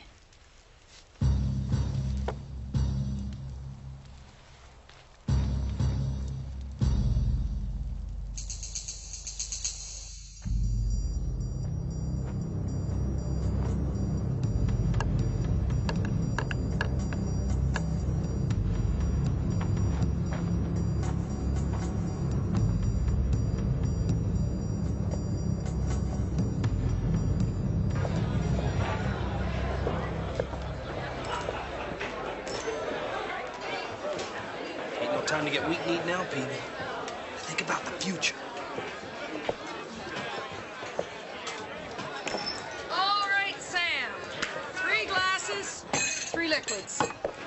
You gotta get them all to win. No contest, woman. Easy money. Here we go, Sam.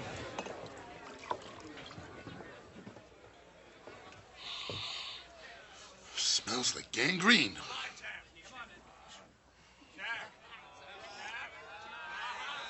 Ooh, it tastes like the wrath to come. Red corn whiskey, ain't no doubt.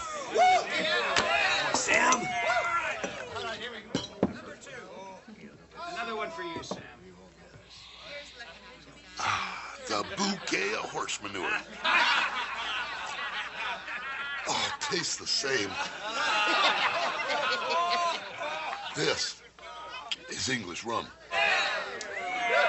I tell you, horse manure actually tastes better. One more, Peavy. One more, and we're on the road to the elixir of miracles. Come on, Sam, it's miracle time. Come on, Sam. One more to go.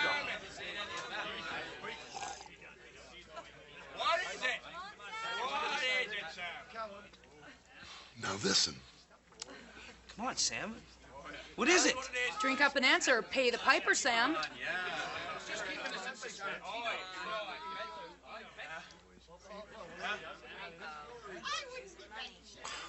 That's the darndest taste I ever guzzled. I'll be damned if I know what this is. Don't know about damn, but you're gonna be broke. Because that is the most expensive glass ever purchased of pure, unadulterated spring water. Oh, man. Are you out of your mind? Water? We lost on account of water? Peavy. Maybe we can make our own miraculous elixir. Think about it. If we just get the right combination of ingredients, we do a little mixing, do a little tasting till we get it. I mean, how hard can it be, right?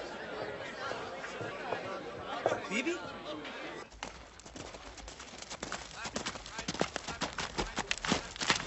Phoebe, have you seen Elizabeth? She's delivering a baby.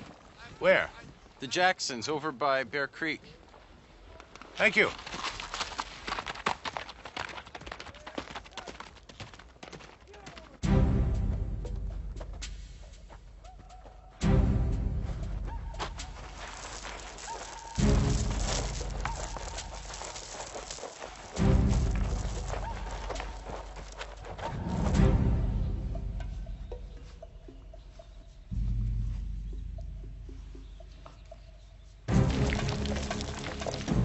Danny!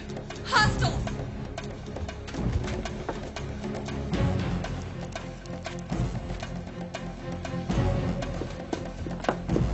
Under the bed.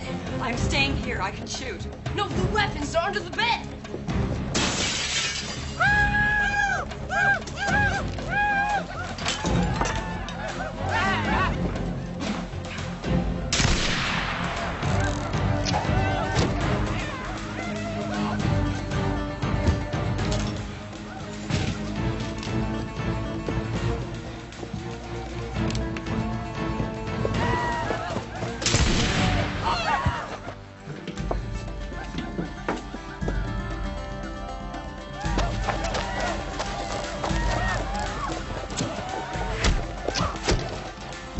Danny, behind you!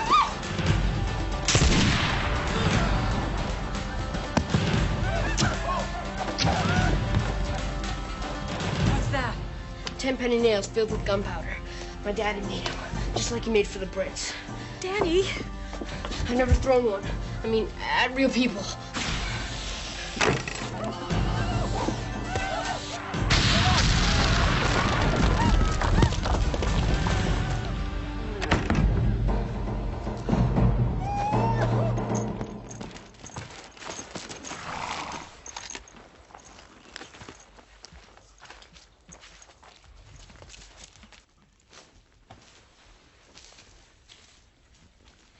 Chingachgook is not here.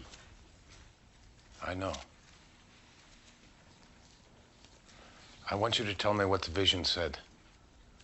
It does not serve you to know. You cannot change it. A man can change anything. Not a sunrise. Not a flood. Not a vision. That is your belief. It is not mine. Makes no difference.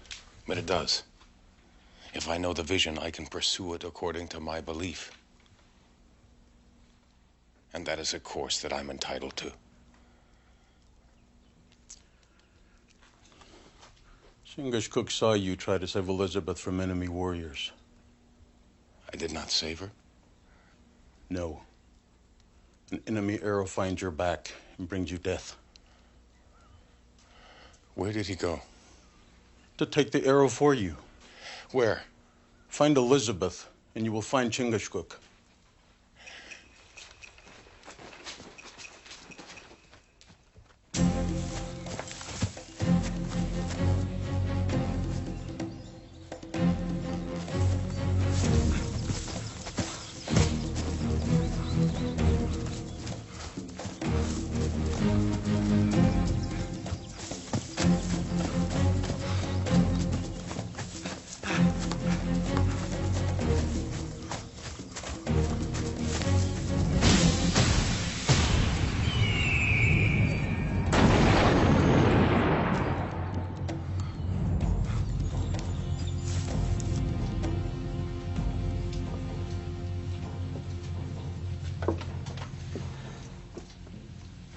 I wonder what they're doing. Regrouping, I imagine. I think those, Grenades. Grenades have them confused. Elizabeth.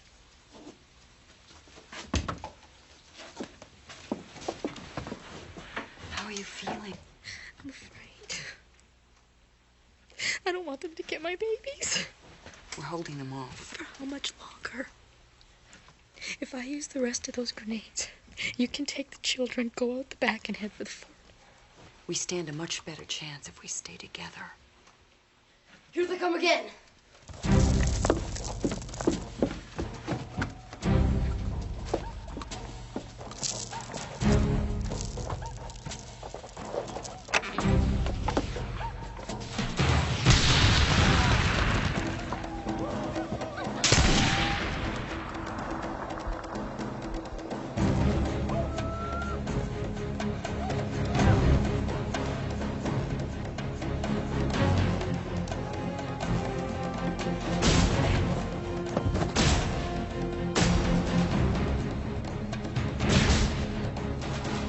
My choice. My path.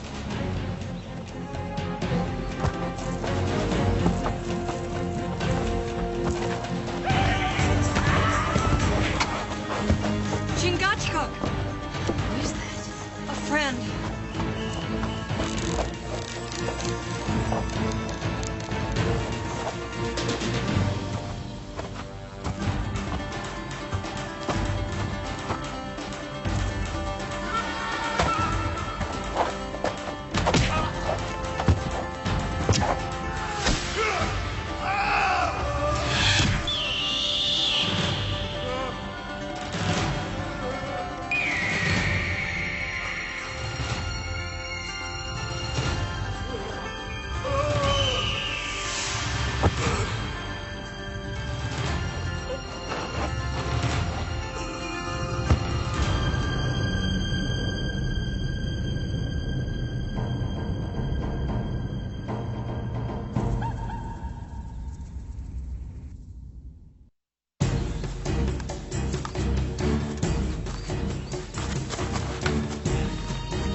Inside.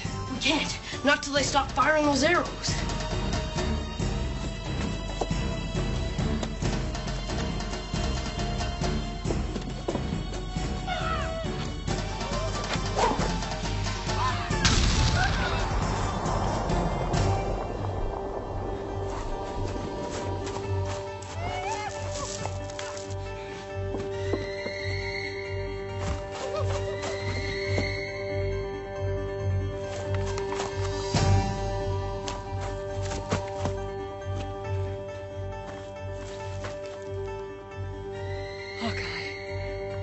Okay. No.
Don't get it out, the infection will kill you.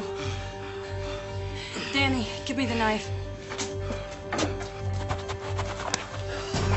Forgive me, but there's no way to do this without hurting you. I show my weakness.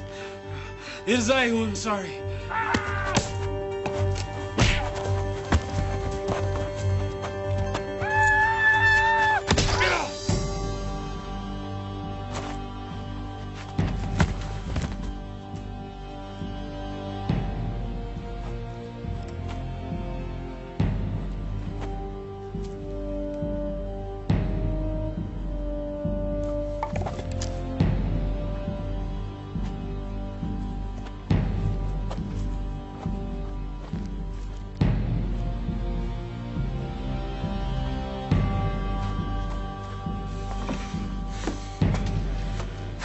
The arrow's not coming out.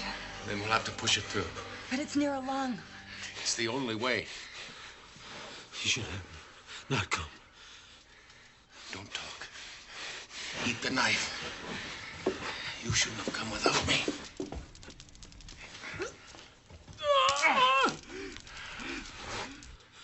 I did what you told me. Save my friend. No time. Don't listen. You're always saving people. This was your time to be saved. You know what I have to do. There's no shame to show your pain, friend. A white man would say that.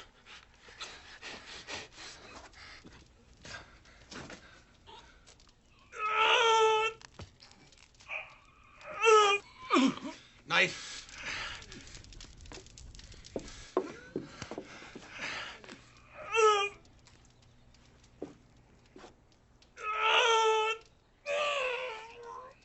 I will do it all again for you, my brother.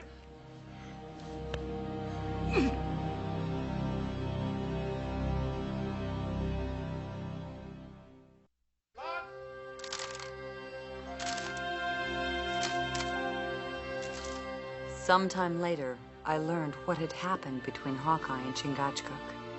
How they had been willing to die for each other. I can only imagine being loved by someone that much. I can only imagine.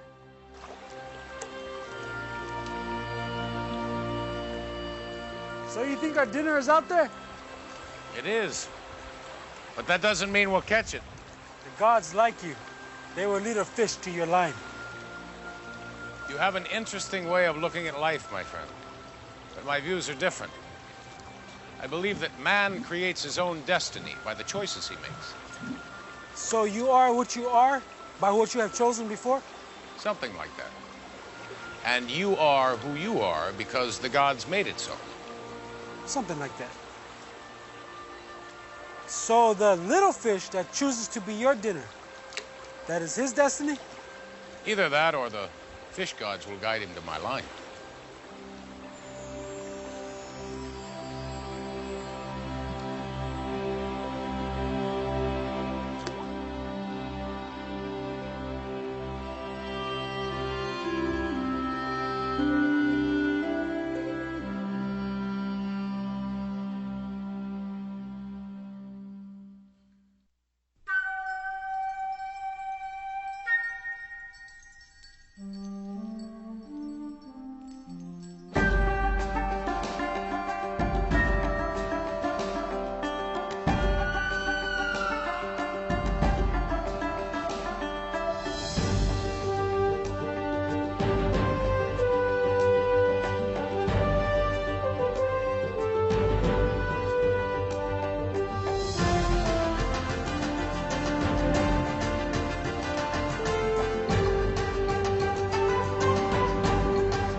You want to try? Now, mind your fingers. Keep the blade pressed tight to the stone.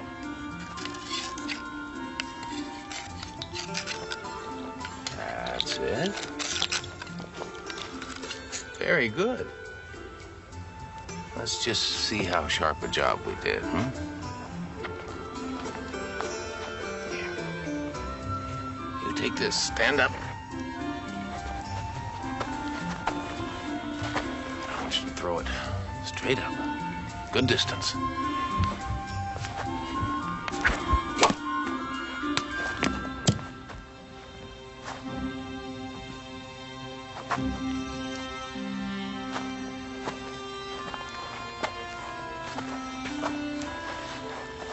Where did you learn that? Same fellow who taught me how to sharpen a knife. Just takes practice. Splitting it's the easy part. The hard part is skinning it at the same time.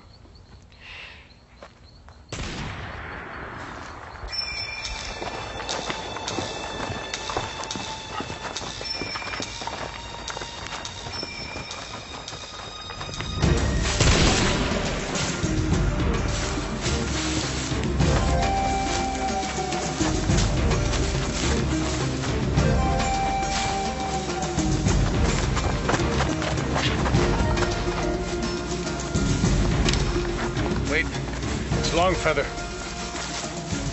Long feather, over here.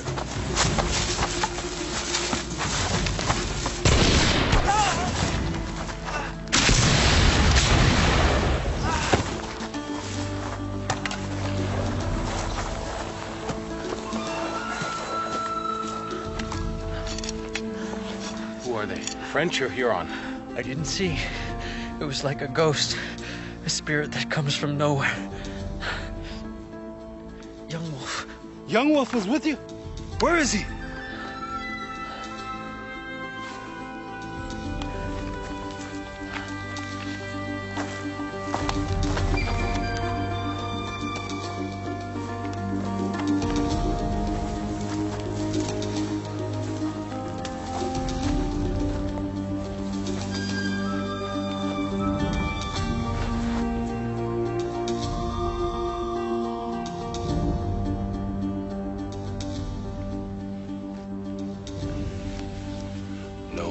Fires a rifle or takes a scalp.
Here's a stink bait, Harry.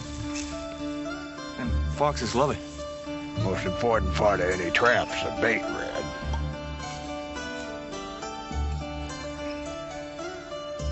That ought to do it.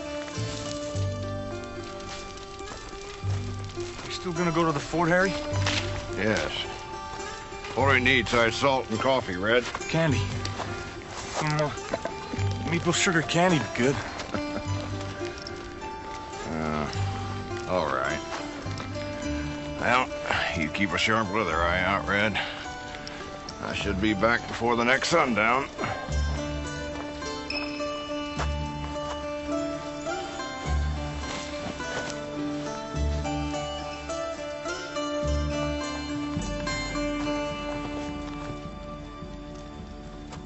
Will he live? Longfeather's spirit is strong. Perhaps.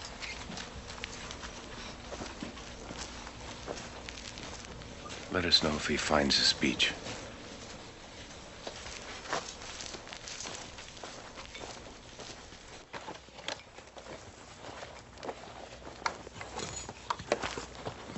I know you believe in spirits. And ghosts? I believe that more than likely this was done by a normal human. If we find his trail, we'll have to be very careful. When we find his trail, we will be. I've hunted ghosts before. And? You never find them. So what happens? They find you.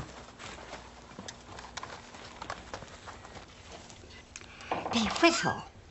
They whistle every time I speak. I sound like the wind hollering through a crack in an old barn door. Well, I can see where that would be a bother. Well, it's more than a bother. It's driving me out of my senses. What little I have left at my age. Let's see. This is sweet gum. It comes from a magnolia tree. A little bit around the edges of your teeth. And that wind'll stop hollering. I promise. Oh, well, thank you. And you'll see that my supplies are sent out tomorrow? First thing, Mrs. Jacobs. Thank you. Howdy, ma'am. I need some salt and some coffee. Right with you. Oh, ma'am, I couldn't help but hear you mentioned the magnolia tree. Why, it's the finest white flower. It's got those soft petals just like velvet. Pretty smell, too. You must have come up here from the south. Virginia, west of the Potomac. Ah, I did a little adventuring down there myself, near Richmond. Now, there's a land of good horses. It's a wood full of game. I remember the water just clear and blue, just like the skies. Yes, I do believe that is the Virginia I know and love. Harry March, Mrs. Shields. Elizabeth Shields. Well, now that we've established our mutual affection for the South, maybe you can help me in another direction. My pleasure. You know anybody about the fort here that knows this territory west of here? There's a woodsman. He lives in the Delaware camp. His name's Hawkeye. Oh, I don't believe I've heard of him. Well, he is reputed to be the finest scout in the Hudson Valley. And nothing I've ever heard or seen refutes that. Sounds a little bit like you're sort of a friend of his. Yes, I am. Oh, wow. Any friend of an honest and beautiful woman from the colony of Virginia ought to be talked to. Thank you, ma'am. You're very welcome. Oh, might give me a handful of that maple sugar candy. I'd like to purchase some, if you would, please. Certainly.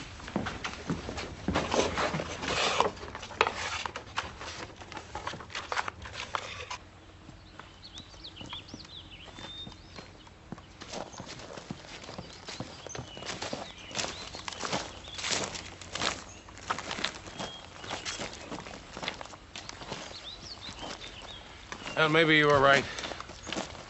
But even a ghost has to leave some kind of a trail.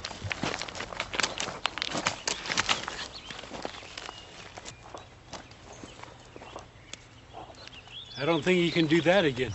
Do what? Oh, yes, I can.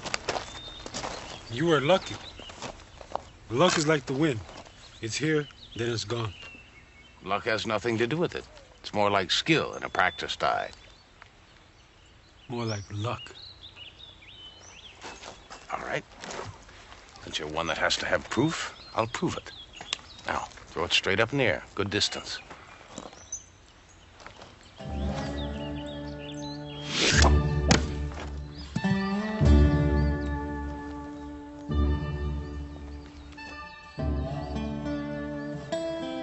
Harry. Harry March! Nathaniel! You remember splitting it's easy. The hard part's skinning it at the same time. What are you doing in these parts? I'm looking for an old friend. Now I found him. Now, I had it on good account that a Huron war party took off the top part of your head. Old age's gonna get the rest of my hair before any Indians do. Listen, Harry, I want you to meet my best friend, Chingachgook, a Delaware chief. Chingachgook, this is Harry. He taught me most of everything I know. We didn't hear you coming. You weren't supposed to.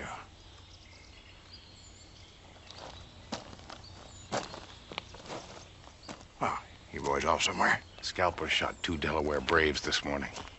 I'm sorry to hear that. We're trying to find their trail. Your help would be more than welcome. You still remember everything I taught you? That and then some. Very good. Show me. Okay.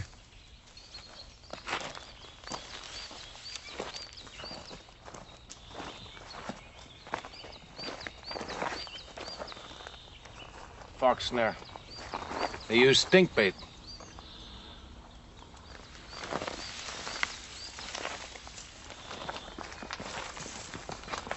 Now look here. Small build. Walks heel to toe like a white man. Wears a pistol on the left. Where's the second knife and ankle harness?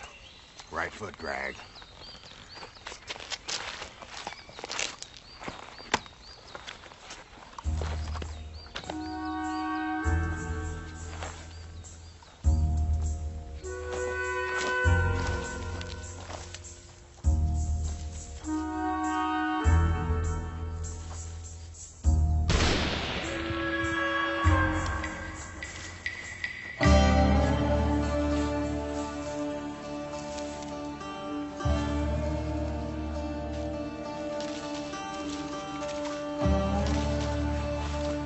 There's your scalp, hunter.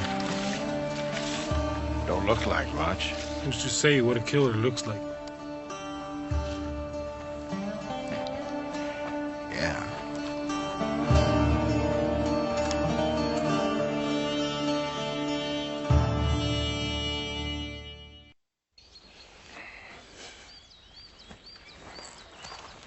This fellow had quite a business going. French still pay 50 pounds apiece for these? Providing it belonged to an enemy. Beaver musk. Huron. You ever make any money this way? No, not my style. I just figured you live with the savages the way you do. You might have picked up some of the habits. Some. Not all. Besides, I don't think of them as savages. Oh, no offense. Just never figured you for someone that'd go native. There are worse things, Harry. Not so many I can think of. They respect the land, respect each other. Seems the white man could learn a thing or two from them. All I ever seen of them was their cunning. Well, that is a lesson they could teach us. Still, I remember a night some years back in Champlain, a couple of Indian gals. I think you and me would have gone any place they'd ask us to go. I seem to recall you'd have married yours. You have too good a memory, Harry. You ever do that? Take yourself a squatter wife? No. How about you? Did you ever get together with Judith? Afraid not. That's a shame. I always figured she'd make someone a fine wife. Yeah, me too.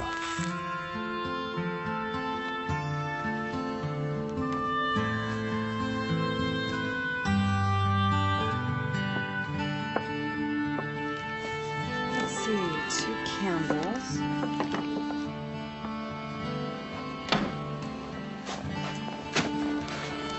Let me help you to that. Over there. You know, if you women are gonna keep running trading posts, somebody's gonna have to invent a smaller sack. Thank you. My pleasure, ma'am. Did you find Hawkeye? Indeed, I did. Turns out he's an old friend of mine.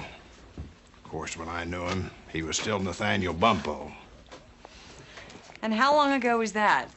Long enough, so I still had all my hair. 20 years. What was he like back then? Blank sheet of parchment, hardly been written on. He turned out very well. I'm proud to hear that. Hope you forgive me for being a little forward, but I'd like to invite you to accompany me to that tavern. I'm meeting Nathaniel there. Be my pleasure to buy the two of you a drink.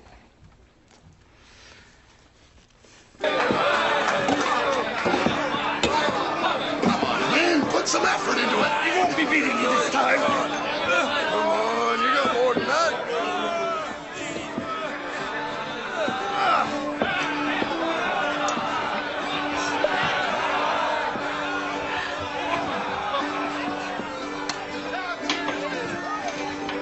You don't spend much time in taverns, do you? Or you hold your tankard like a teacup.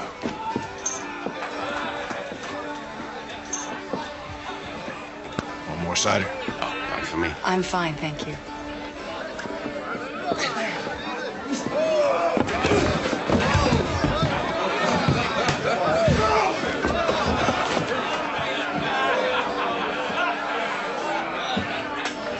How about you, big man?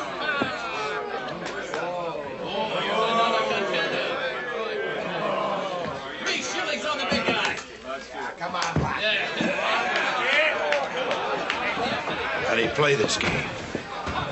I'll show you. Do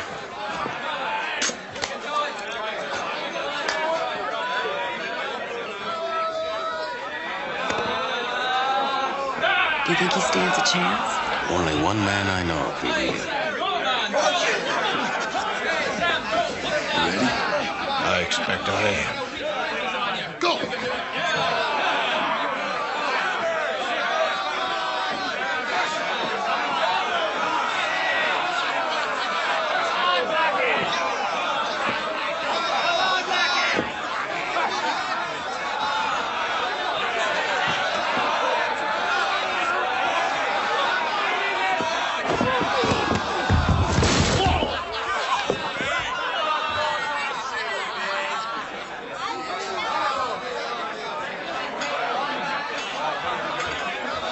You can take it.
You're a better man than I am, big man.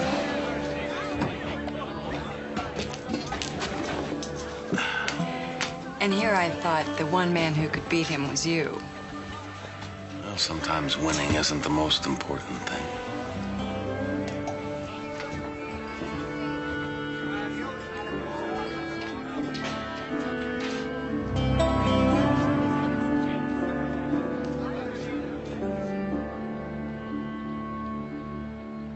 General salute, present your fire. Lock.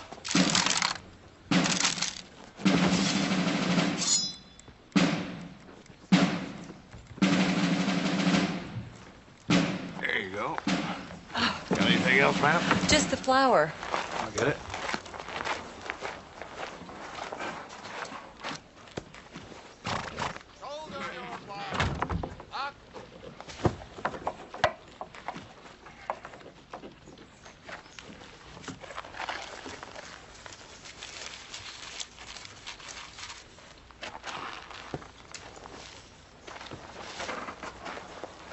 That ought to do it. I can't thank you enough for helping me, Harry. My pleasure, ma'am. Listen, there's been an awful lot of shooting in the woods lately. Might be a good idea if somebody accompanied you while you made those deliveries. I would be delighted with the company, Mr. March. Okay, all set? Yes? Here. Company, turn to ground arms. Ground your fire. Lock.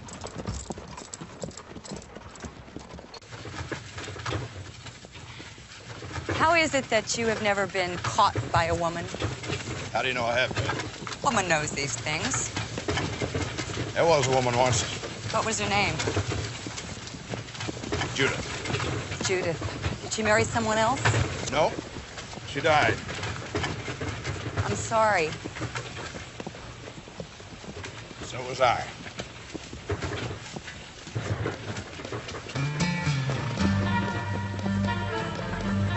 We take the right fork. No, we ain't. Harry, Yes? we're going the wrong way. No, we're not. What are you doing? I think it's called kidnapping.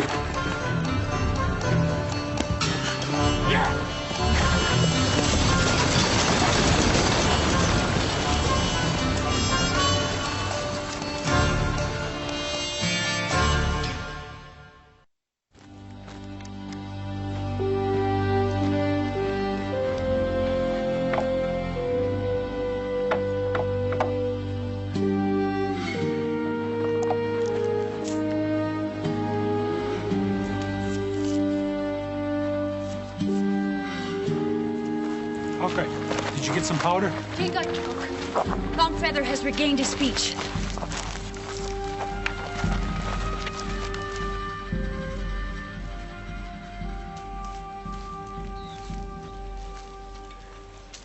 You are better, friend? Yes. What of young Wolf?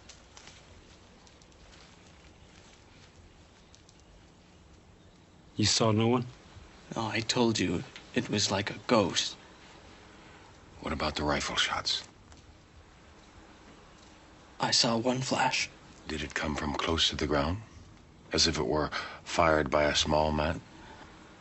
No, it came from very high. As if the ghost stood upon a low branch. Or was very tall.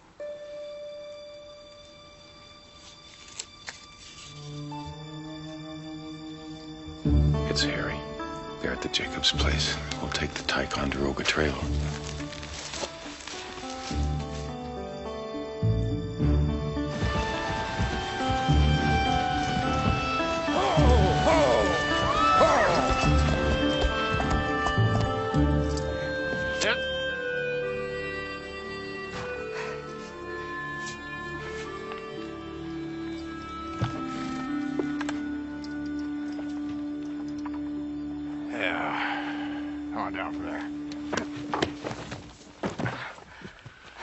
We walk from here.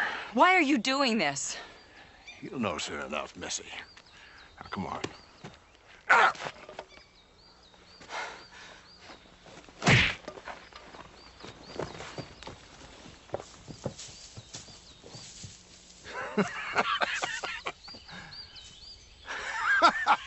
All right.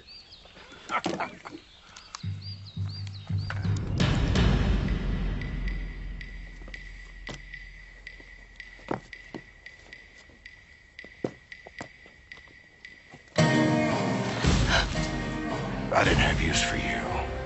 You'd be dead right now. Yeah, take that riverbed. Move.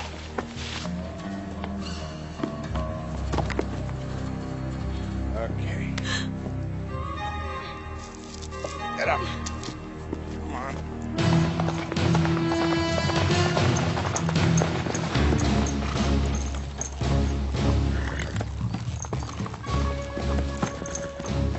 Heavier track goes left. They started moving faster.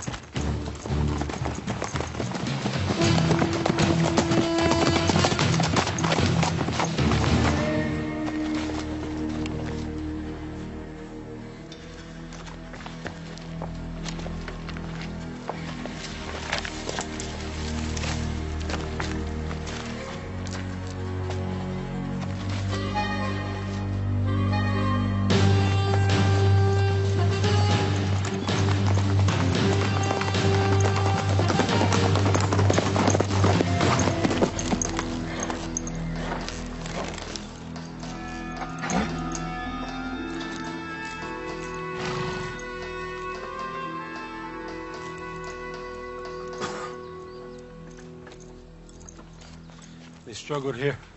Elizabeth left by foot. With Harry? Harry leaves no prints. Then we follow her. No. This is for me to do.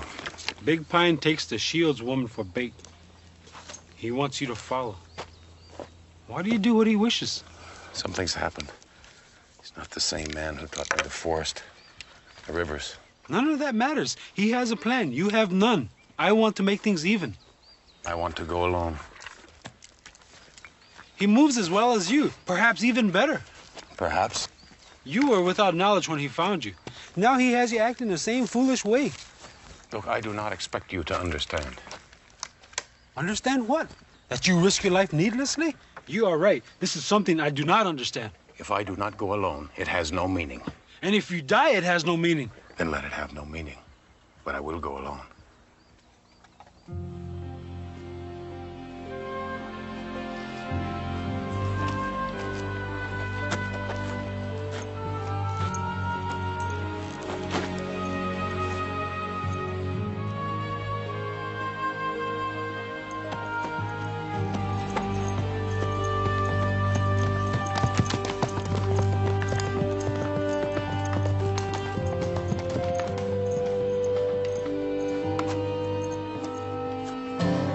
find us. Of course he will. I told him everything he knows.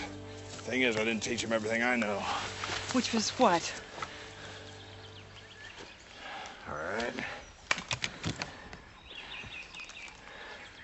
You gotta become one with your surroundings. You gotta slow your breathing, match it to the breeze in the trees. And you gotta let loose of time. Time's a thing of man. You want to become one with nature, you gotta cut loose all the things of man. Listen, smell, see, not with the tools of man. There's a snake over yonder. You can't hear a snake. No.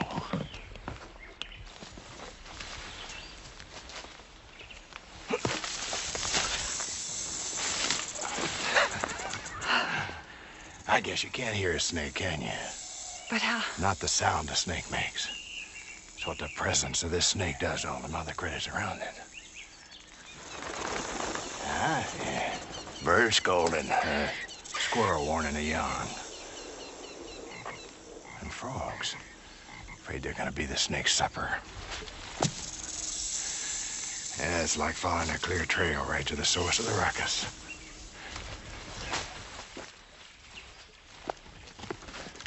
Now, come on, woman. We got company coming.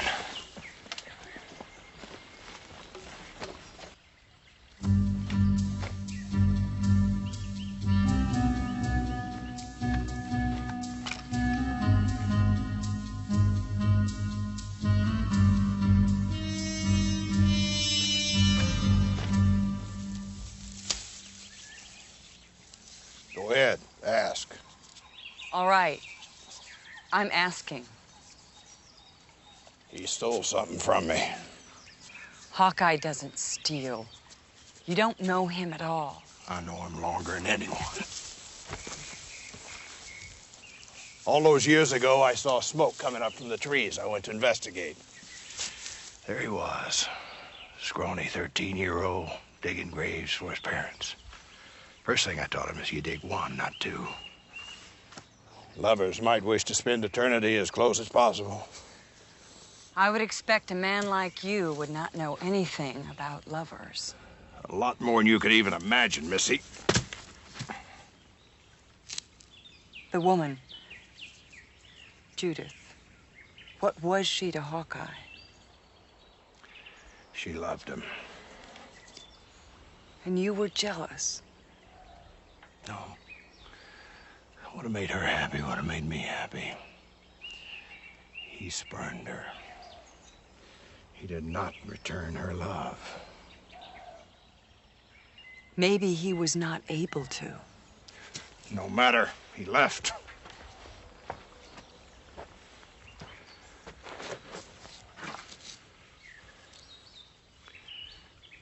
I asked her to marry me. I begged her. She could not think of anything but him.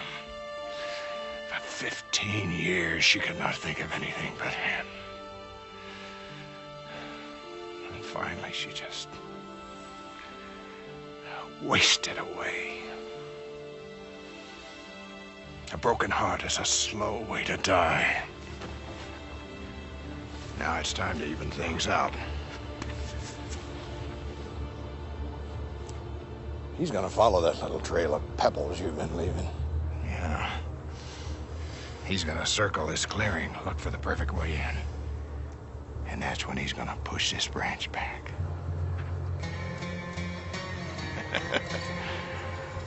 It's real important when you're gonna trap something to control the situation, know what your prey's gonna do.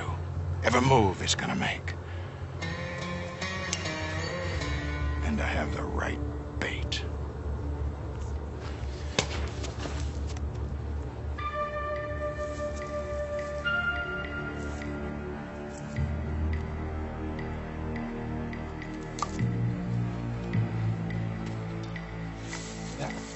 Down.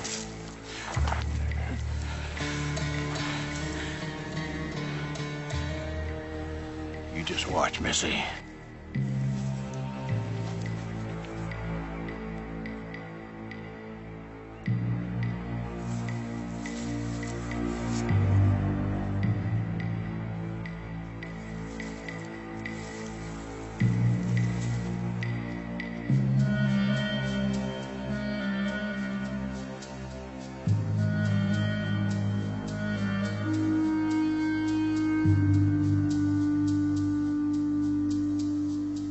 It's a trap, Hawkeye!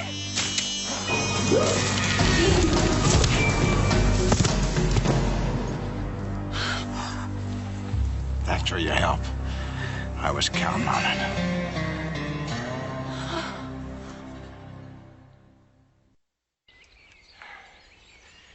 Thing about it is, Nathaniel got himself disoriented. Worst thing can happen in the wilderness. One minute you're in control, next minute you're dead.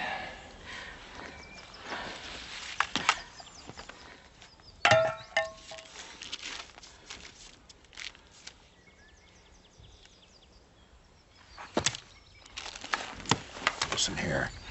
I let you live once because I had reason for it. Don't you push me, woman.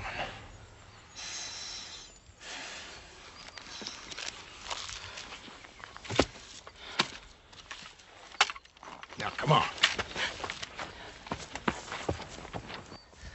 Where are we going, Harry? Where are you taking me? Nothing, Mrs. Shields. Anyway, that's the way I want to remember it. You left Hawkeye back there to die. What more do you want? Nathaniel's not gonna die. I told him to slip every knot known to any man alive. He'll be along right soon.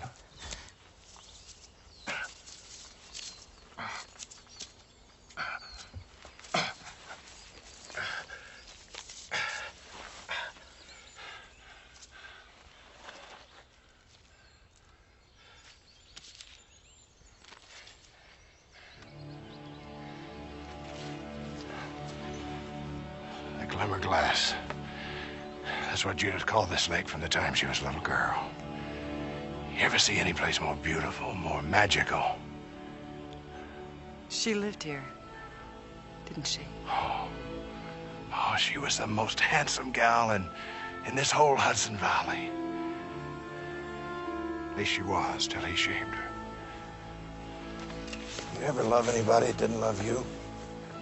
That's how he killed her. By not loving her. You can't make someone love you, Harry. He broke her heart. After that, she could never feel anything for anyone.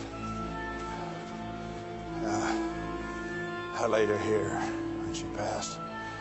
I knew she wanted to be close to the Glimmer Glass.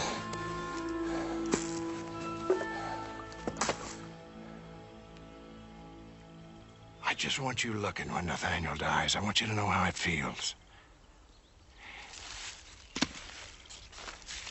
You can call out if you want. Maybe that's just what I want you to do. Nathaniel's gonna die slow, Mrs. Shields. Just like Judith did. Don't you worry none. When it's all over, I'm gonna kill you real fast.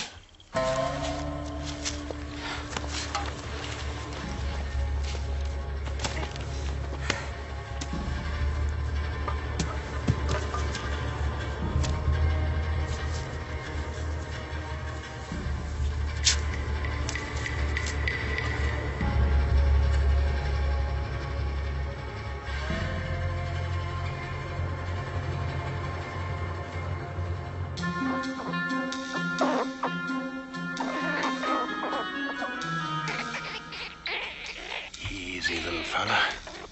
You're not the one I'm after.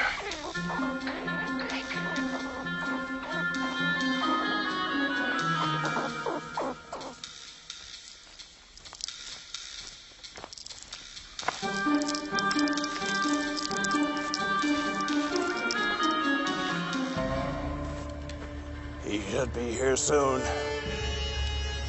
Although he's probably out there now trying to figure out some way to trick me. And you know a snake can't move through the woods without all them other creatures fixing up a fuss. That's how I'll know where he is.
died wanting you, Nathaniel.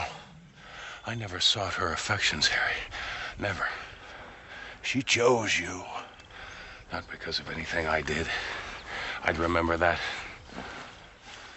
I held her while she died. Her last words were of you. That's all I remember.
Don't do it, Harry.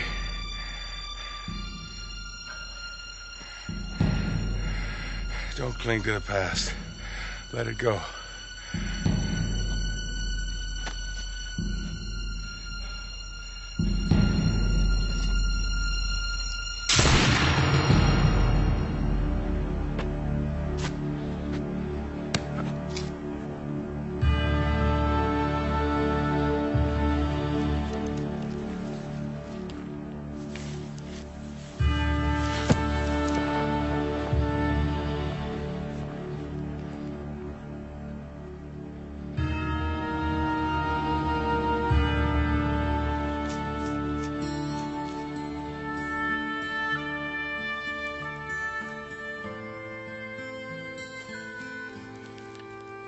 It was Hawkeye's wish to bury his friend alongside Judith so that Harry would be with her for all eternity. It was a noble gesture from Hawkeye. This strong and honorable man, I would expect no less. But there are times when I find myself wanting so much more.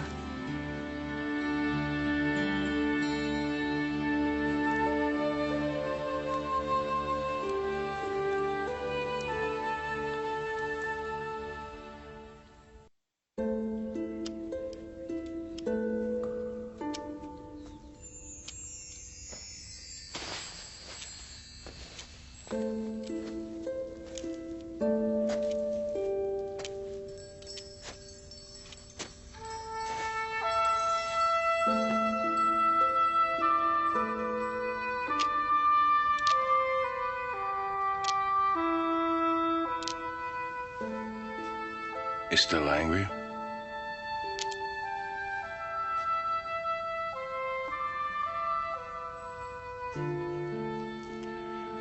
Fair enough. But you were right.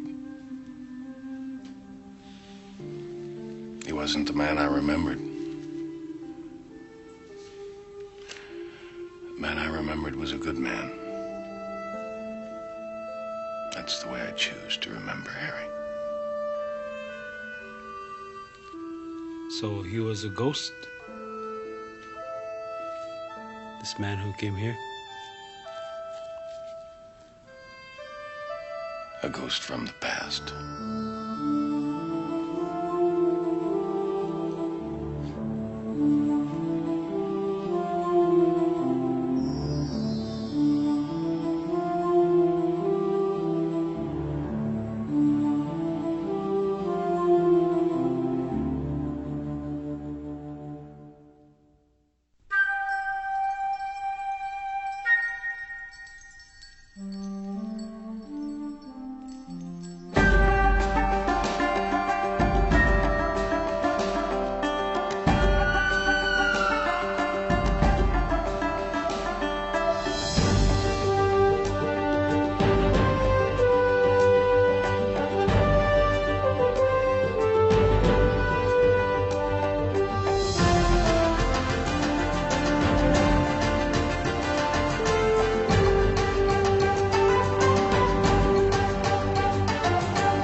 It is late spring, and my nephew is making his way from Richmond to visit me.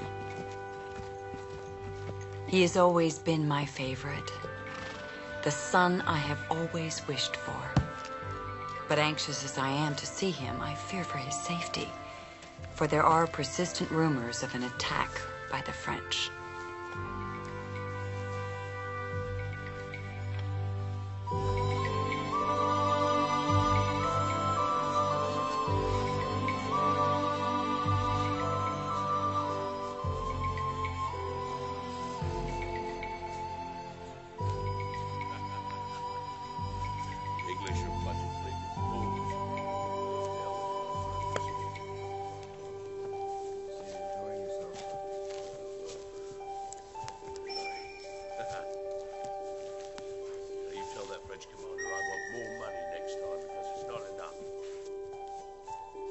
You understand what I'm saying? Yes. What was that? Kill him! Wait, come back!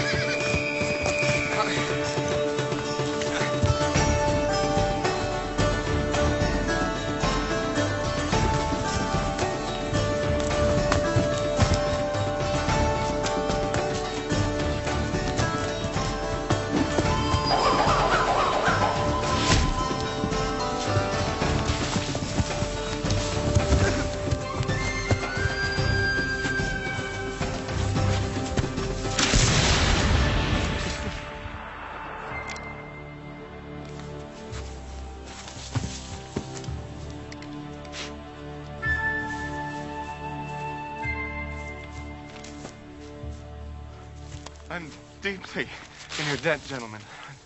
It's our pleasure to help. I did nothing to provoke them.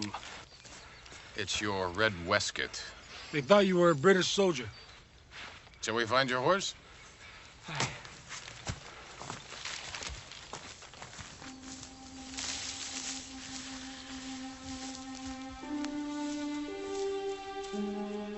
Right, here's the troop movements. And here's your money, Sergeant.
Thank these men as well. Boy challenged some Hurons to a foot race. And he was losing. We decided to aid in the outcome. Then I owe you once again. Come, I want to hear all the news from home.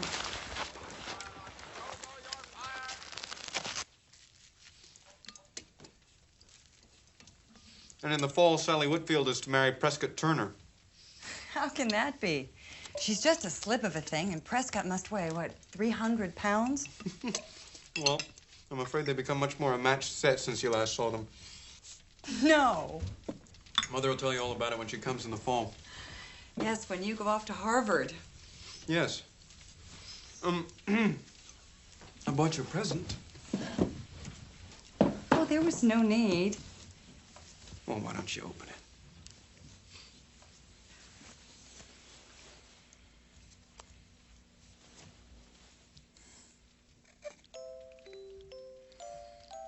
Thank you.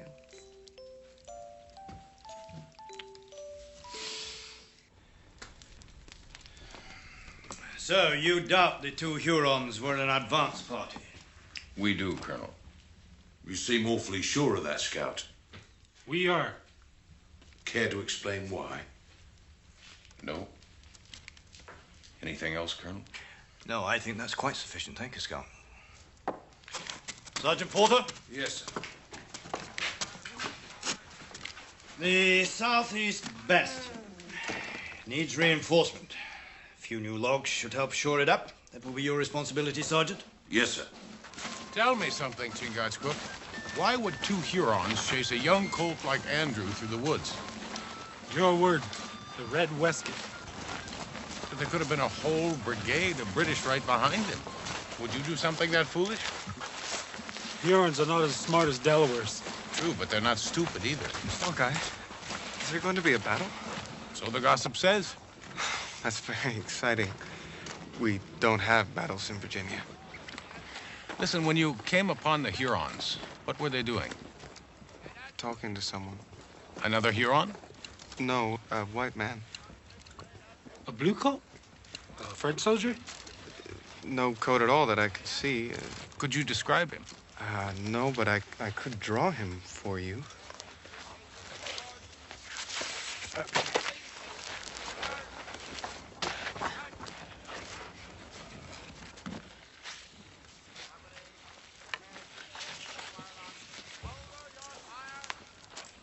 Why do you draw these plants? To study them. Are you going to grow them? No, just teach people about them. Are they going to grow them? No, just so that they know about them. Then what is the purpose?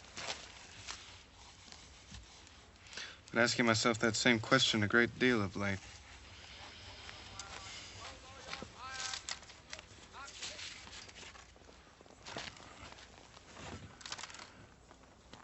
You never saw both eyes? No. Well, at least it's a start. Thank you, Andrew. It's very nice work. Thank you.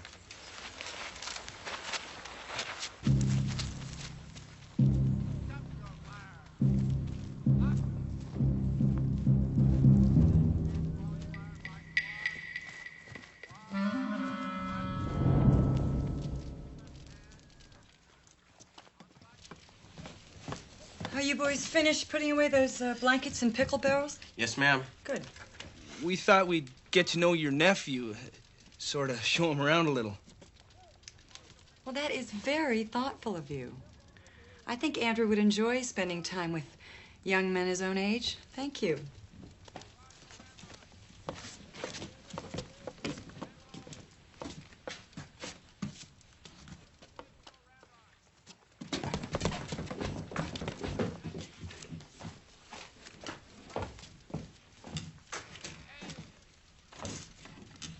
Hello?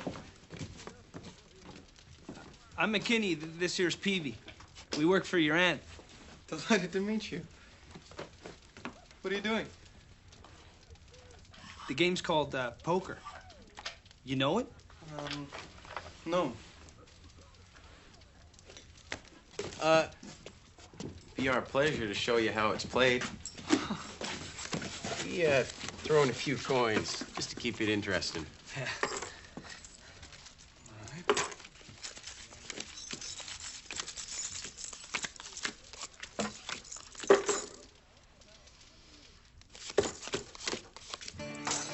Put up two more. Drinks all around. Hey! Well, there you are, Hawkeye. Thank you, lad. And may I offer my condolences? For what, sir? For the relative who passed on and left one of you this windfall. Oh, no, sir. 'Tweren't nothing more than a rush of good fortune at cards. Well, then, my condolences to the loser. Not to worry, Andrew can afford it. Mrs. Shields' nephew? Come on, Peavy. Let's make sure everyone has a tankard.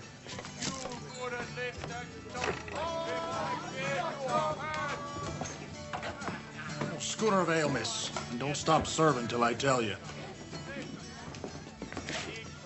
Hawkeye, you're rapscallion.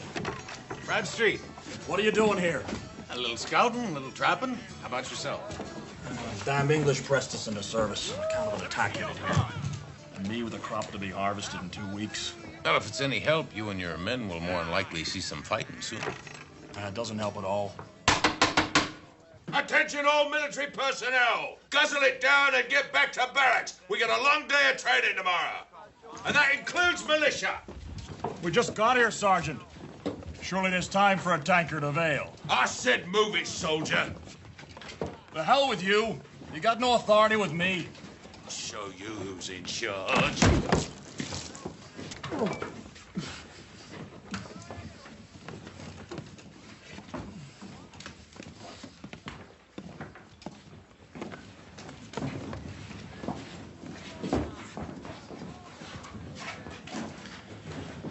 I suggest you find another means of showing your authority.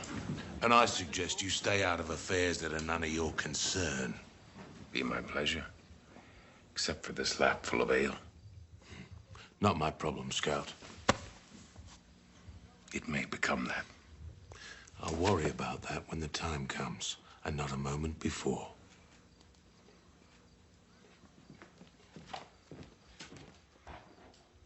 Front! March! Turn to halt! Halt! Turn about! Haste! Front! March! Turn to halt! Halt! Right aim out! Haste! You make it appear almost inviting. It is. I find little to admire in the anticipation of men to kill one another. I can see how you might feel that way, but a soldier, and that's what he lives for. I doubt he looks forward to it. They must. Life is most precious at that moment when one stands to lose it. We should view life as precious all of the time, Andrew. We should, but we don't. We simply go from day to dreary day, searching for the point of it all, waiting instead of doing. Andrew, what are you saying? Hey, Elizabeth, one of the reasons that I came out here is that I'm thinking of giving up my studies. Now, my parents wouldn't understand if I told them, so I was hoping that maybe you could explain it to them. I thought you wanted to be a naturalist. No, that's what they've always wanted. Do you not believe that one should follow one's heart, that one should pursue one's passion no matter where it takes you? Yes, but that's not always possible. Well, what if it is? And Elizabeth, the one career that fills me with fervor, the one that I want to pursue with all of my strength, I want to join the militia and become a soldier.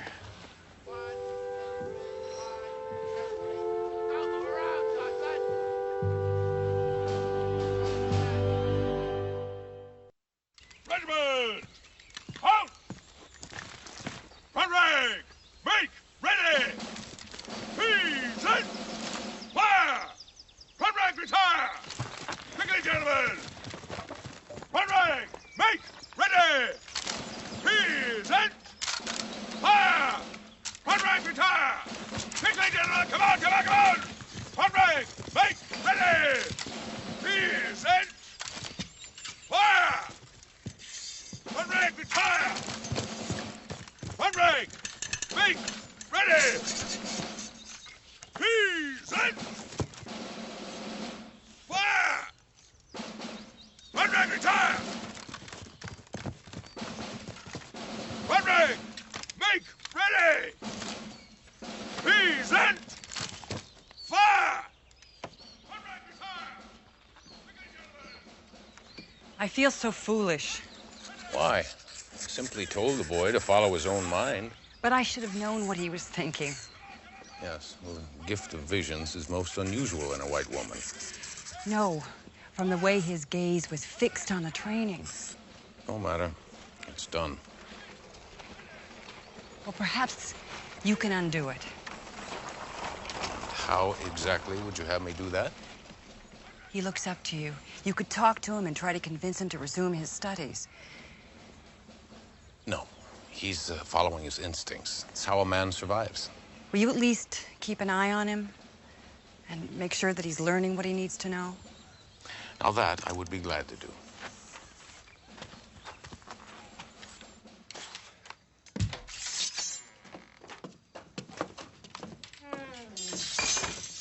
Well, it looks as if you've had one devil of a day. Cannot begin to know. Drilling, loading, firing, more drilling, passing inspection, soldiering. It's hard work. And the thing for you is a bit of relaxation. It'd do you more good to get your mind off such things. Return to it tomorrow, refreshed. And as long as we have the cards, you might as well take back some of that money we were so fortunate enough to win last night. Perhaps you're right. Of course we are. Oh, 1 pence ante, gentlemen. The most important thing, gentlemen, is to squeeze off the shot. One thing you don't want to do is jerk the trigger. Because if you jerk it, I guarantee you will miss whatever you are aiming at. Now, you militia are well advised to keep that in mind. I've never had any problem hitting what I aim at. Really, Settler? And what would that be? Some cow that's wandered too far from the barn? Or maybe it's the barn itself you're aiming at.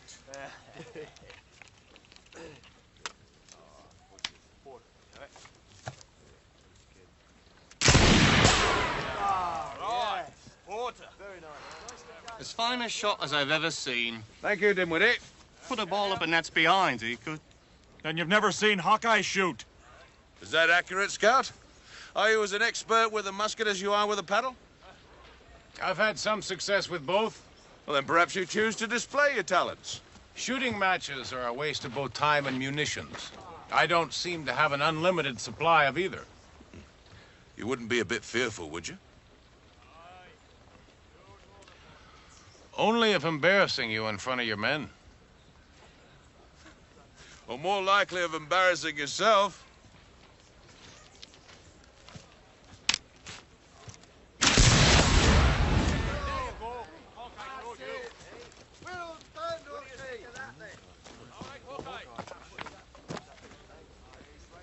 He's missed it clean.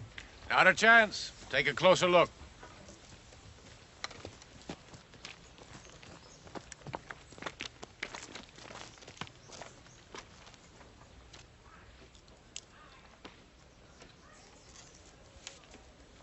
Hawkeye! You've driven the sergeants down. Same hole. Silence in the ranks. Shall we move on or call it a draw? I will not deem one fortunate shot a draw. Let's find some nails and see who can drive them closer. Unless you think that will take your luck beyond its limits. Well, I can't deny my share of luck. But none of it involves my musket. Nails it is.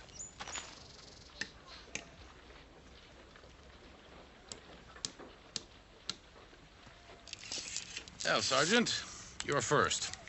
Show me the level I must aim for. Higher than you ever planned, Scout.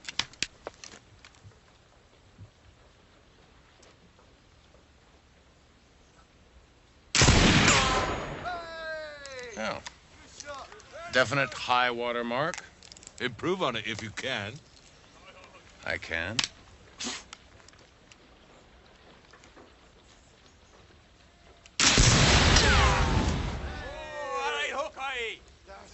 Good one. Well, that should settle it.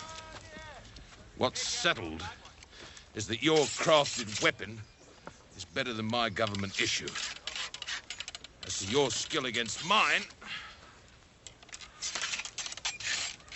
I find that matter unresolved.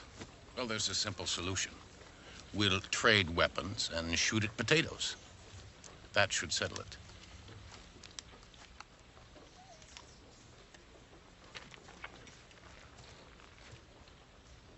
You ready, Sergeant? I am.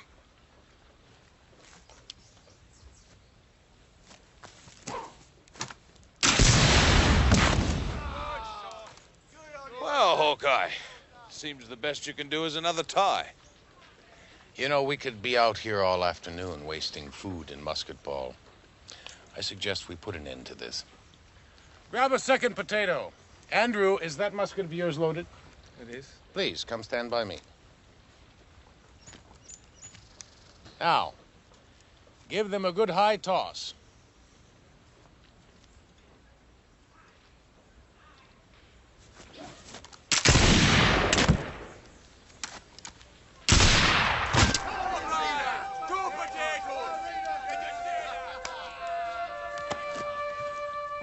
Nothing wrong with your weapons, Sergeant.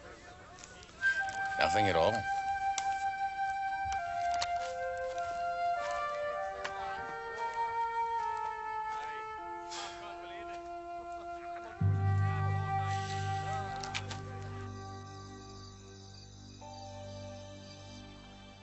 I remember how I envied my sister when she gave birth to Andrew. But I suddenly comprehend what a terrible price she paid for that child.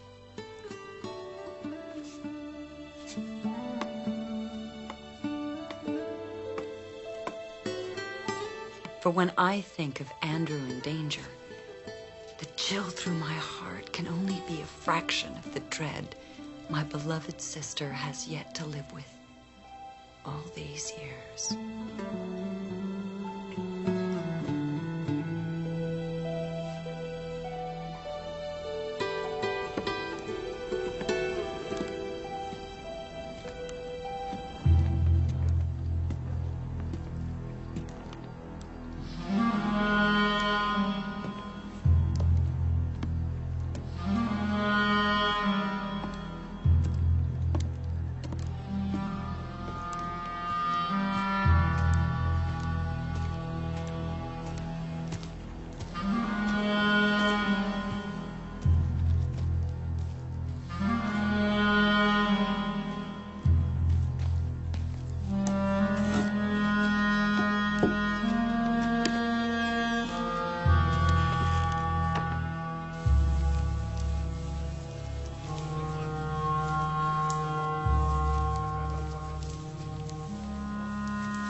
Il faut tuer le jeune Anglais.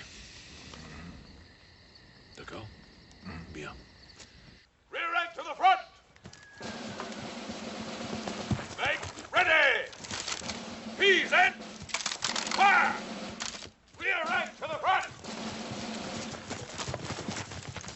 Make ready! Peas in! Fire! Rear rank to the front! Make ready! Peas in! Fire! Reload! Carting! Take those buckets down to the river and get us some water. Yes, Sergeant! Bradstreet, you and Zachary go with him. Yes, Sergeant! Yes, Sergeant! Rear rank to the front! Why don't you tell us what you're doing here? Same as yourselves. Getting trained? Nothing about you is the same as us. Not your clothes, your talk, or your manners. Well, we all want to fight the French, don't we? I'm not interested in fighting anybody. I came here to raise cows and corn. As far as I'm concerned, them fellas in the fancy red uniforms, they can do all the fighting.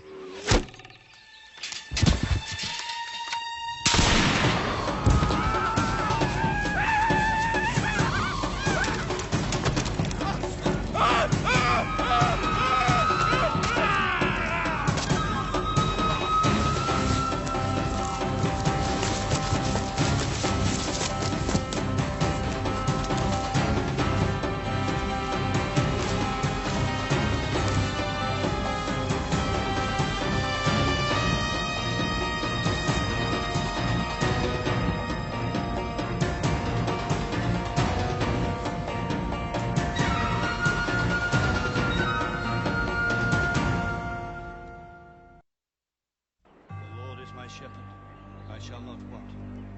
He maketh me to lie down in green pastures. He leadeth me beside the still water. He restoreth my soul. He leadeth me in the paths of righteousness for his name's sake. Yea, though I walk through the valley of the shadow of death, I shall fear no evil. Thy rod and thy staff, they comfort me. Thou preparest a table before me in the presence of mine enemies. My cup runneth over. Surely, goodness and mercy shall follow me all the days of my life, and I shall dwell in the house of the Lord forever. You were outnumbered. It was your only choice. No. There were only 4 of them. If I had stayed, it would have been almost even, but I ran. It was a reasonable thing to do. Nope, just a cowardly one. All I want is to be gone from this place before anybody knows what I've done. Running away is never an answer to anything. It is impossible for me to face the people here. Well, you'd better learn, or you won't be able to face them anywhere. And that will be my fate. I will not allow this. You cannot prevent it. I will go to Colonel Monroe and demand that you be restricted to this fort for your own safety. And then what? You keep me here for the rest of my life?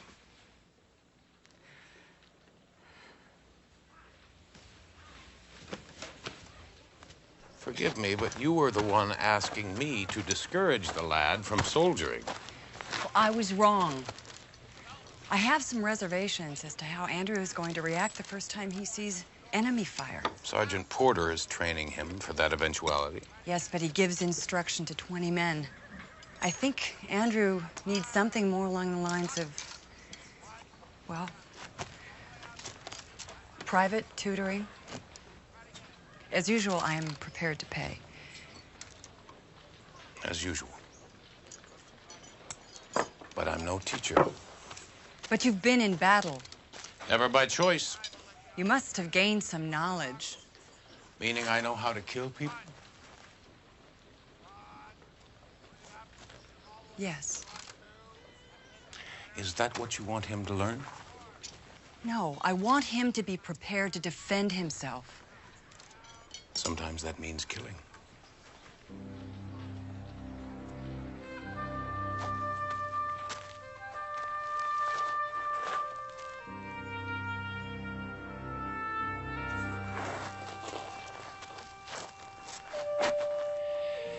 If I teach him,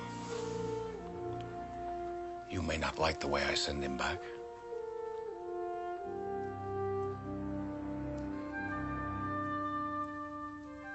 That's a problem that I will have to deal with.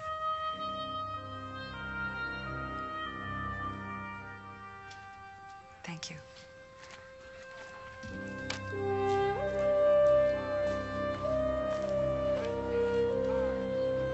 You said kill white men, we kill white men. I told you to kill them all. We couldn't find the third. No matter. I'll take care of it during the attack. Dennis. Now, the southeast bastion is the one under repair. It's the best place to attack. Vous comprenez? Yeah. My aunt put you up to this? She was concerned that you might be a bit skittish when the French attacked the fort. There's nothing unusual about that. Happens to every man the first time he comes face to face with the possibility of dying. Did it happen to you? Well, let's just say I've been aware of my mortality longer than most. Now, you stand here. Now, fire your weapon into the brush there. Why? So we'll both know it's unloaded.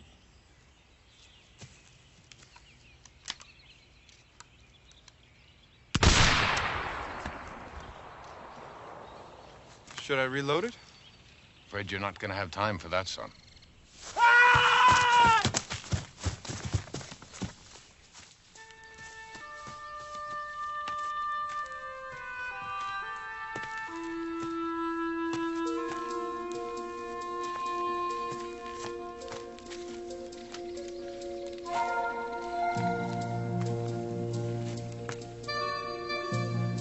Use it like a club.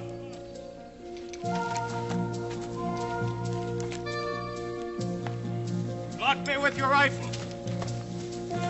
Lock it now. Very good.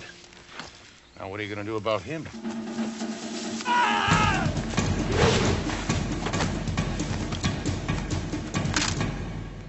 I think he's getting the idea. Now, we'll just keep to it till it becomes as natural for you as drawing a tree or a bird.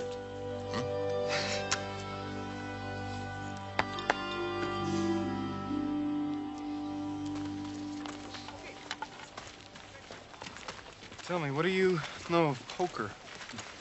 Enough to not play it. My knowledge is the same as the Delawares, save for this one thing. There's always one fool at a gaming table. If you can't reckon who it is, it's usually you. Then there's no hope. I'll never win my money back from Peavy and McKinney. When they think you a fool, it is easier to fool them. How does that help me with them? They wager a certain way because they believe you don't understand. But now you understand. Ooh, step aside, Peavy. It'd be my pleasure to buy you gentlemen a drink. Well, your pleasure to drink it. A few pints, please. Militia paid you already? No. I had to borrow some money from my aunt to tide me over. To your health. To yours as well. You know, there's an empty table near the back. We could amuse ourselves with a game of cards. No, I don't think so. You're so much better than I. No, we just had a run of luck. Besides, wouldn't be good manners not to give you a chance to win your chits back. Well, all right. In the name of good manners.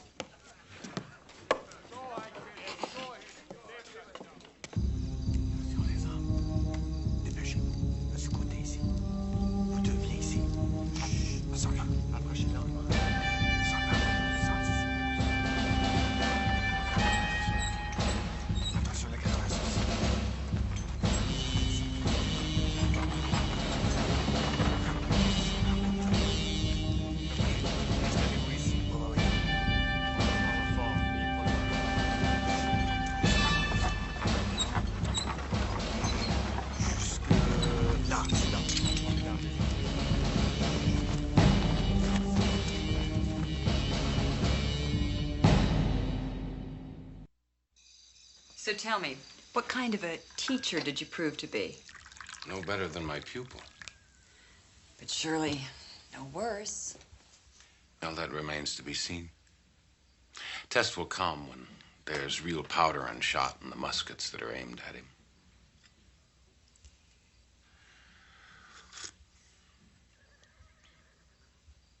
Elizabeth, he'll be fine.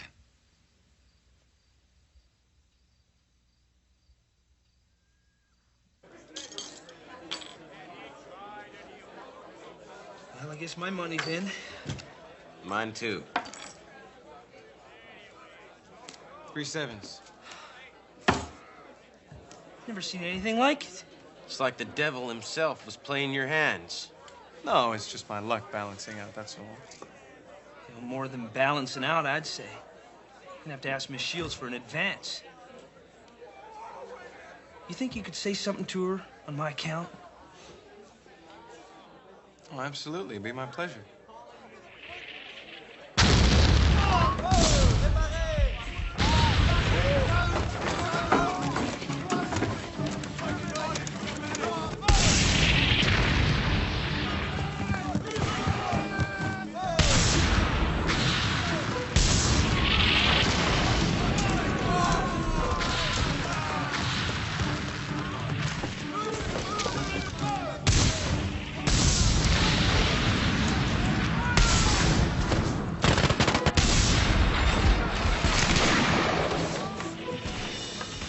Safer inside. No, I have to help.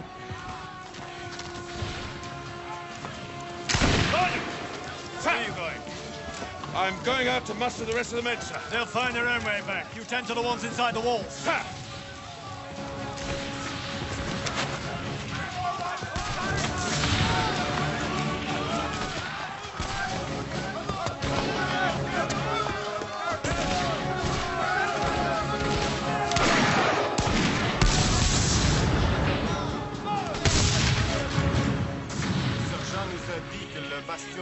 est faible. Tu vois? Juste ici.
How'd they know to attack the southeast bastion, Sergeant?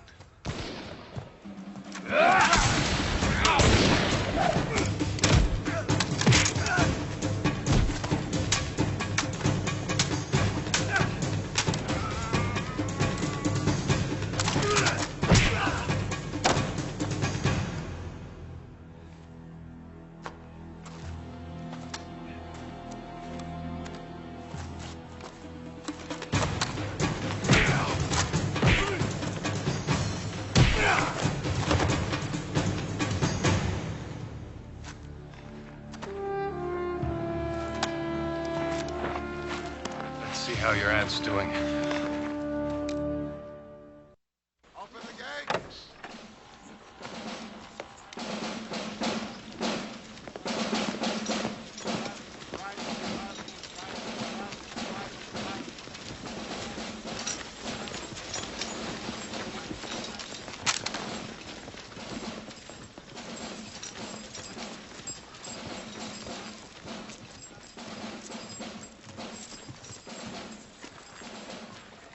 I could find no purpose in the events of last night. You can take pride in the way you performed under fire. How can I do that? I was terrified. You saved my life. Only because I feared your death more than I feared my own. You can certainly return home now. Not yet. Not until I can perform without fear. The same manner of power that Hawkeye had.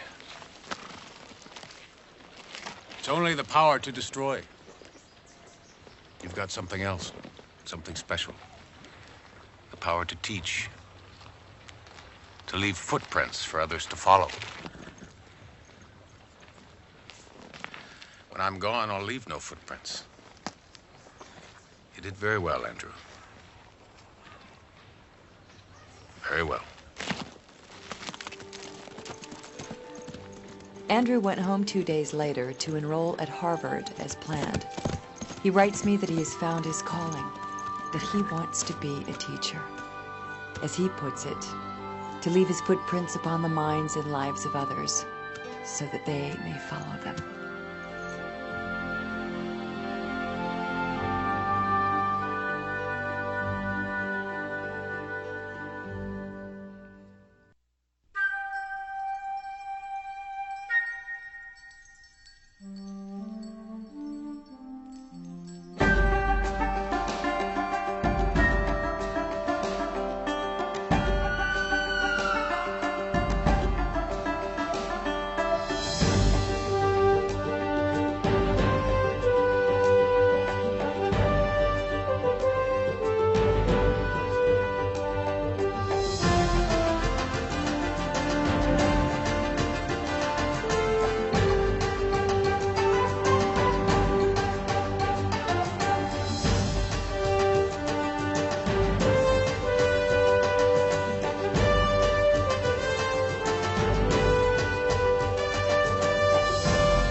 This horse has been mistreated. It's an animal. How much you give me? Depends. With the gear or without? With. 1 pound. Deal. I'll be back to pick it up later.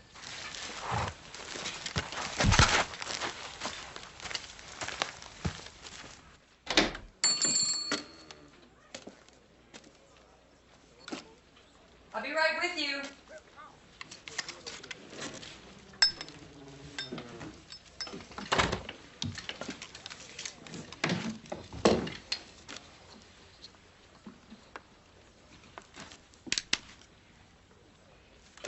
That's not a wise thing to do, sir. I mean you no harm. Only want to speak with you in private, if you be Elizabeth Shields. I am.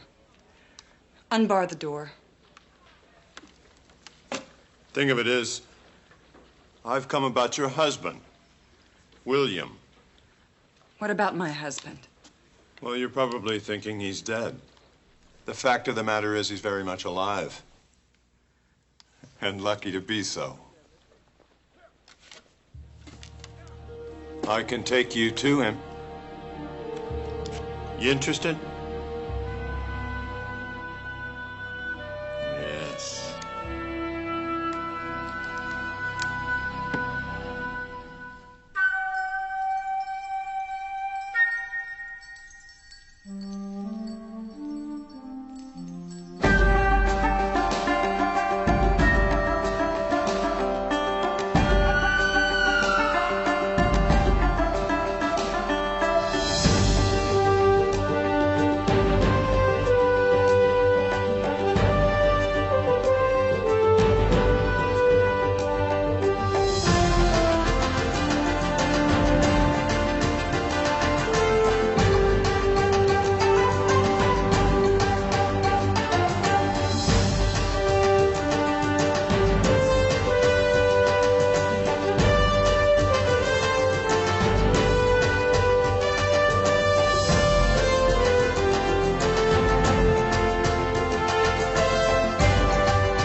Hawkeye. Elizabeth, something wrong? No. Yes, I'm not sure. It's about William. He's been found. Where? I don't know. A man just came into the trading post and said that he knew the whereabouts of William. Did he offer any proof of what he claims? Just that he knew me and where to find me. Elizabeth, that information's not hard to come by. Hawkeye, please. Do not dash my hopes.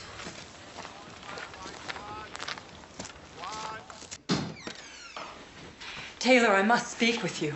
Elizabeth, if you wish an appointment. It's about William being alive. Thank you, Captain. Tell me. William is within a 3-day trip. What? Yes, a man named Sharp is willing to take me there for a price. Of course, what a price. What price? 200 pounds sterling.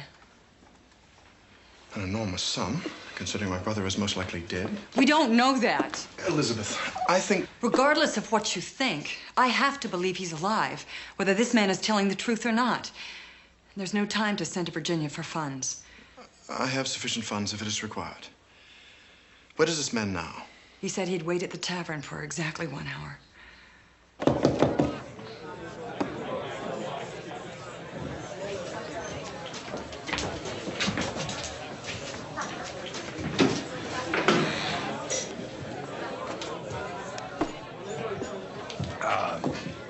Nice of you to come, Mrs. Shields.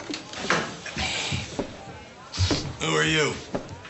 I'm Taylor Shields, William's brother. Oh, yes. William has mentioned you. Pleasure to finally meet you. And if I told you William Shields does not have a brother? Then you'd be a liar. Because William bought his brother a commission in King George's army, paid enough for him to be a captain. Captain. Let us cut through the muck, shall we?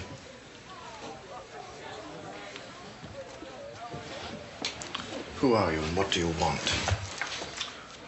Name's Jack Sharp. Already told the lady here what I want. What proof are you offering that William is alive? My word. Your word? And based on your word, you expect a king's ransom of 200 pounds? I never said anything about a king's ransom, just reasonable payment for my services. What services? Reuniting the missus with her husband. I went to a lot of trouble. First to find you, then to get here. I took a lot of risks.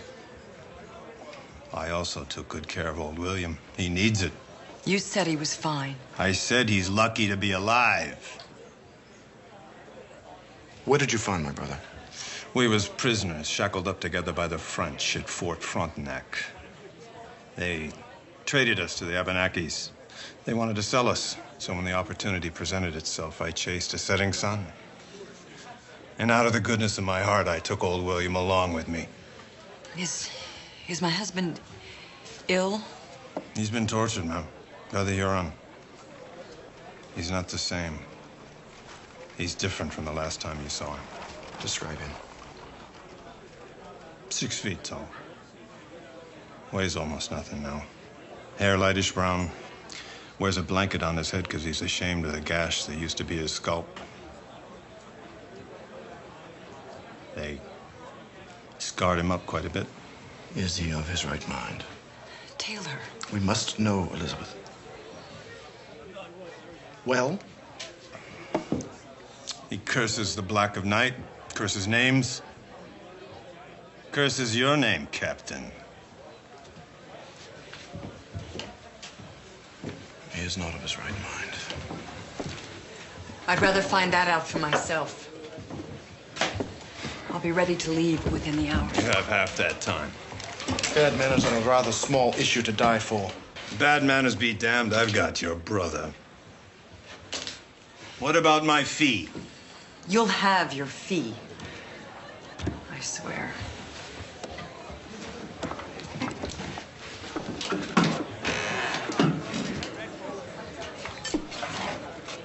Now then, need I be concerned about my brother? That depends. on what you fear, Captain.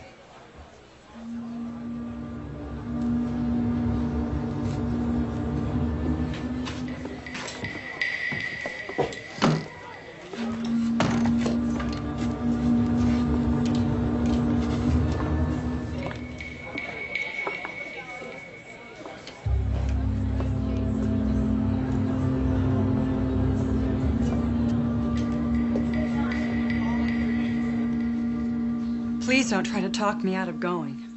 Chances are the man is a liar, Elizabeth. But what if he isn't? Let me go for you. I can't. If there's even the most remote hope, I have to follow it.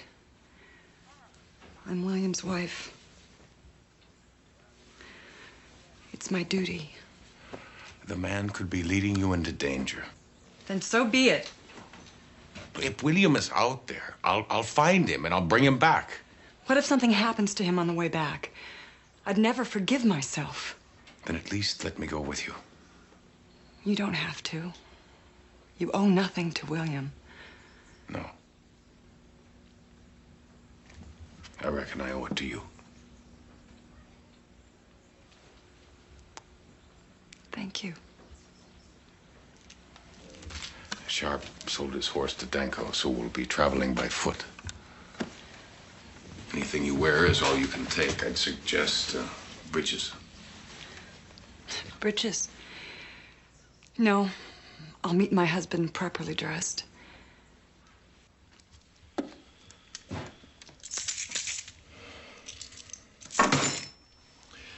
I don't think your assistance is necessary. After all, I am perfectly capable in this matter. I'm sure you are.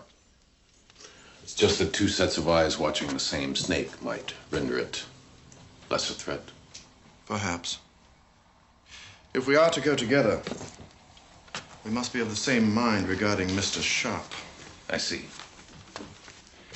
And what's your read on him? He is probably a liar. In which case, he will prove to be a dead liar. Elizabeth thinks he's telling the truth. She would also joust with windmills or believe in miracles. I just pray she has some idea what to expect when she finds him. In what regard?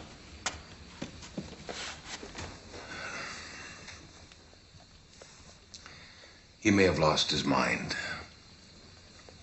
I've seen it before. In men who've been tortured. In which case, Elizabeth would be more keeper than wife. Worse yet, he could be dangerous. To himself? As well as to others. And then, what would we do with him? Among the Delaware, if he were truly harmful, we'd put him down.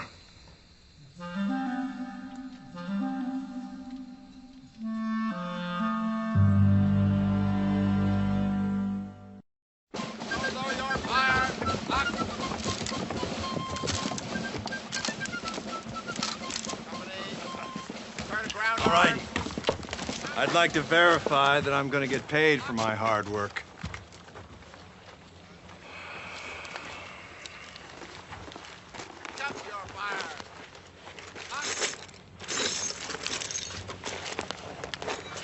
Don't you want to count it? Later.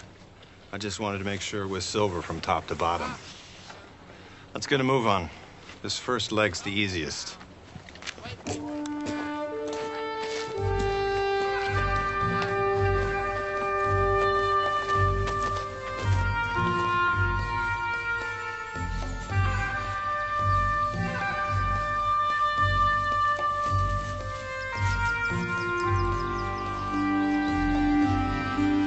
Mr. Sharp certainly does set a brisk pace. Indeed he does. Oh. Here, let me help you.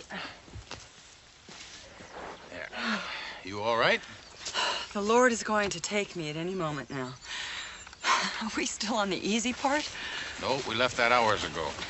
Well, I wish I would have known that. Why is that? Well, if I know in advance that something's going to be difficult, then I just set my mind to it, and it isn't so hard. Well, that mind of yours certainly works in strange and wonderful ways. Sharp, Mrs. Shields would benefit greatly if we set up camp soon. Place we're gonna stay is just ahead, through the trees. Which trees? These trees or those trees?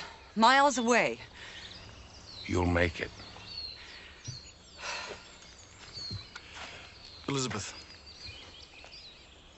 there is something Hawkeye and I must discuss with you. What? It is in regards to William. Now, I pray this is a course of action we are never brought to confront, but it should be discussed. We could pick a better time, Shields. And when will that be, Scout? When my beloved brother is making his wretched way toward us, his mind so destroyed he does not recognize us? Is that your notion of a proper time for discussion? What are you saying, Taylor? If we should find William, we have to face the possibility that he might be dangerous. Now, if, for instance, he should see you and respond violently, you must know that Hawkeye and I could not stand by and do nothing. And you and Hawkeye have discussed this.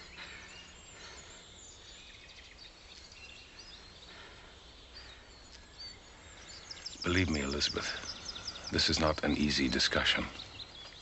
And if he has gone mad, he could be a menace to others. Are you saying that you would kill him?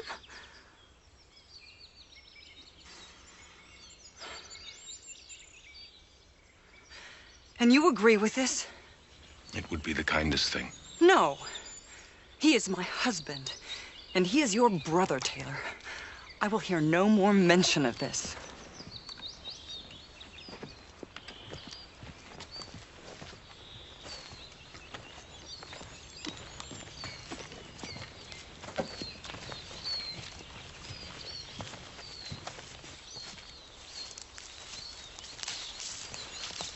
How much further?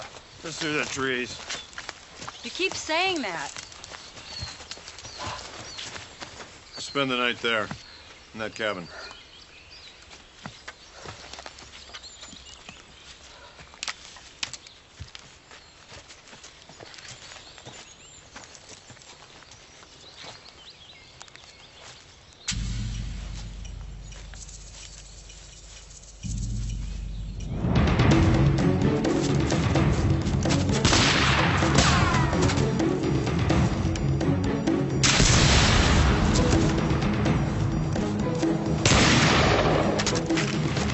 Us. They're not mine. Stay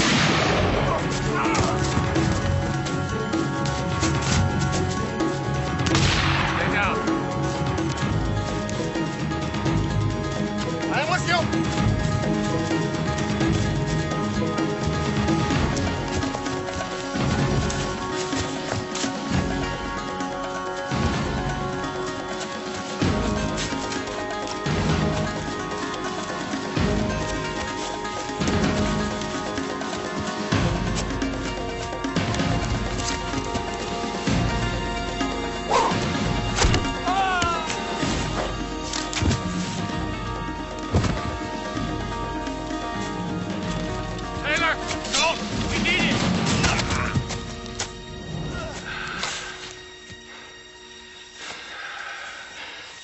Tried to kill me. Well, I guess you showed him.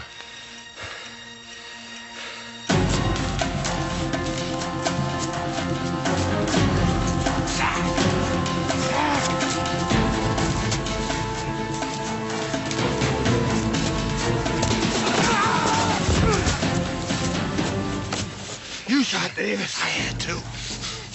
You killed him. I had no choice. What are you gonna do with me? I have no choice.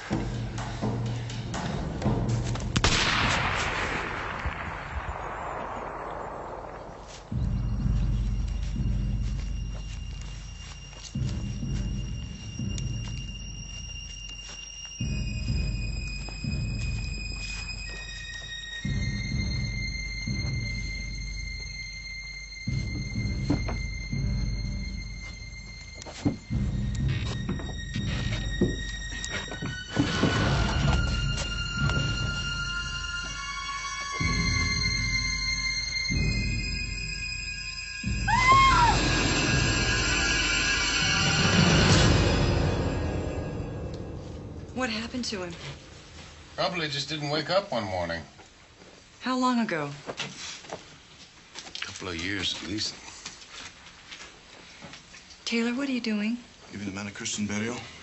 Afterwards, the captain and I'll take the first watch.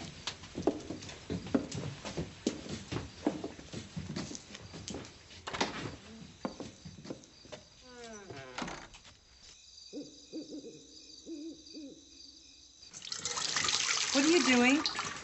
Fixing up the bed for you. I'm not going to sleep in there. A man died in it. Well, it's fine. Well, then you sleep in it.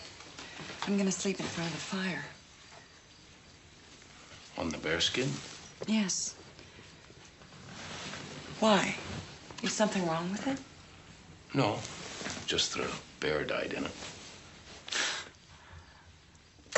How can you make fun? I'm sorry. That was just my attempt at levity. Raise your spirits.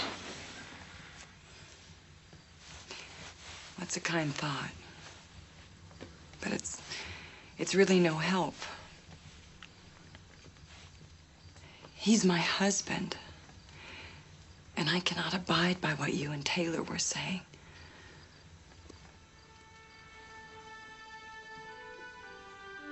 It's a hard thing to contemplate. I can't even begin to. There comes a point, Elizabeth, when a person is no longer as we knew them. Sometimes better, sometimes much worse. A time like that when the pain of living outweighs the joy. It would be an act of mercy to end that pain. But he's still a human being. When a man can no longer think, or feel, or love.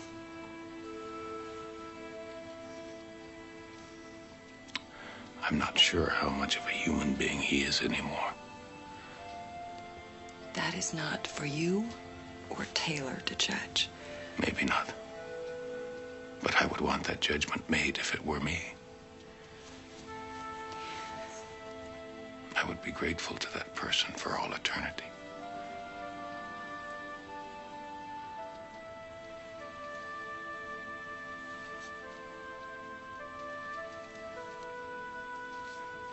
Oh, I brought these along.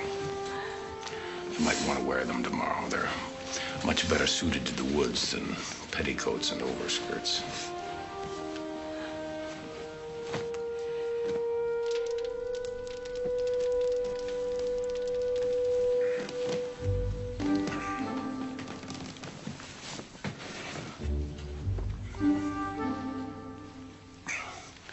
The bed's too soft.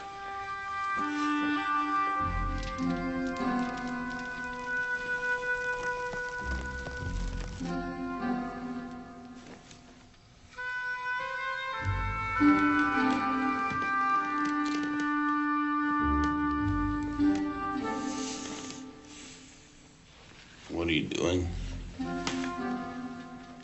Floor's too hard.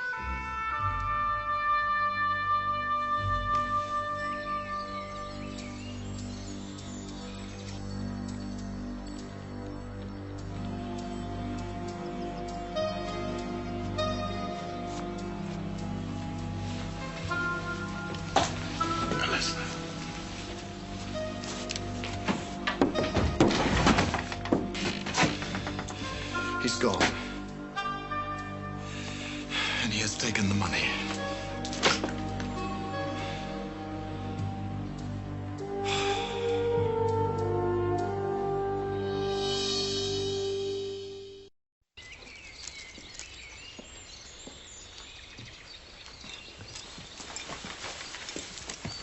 Thank you. I obviously underestimated Mr. Sharp. A good woodsman can sneak up on you with cat's paws. Well, unfortunately for him, he didn't kill me. Probably more interested in the money. Yes. Venality is a fatal flaw, albeit a seductive affliction. He's got a half-hour head start on us. And where do you suppose he has gone? Well, he's taken us north and west from the fort, which will get us to the river the Indians call Deepwater. The one that flows through the gorge? Yes, there's a 2-mile stretch before it empties into Lake George. Is it passable by canoe? No, but it's my guess that's where he's headed. Well, this is your dominion. How do we catch him? I'll head for the top of the gorge. I can move faster by myself. You take Elizabeth with you. You keep the wind on your right cheek till you come to the river. Follow it north and we will meet. That's right. And Taylor, if you find him, don't kill him. We need him. By all means.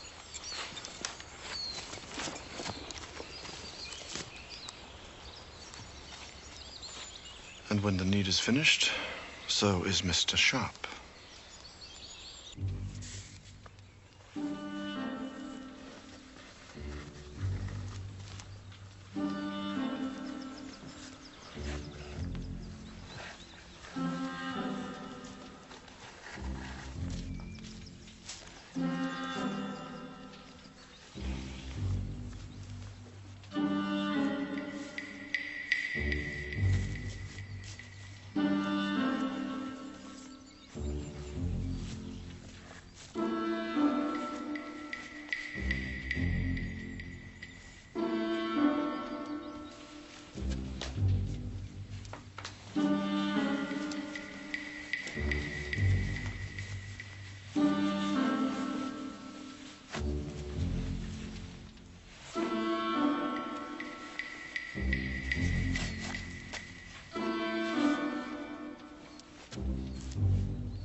Elizabeth.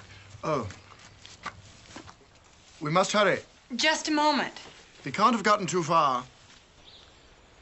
And if William still lives, we must be close by.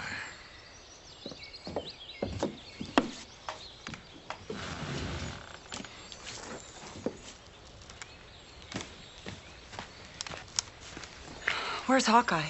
He has gone ahead. And with luck, we will find Mr. Sharp somewhere between us. You are an original, Elizabeth. Well, what's that supposed to mean? Only that it takes a certain savoir-faire to anticipate a change of wardrobe. Well, these are much more suited to the woods than petticoats and overskirts. And you have become better suited for the woods than when you first arrived. People can adapt. Can they? Yes, if they make the effort. Then tell me, was it an enormous effort to adapt to my brother when you married him all those years ago? I did not have to adapt to William, and I don't know what you're talking about. Well, whatever you saw in him, whatever you were able to discover, I shall never know. I saw goodness in him. I saw kindness and I saw virtue. Ah, and all this time I thought what you saw was his money. No. Money is what you see, Taylor. Yes, in William's case. Because that is what he took from me. And I have always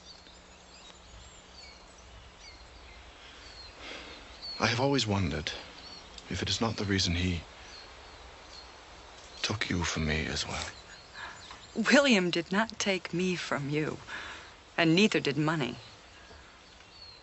Then what? Taylor, no amount of effort can make someone adapt to love. It's either there or it isn't. We're wasting time we don't have.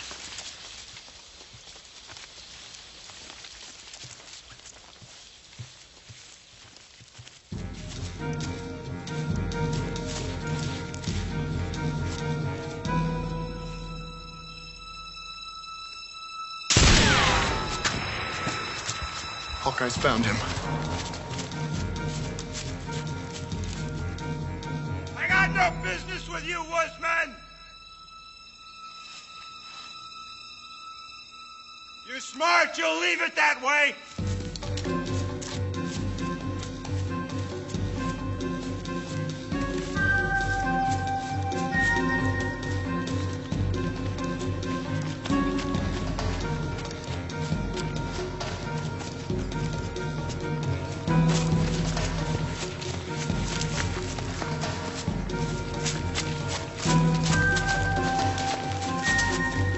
follow the river north.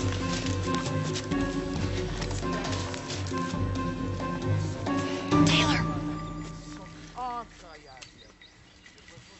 Bonjour, madame. Hey, attends. Can you shoot the one in the front? I don't know. But why? They don't know who we are. They don't know you're a British officer. And how long do you think it will take them to find out? Damn. Run, Elizabeth.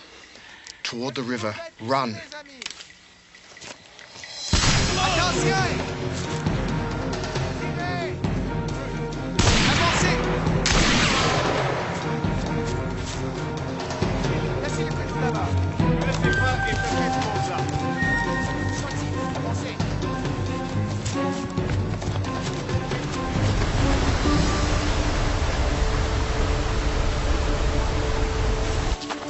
How many of them are there? 4, but there will certainly be more. We'll have to jump forward and swim across. What? Have you lost your mind? Besides, they will just follow us. Would you follow anyone over this? Now you've got to go feet first. Clear the rocks. I'll be right behind you. If you get in trouble, swim for me. Now go.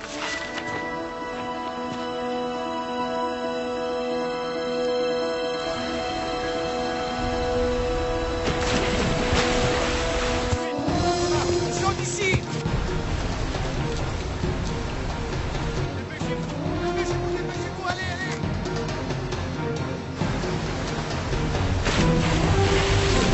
Ils sont dans l'eau. Attention! Attention! Je l'ai eu, regarde! Avancez, avancez!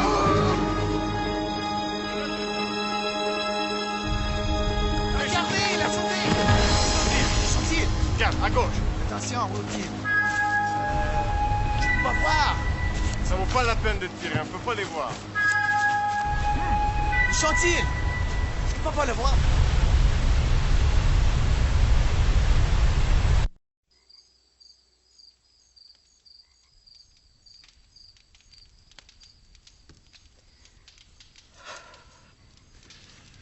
You don't get those clothes off, you'll never get warm. I have nothing to cover up with. What's under the coat? Just my chemise. Yeah, let's get the coat off. No. Elizabeth, you'll catch your death. All right. Let me do it.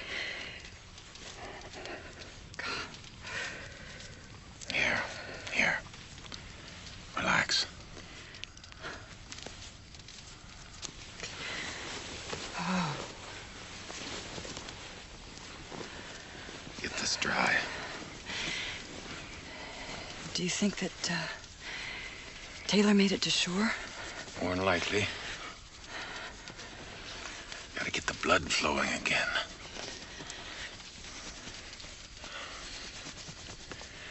As soon as you're warm, I'll head out after sharp. And do you think you'll catch him? I'll catch him. It's almost better if you didn't. You have to stop thinking about how you'll find William if he's mad. What I'm worried about is what I'll do if I find that his mind is whole.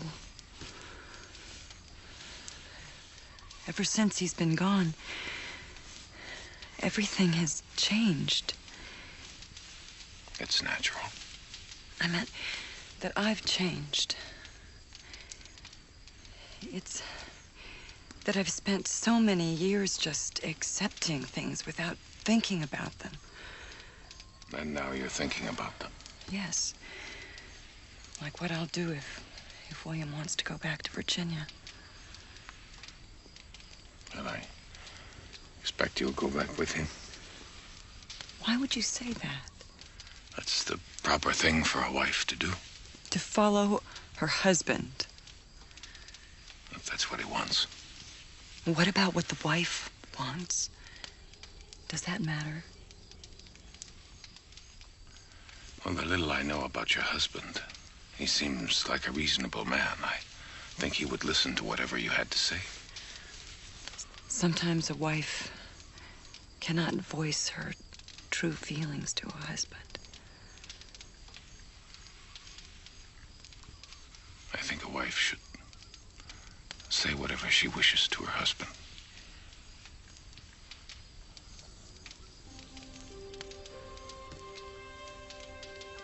What if she no longer wishes to be his wife?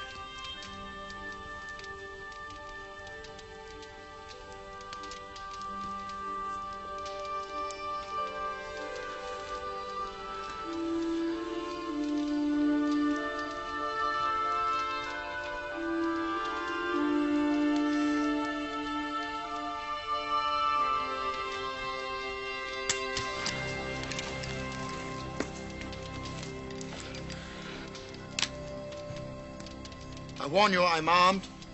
Taylor. Thank God.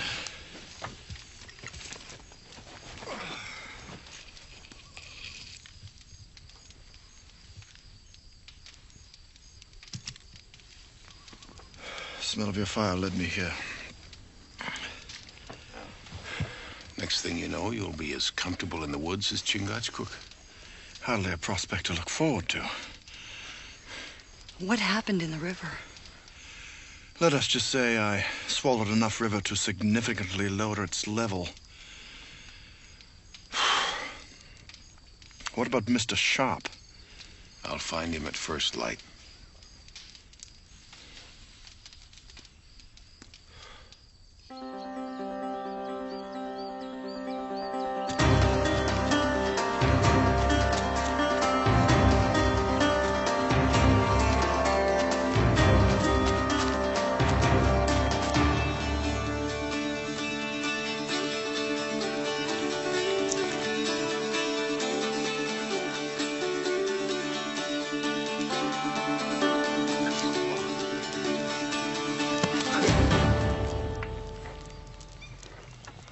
If you wanted part of my breakfast, all you had to do was ask. You don't strike me as the kind who's much on sharing. That just proves how poor a judge of character you are. You mind adjusting that pig sticker some? It's fine right where it is. Now, I believe you have some information for me. Better than that. I've got 100 pounds sterling, half of what I've got. If I wanted the money, all I'd have to do is kill you and take it. You're not that kind of fella. Proves what a poor judge of character you are. All right, woodsman, we both know that you're not going to use that knife. All you want is to know where William is, and I'm the only one can tell you that. Oh, you'll tell me. By the time I'm finished peeling all the skin off one arm. But I may not be ready to listen. I may wait until the only thing left is the nose on your face. No need to be savage about all this. Figured you might see it that way.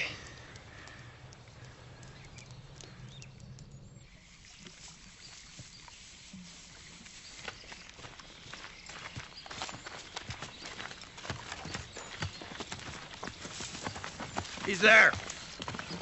Tethered him to a tree so he wouldn't get away before you got here. Without food? He's the feeble-minded one, not me. Of course I left him food. Come on, Miss Shields. Let's get the money, and we'll go get old William. It is my money and my brother. I will be the one to accompany you. Taylor, I'm the one to go. Elizabeth. That's enough. I'll go. Give me the money.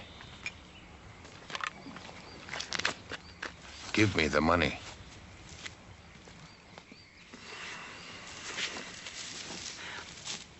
Hawkeye, you must bring William back safely.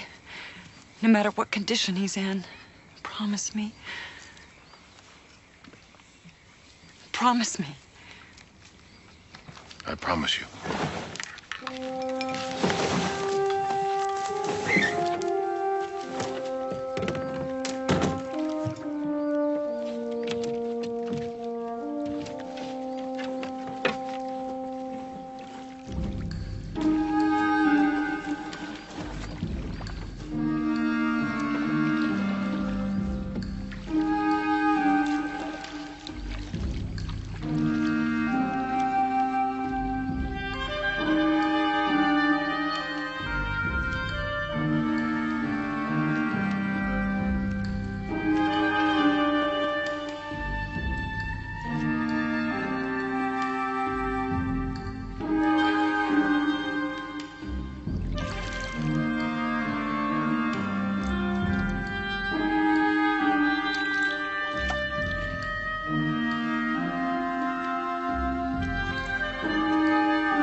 You gave me your word.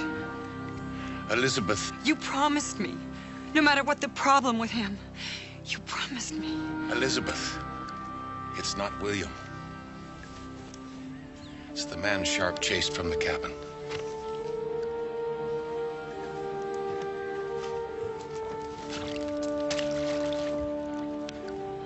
Thank God.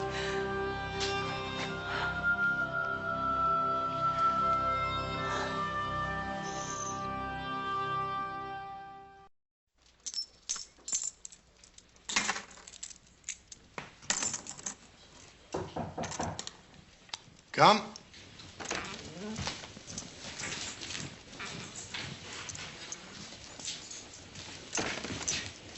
You, concerned I gave myself a bonus? Simply anxious to see that nothing fell out along the way. Were you able to ascertain if anything Mr. Sharp said was valid? Well, the way he tells it, the way the French moved him around, forts they sent him to, it all sounds right. Mm-hmm. If he's telling the truth, that means your brother's still alive. Yes. That indeed would be reason to rejoice. That's what I expected. Mr. Sharp will bear a talking to again. Not for long. He will be hanged at dawn. Thank you, Scout. That will be all.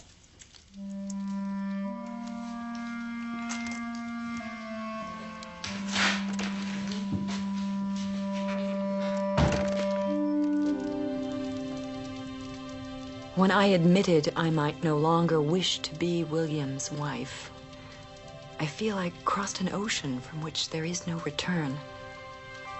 I searched the woodsman's eyes to see if he knew what I was feeling. I think he did. But when I believed William to be dead, I also felt a pain more profound than I would have dreamed possible. It makes me pray for his safe return, so that I may begin to resolve these conflicts within my heart. The affection I have for William, and the even stronger, more powerful emotions I feel toward this remarkable man, Hawkeye.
Not often we get the pleasure of your company for the evening, Hawkeye.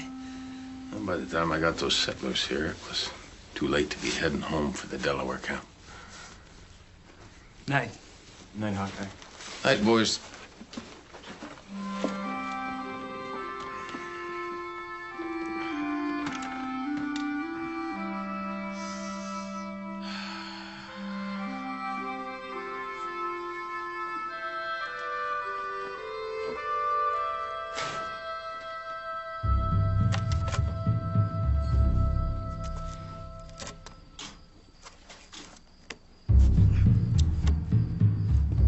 Is it all clear?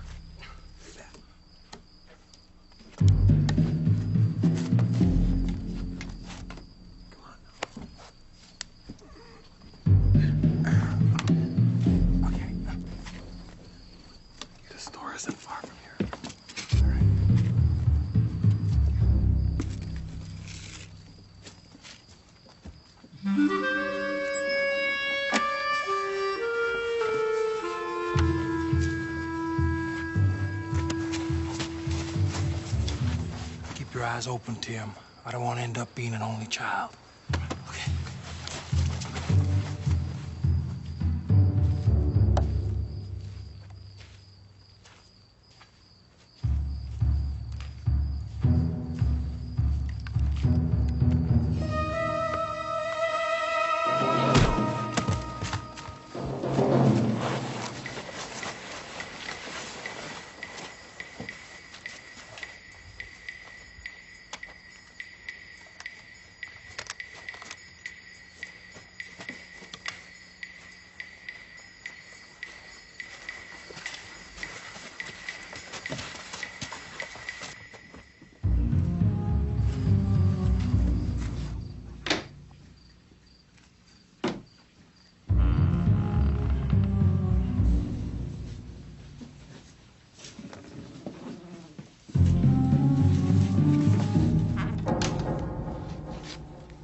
Get out of here right now.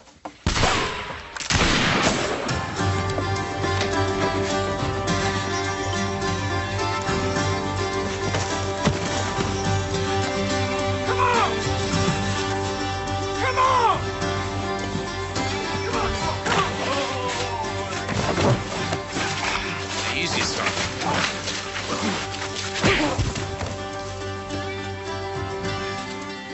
You lads stay here with this fella. I'll look for the other one around between the door and the floor. You all right? Yes. They were stealing and I shot at them and I was just so frightened. Probably not as much as you frightened them.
You ever seen anybody hung before? You? Mm-mm.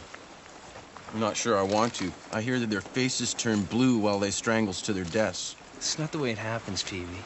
When they yank the rope up, their necks break. So it happens instant-like? So they say. Well then, it's not so bad. As long as it ain't happening to you. What supplies did you get? Oh. I got some worm syrup, some rat's vein plants, and some cow's horn scrapings.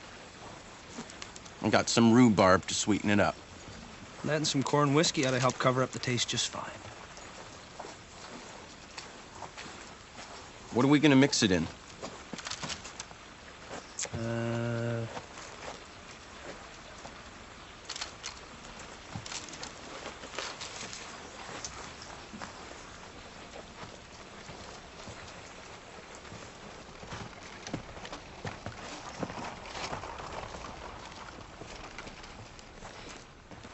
I've never been present at a hanging.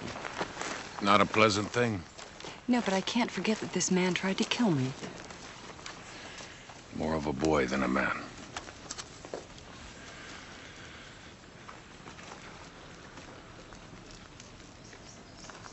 What about this bothers you, Elizabeth? I'm not sure. British law says that stealing is a hanging offense during a war. The punishment ought to be closer to the crime. You would have shot this man on the spot. It is not as though you're a stranger to the taking of a life. No. But it's one thing to kill in the heat of battle. It's quite another to do so in cold blood.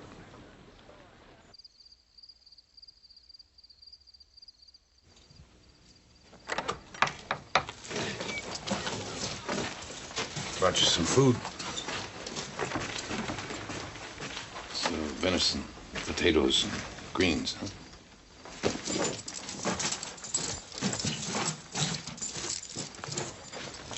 Why are you doing this? Truth to tell, I'm not sure. Where are you from, son? What matters it to you, mister? Folks around here call me Hawkeye. Surrey. Tim Surrey. Is that the Carolinas I hear in your speech? That you do, sir. And I rue the day me and my brother left. We sold the family spread a couple months after my folks passed on. They raise a lot of tobacco down there. Yeah, that's what we had. Leaves so big you could wrap yourself up in them. Sounds like a good living. It was. But my brother, he didn't fancy himself to be a farmer for the rest of his days. He said there was bigger money to be made on the frontier. But I wasn't wrong about that. That may be. But it wasn't made by us. First fellow we ran into in Albany had some kind of scheme on how we could double our money. I didn't believe him, but my brother said it was about the best idea he'd ever heard. I take it you were the one that was right. You better believe it. That fella ran off with every cent we had. Next thing you know, we're stealing from trading posts. Was that your brother with you last night? No, he headed up north. Last night was a fella I hooked up with the other side of Albany. I see. Is there any way I can reach him? Tell him what's happened? I'm afraid not. Although I expect he'll learn soon enough. I'd appreciate you giving this to him if he comes here.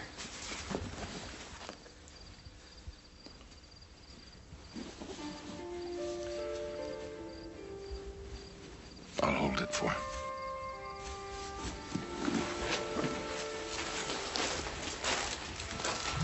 I thank you for your kindness, mister. I sure don't understand why. There's nothing much. Just figure a fella shouldn't die hungry without anybody knowing anything about him. Good luck to you, mister. Yeah. God be with you, son.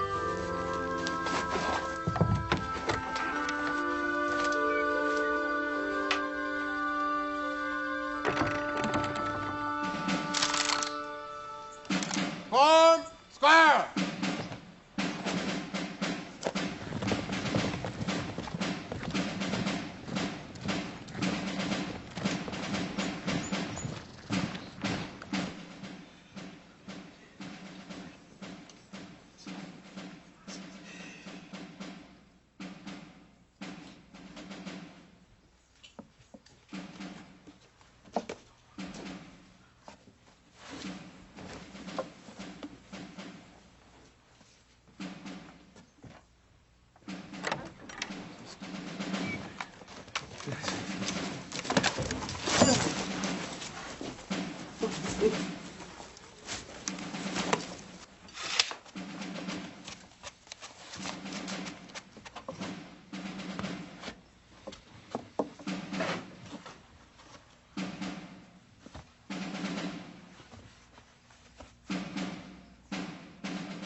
Take care.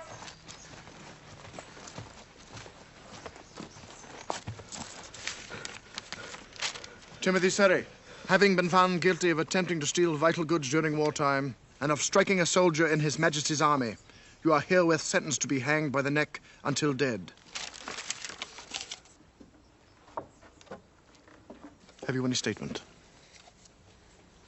I didn't mean to hurt nobody. Nothing I did merits my being killed. Please, you have to know this isn't the right thing to do. You have disgraced the colonies enough already. Can you not act with honor in a manner expected from a subject of the crown?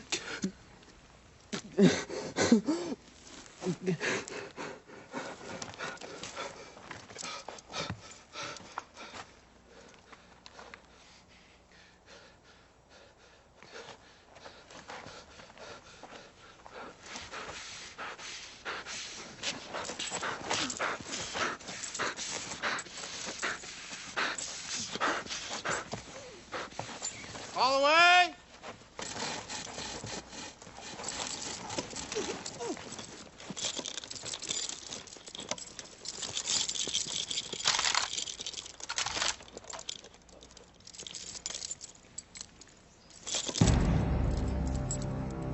This.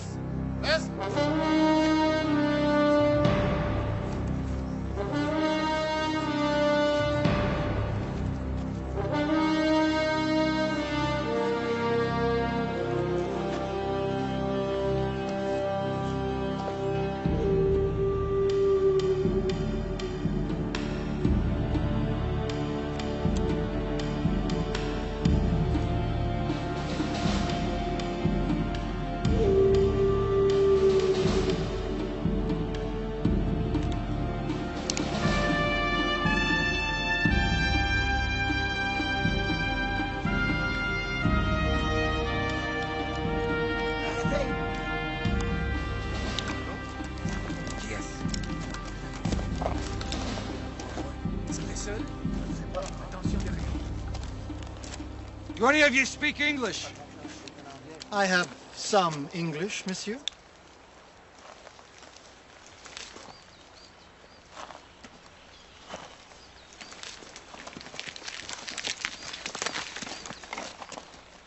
What would it be worth to you to capture a captain of the English army? A great deal. For a rich source of information, I would think you could name your own price. I'm not interested in your money. Then why? When you're done questioning him, I want the pleasure of torturing and killing him myself. As you wish, monsieur. But tell me, how will we know when to trap him? That's easy. I plan on not letting him out of my sight.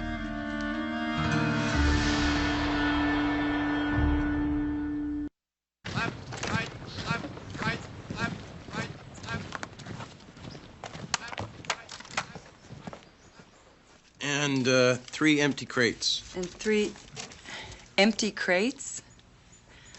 Boys, what are you doing? An experiment, Miss Shields. An enterprising experiment, so to speak. An enterprising experiment. Perhaps they are not as dull as they appear. Yes, they certainly can dream up a lot of ideas. Which is precisely what I've come to speak with you about. An idea. Oh.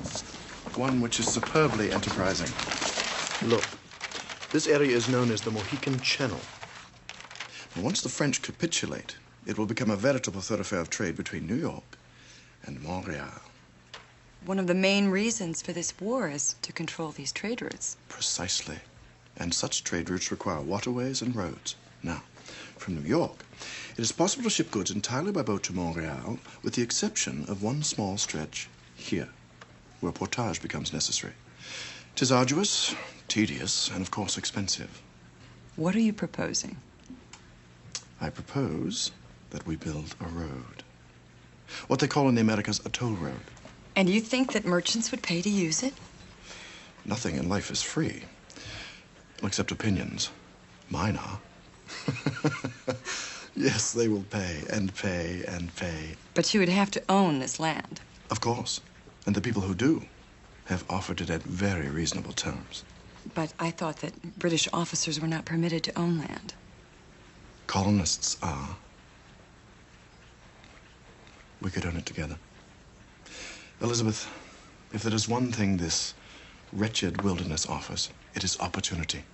Opportunity so teeming, so ready to be seized, it is hot to the touch.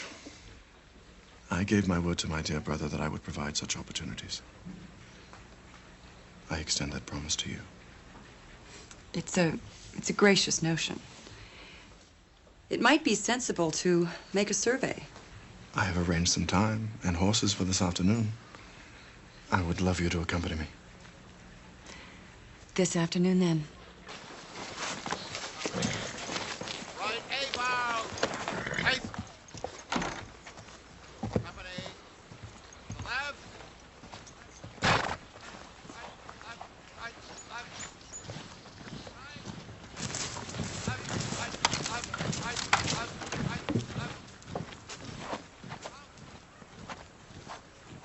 Your brother wanted me to make sure that you got this.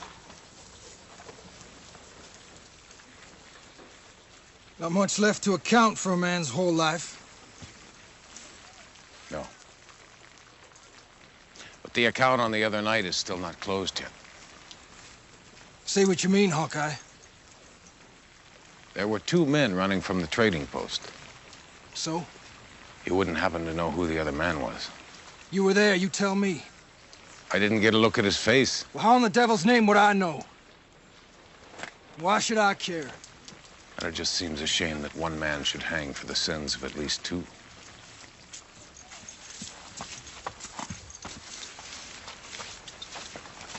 More than a shame. My brother had to hang it all.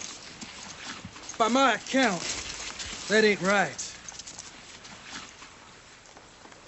Captain Shields' murder, Timmy, is like he tied the noose himself. It ain't shame. I'm feeling.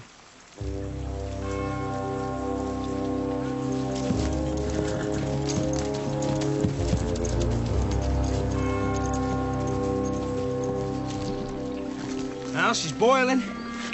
Means all the impurities should be gone. It smells awful. Well, you ever drunk a medicine that didn't? You reckon this is really gonna cure something? It's gonna cure our current state of poverty, Peavy. That's what it's gonna cure. All right. There you are. How come I'm the one who has to taste it? Because one of us has to watch and sees what happens. And that's me.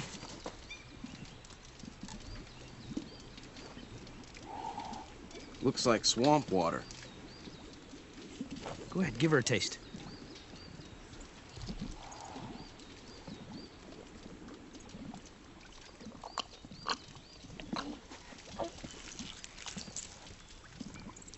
I ain't drinking this part, McKinney.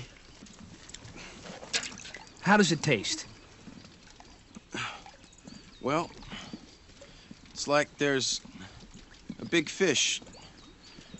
2 big fishes flopping around in my stomach, and it's like they're wanting to get... What? Oh. Peavy, what in the world are you doing?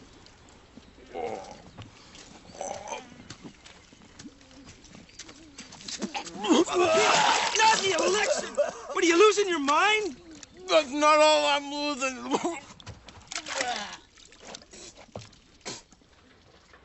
It's called a toll road. I've heard of them, but I can't say as I see the purpose. Well, it provides an easier way for people to transport goods, and for that convenience, they pay a fee. So a person has to pay to ride along your road? Yes, Why don't they just ride around it? because that way would be more difficult. And less expensive. It just seems like a complicated way to get people to pay for something they don't need. Even if it's the only way they have to get where they need to go? Well, there's always another path. Yes, but another path might not be economical. Hawkeye, you're just not a man of commerce. No, I don't reckon I am.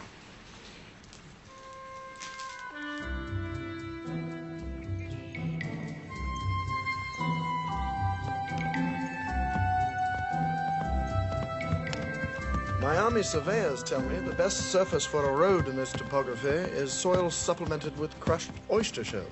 I see you've done some research. Oh, yes. The shells hold the soil, give it a measure of traction, and even accommodate the drainage. Still, it'll be difficult to build a road in this wilderness. Yes, but worth it. And think how William would feel should he return. To discover that his wife has spun mere pittance into an impressive fortune.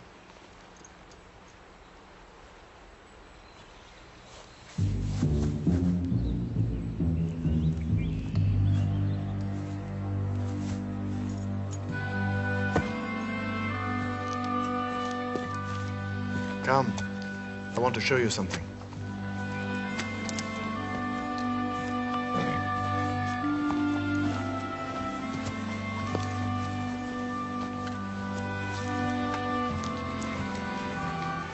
Wild huckleberries. The Indians believe them to bring good luck. And as I recall, from a time before all this, they are one of your favorites.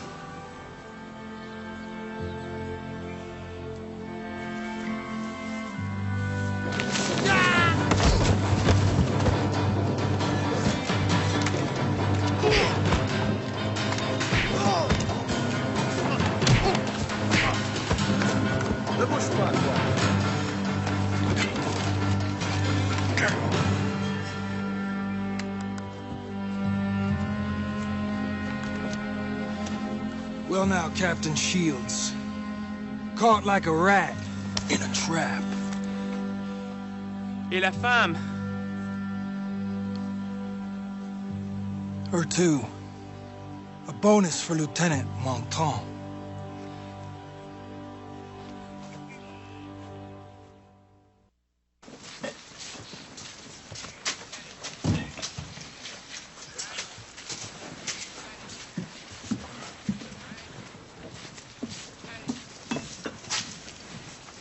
What you got here, boys?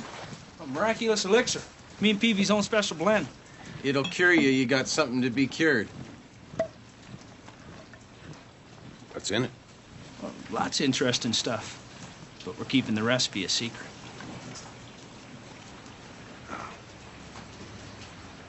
Has Elizabeth come back yet? No. Been hours now that you mention it. She should have been back by now.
Tell us, Captain Shields, do the English intend to attack Fort Carillon? Or will they pass us by in favor for the Ile-en-One? Tell us, is Crown Point the target? La Presentation on the St. Lawrence? Captain? All right. Silence is your answer. Noble, honorable, foolish. Well, perhaps if polite conversation fails, another method will succeed, eh? Wait! He is an officer like yourself. He should be accorded the right to silence as a prisoner of war. If you were captured by the British, you would be treated humanely. Well, is it humane for the British to turn their savages loose to scalp and slaughter French trappers on the lakes and rivers? Is it humane for British soldiers to arrest and imprison Jesuit priests or men of God? Is it humane for soldiers to kill the women and children of the Huron? Please, madame, can you explain for me this British humanity?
Sir, the English captain will not speak. Shall we have a Huron and question him? The prisoners usually die before they say too much. What of a woman? Handsome, as far as the colonists go, I fear she knows nothing. But they are together, no? Lieutenant Montan, sometimes a small threat succeeds where larger threats fail.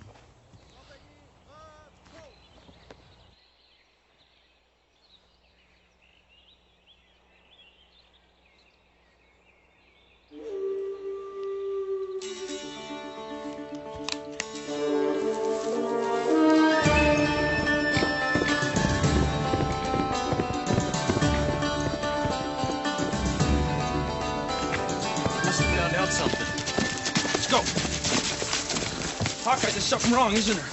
They've fallen into the hands of a French patrol. But you have a plan, don't you? He's always got a plan. Can we help? You boys think that you can handle that wagon? Yeah, sure. Good. Find some more of those crates, empty, and stack them in the back. Get to it, fellas, quicker than I thought.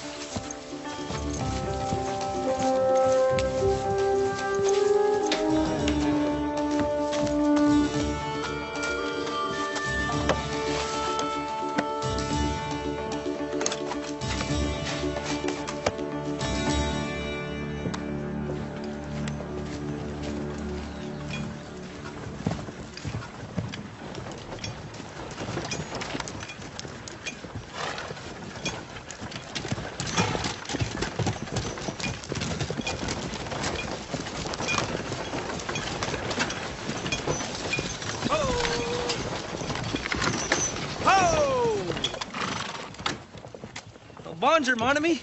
Bonjour. Name's McKinney. This here's Mr. Peavy. We've come to provide you fellas with a little something to cure your ills, make you feel better. And keep you warm at night. Hey, you want women? Where are the women? No, not women, but something almost as good. Show 'em, Peavy. Qu'est-ce que c'est?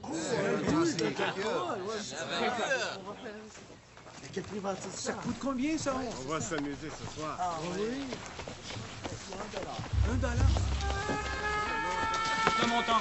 Le corps des bois pour parler à propos des prisonniers. They're prisoners of war. What is there to talk about? With a woman, Mrs. Shields. She has nothing to do with this war. You waste your time. Well, I don't want to do that. Now, maybe I have an offer to make. You are the ones they call La Longue Carabine. Well, I've heard it said, but I go by the name of Hawkeye. Well, does your offer include detailed information about British troop movements? As I am not a willing participant in the war, choose no sides. No, it does not. Then, as I said, you waste your time. Now, I suggest you leave the fort, Hawkeye, before I change my mind about allowing you to do so.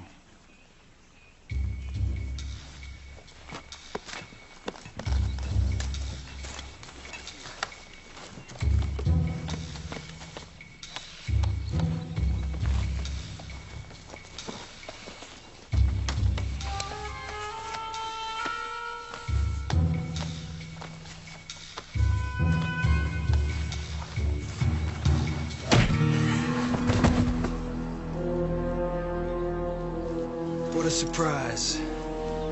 Another bonus.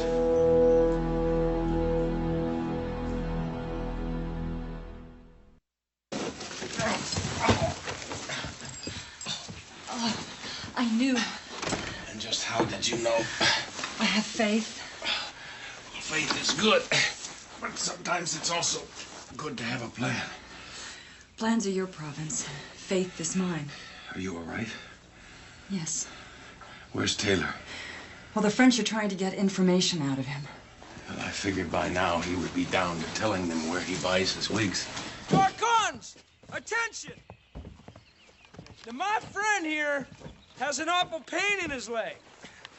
Show him, Peavy.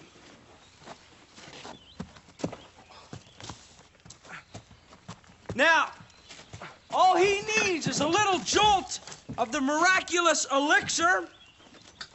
Mr. Peavy?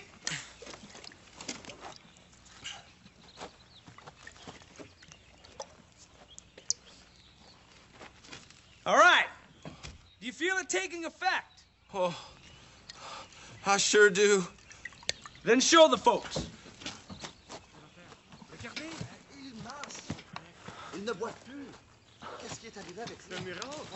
It's a miracle.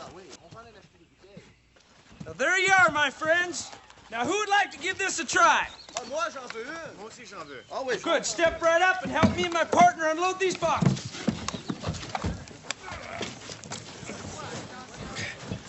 Careful, gentlemen.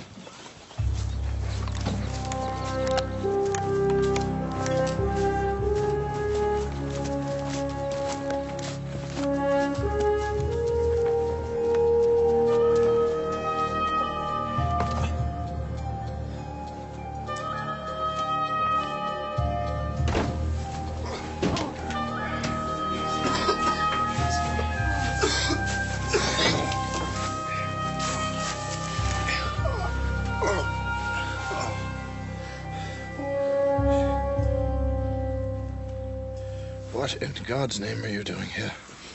He's come to rescue us. Ah. Well, I wish you had arrived a few hours sooner. Is that McKinney and Peavy out there? Certainly is.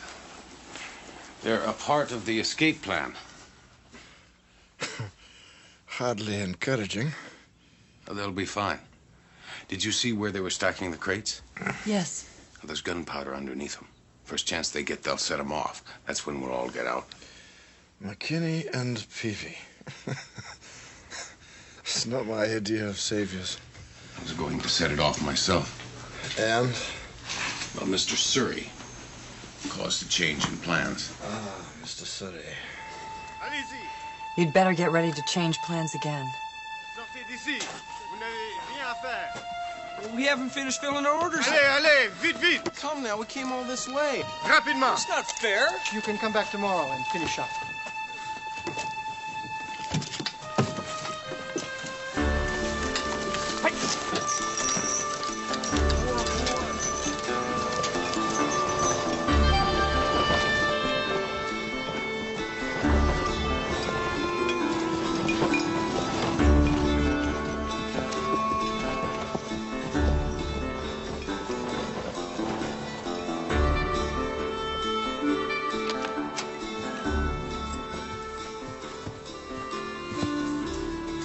You have left us no choice.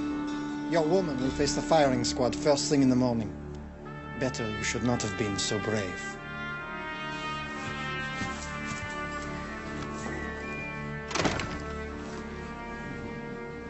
Hawkeye, they will let you be witness to the execution tomorrow. You can set off your gunpowder then. Afraid we can't wait that long. And why not? Listen. I don't hear anything. It's thunder. There's rain headed this way. That means there won't be any dry powder to set off in the morning.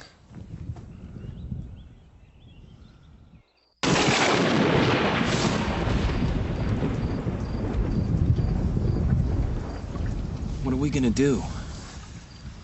Wait here. Until when? Till I figure out what Hawkeye'd want us to do.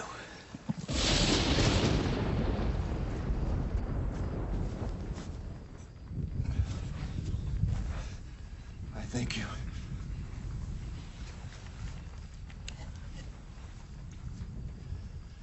Well, Scout, has divine intervention become our greatest hope?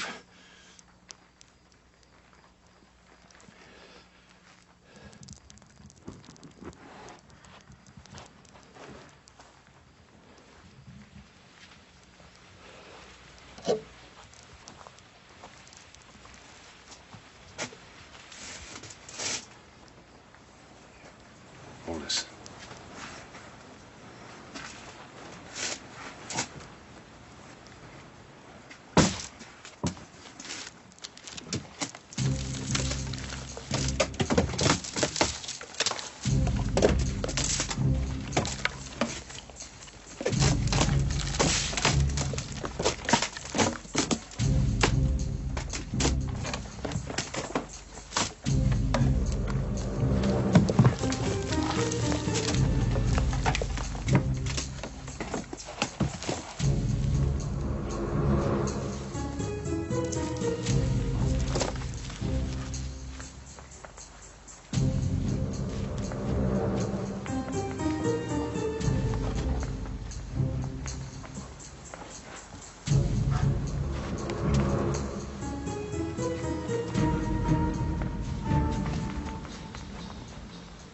Elizabeth, you get Taylor to the door and wait for me.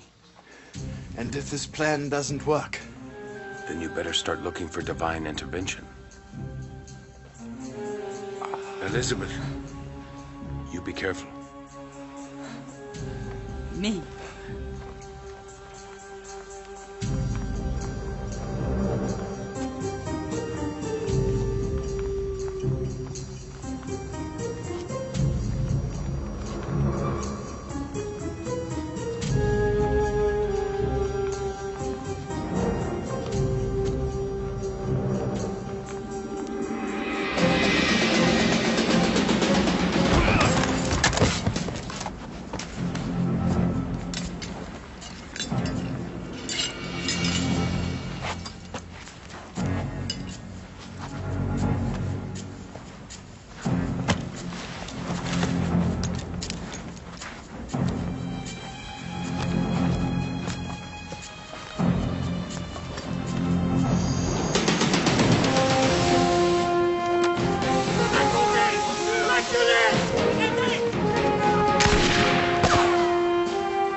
Hoping to send your captain to hell, Hawkeye.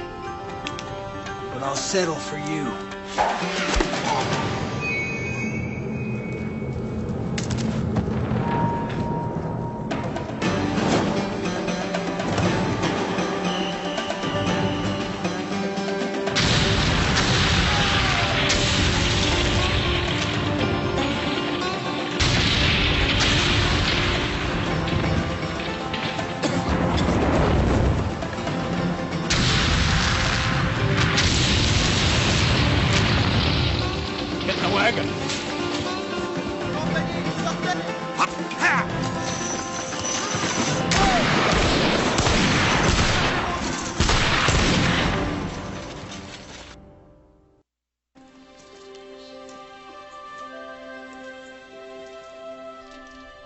Tim Surrey committed a wrong the night he came into the trading post, and yet he was an innocent.